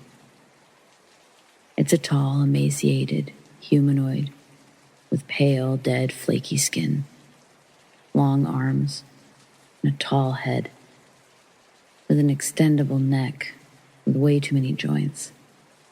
It lacks any ears or nose, and it has deep black indents where the eyes and mouth on a face of a human would be, though its head is like two clumps cobbled on top of each other, so the eyes are further from the mouth than they would be, and the eyes are too close together, almost like how little distance a flounder has between its eyes, which I know is a weird comparison, but the fact that it looks like your stereotypical horror game creature didn't help me take it any more seriously at first. This thing has given me 3 or 4 panic attacks by appearing in my doorway and slacking to get away.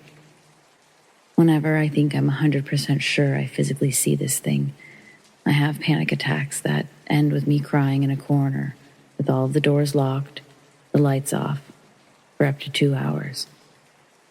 But I always thought this thing was just a manifestation of my stress. Relatively recently, the physical signs of it have been getting more and more intense. Started with floorboards creaking loudly and approaching my bedroom when everyone was asleep.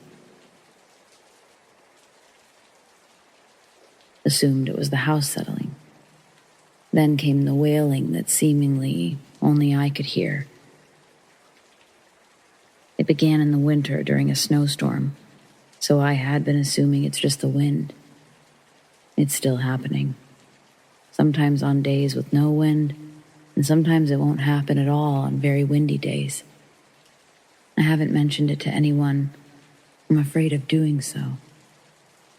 Then, the opening and closing of the door of the room which I always feel like I'm in its presence. The laundry room. It's basically just our basement and looks just like one with the exception of the washer and dryer, folding clothes and hampers. I never like going in there, and I can't stand when the door is open to that room because I imagine it running down the hall and grabbing me, as if a flimsy wood door would deter it. I just figured it was the wind or people coming and going until it started happening every time I walked past late at night. Even after I closed it seconds ago, this doesn't happen in the day for some reason, or at least less in the day. Maybe I just notice it more at night because there's no light in there, so it's exceptionally dark. Then, the scratching noises. This began happening just before the visions intensified. The conditions. I'm the only one awake. It's dark outside, and it's between 9 p.m. and 5 a.m. Figured it was the dogs upstairs. When I realized that wasn't possible, I thought it may be a raccoon or a large bird that's gotten into the walls somehow and has made it their hideout. This isn't a light scratching. It sounded like at least a badger-sized animal. So I've dismissed the idea of it being a small rodent or passerine. Then the visions became vivid. I'd see it. It was a third-person perspective of the hallway it'd come through. I know it has a bloodstain under its right eye, and its dead, flaky skin that's peeling under the left one. I know its mouth looks like an open frown, and I know every detail of the hall, down to the positioning of objects that are often moved around. I think I'm either schizophrenic or this thing may be more real than I thought. I'm posting because my dogs are no longer willing to come downstairs with me at night, just as the visions have gotten their most vivid. Can anyone tell me why these visions are so vivid, despite the fact that my stress has been going down and I've been getting more sleep?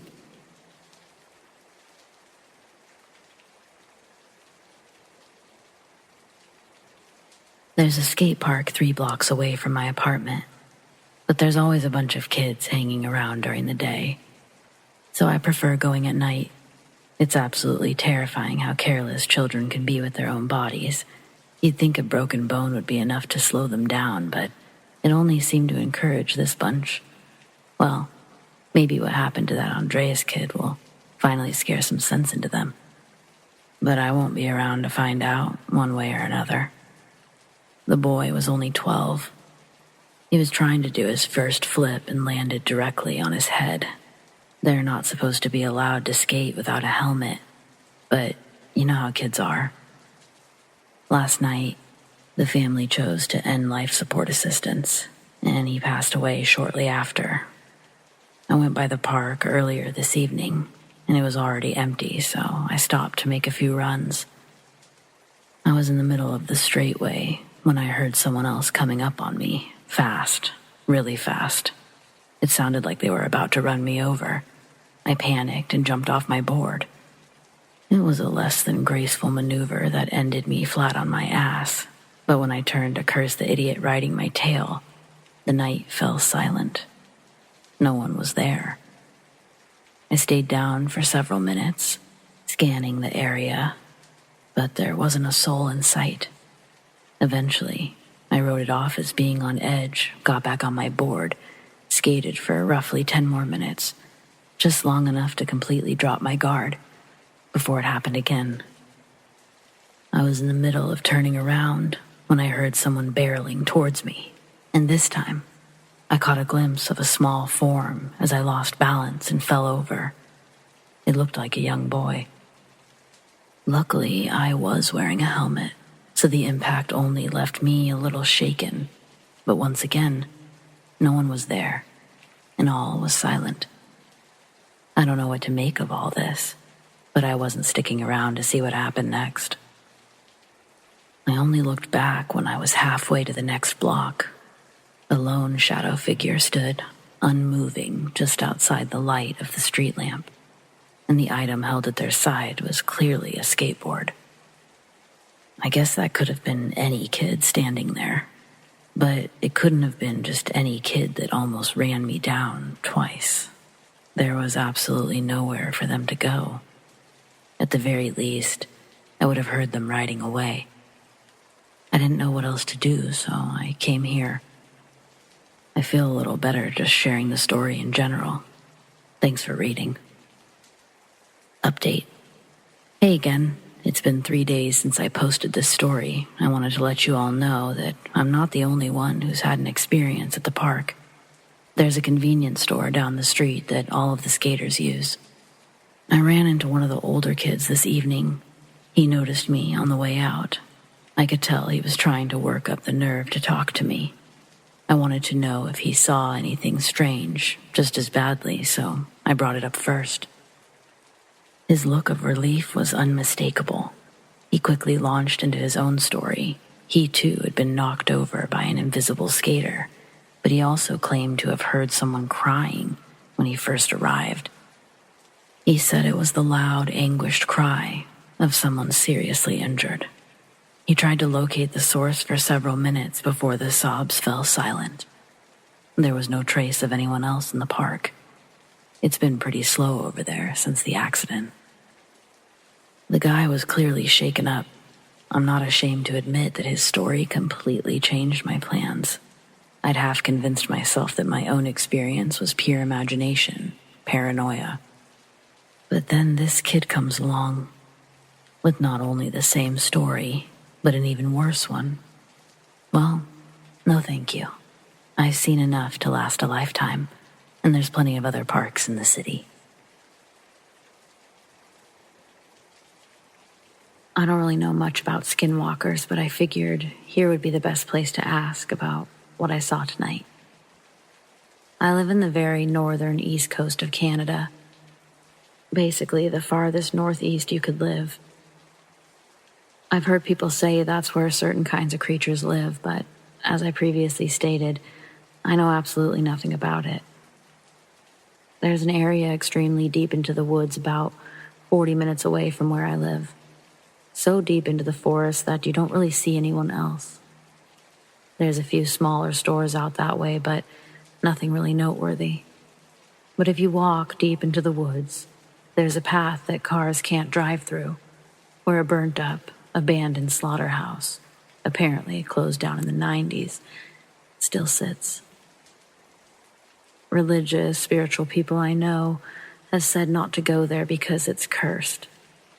And I've had a First Nations friend fill me in on what he knows about the area, which he basically just said he wouldn't go there.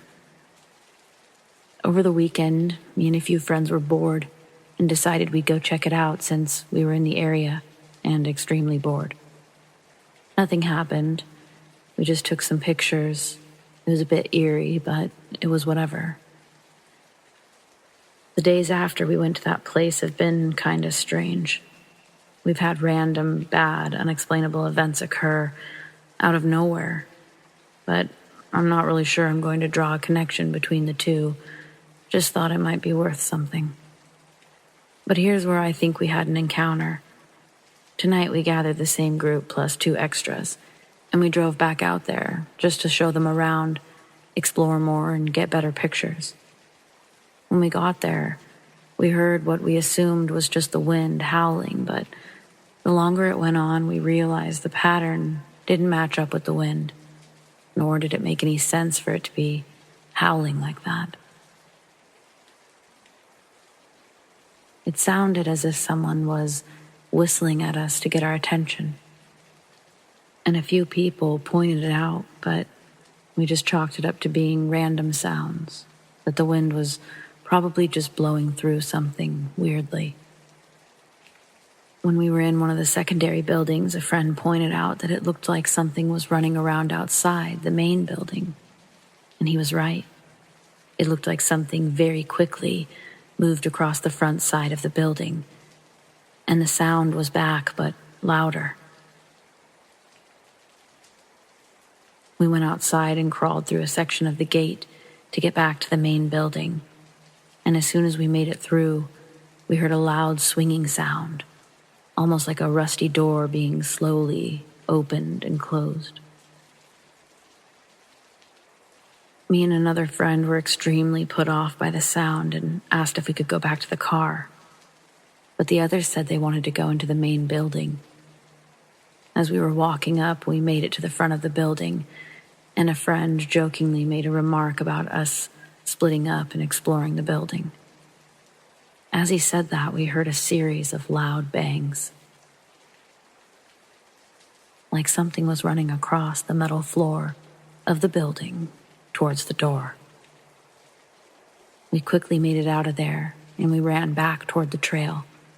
As we were running back toward the car, which isn't exactly a short walk. It was 10 minutes on foot walking. We shine our lights back towards the building, and only about 3 of us look back, but all 3 of us definitely saw what appeared to be something completely solid white running down the trail. We got in the car and drove back to town as quickly as possible. I don't think we'll ever be going back. But what do you guys think? Does this sound like a skinwalker?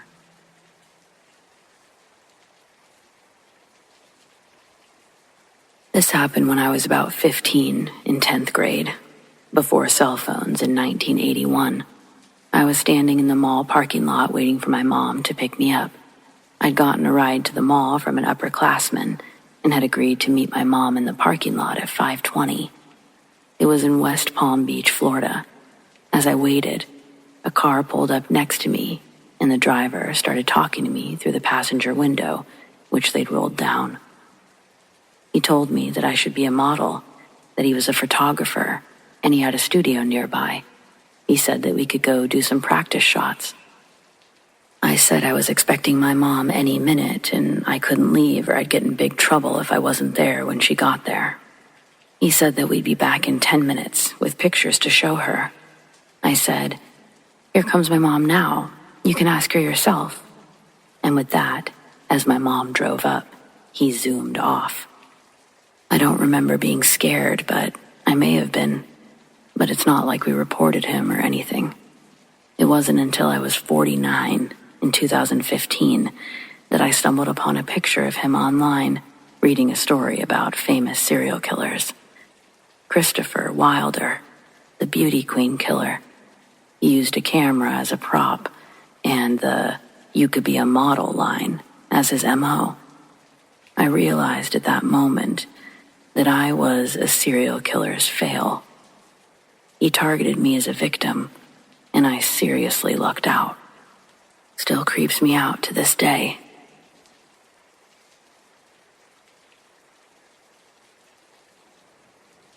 A few summers back, after I had just turned 18, a friend had invited me and some other friends to their family's second home in wine country.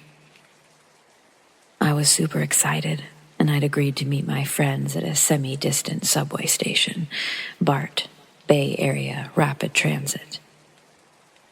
Since it was only a weekend trip, I had all of my stuff in a backpack and my sleeping bag hooked on to the backpack. I'm pretty sure that because of that, many people mistook me for a female vagrant and thus more approachable, or maybe vulnerable. Indeed, that subway trip alone had more weird encounters than I've ever had before. That same trip, I got hit on by a man 3 times my age and screamed at by a homeless man who was asking for the time. However, by far the weirdest encounter that day, and probably in my life, was when the bearded woman in the open-back hospital gown and hospital bracelet approached me. Now, I don't like to think of myself as discriminatory towards people with mental health issues, as most of my friends are depressed in some form or fashion. Yet, when that woman in a hospital gown and plastic hospital bracelet, when she approached me, my mind went straight to all those horror films about people escaping from an insane asylum, which turned out to not be too far from the truth. To give a bit more details on this woman, she was physically intimidating due to her very large and wide stature. She was at least 6 inches taller than me and weighed a good 70 pounds more. And most memorable of all, she had a large amount of sparse, patchy, and wiry facial hair. When she started to approach me, I desperately looked down at my phone and tried to pretend I was anywhere else but on that train platform, hoping that she wasn't actually headed for me. That, of course, did nothing, and she sat right next to me. She first asked if she could borrow my phone. I really didn't want this person to borrow my phone, as not only did I need to save the battery to rendezvous with my friends, but there'd recently been a string of cell phone thefts on Bart. I was not about to let mine get stolen, so I gave her some excuse about my battery, hoping that she would just leave me alone. Unfortunately, my refusal was not a deterrent, as she took that as a cue to strike up a conversation. She asked if I was traveling, picking up on my large backpack and sleeping bag, and I said yes, but trying to be as vague as possible. Then she asks where I'm going, and as I did not know how to deflect her, and being too deeply uncomfortable to lie, I said the truth. Napa. She then proceeds to tell me how she'd gotten locked up at a psychiatric facility in Napa after she had beat her husband with a phone receiver, after he threatened her. Feeling very glad that I had not given her my phone, I try to defuse the situation by sympathizing with her over her awful ex-husband. That prolongs the conversation, and she asks me again to borrow my phone so that she could show me a website called World's Best Gore Vids. Apparently, there's a particular video she was a fan of. It was a graphic video of a man getting his head run over by a tank. Now, I don't know about you, but that's not something I want to watch, ever. But especially not with the woman who had just admitted to savagely beating someone. Luckily, soon after, my train arrives at the station and I board it. Unluckily, so did she. She kept talking to me during the ride. For my part, I tried to say as little as possible to not seem rude and anger her, while also trying to make it clear that I wasn't interested in talking. She didn't pick up on this cue, or didn't care. We parted ways a few stops later, when she got off the train. She told me that she was meeting her new boyfriend there, and she'd wanted to call him, which is why she wanted to borrow my phone. I sincerely hope that her new man does not have any phone receivers lying around. So, bearded, gore-loving lady in a hospital gown, let's not meet.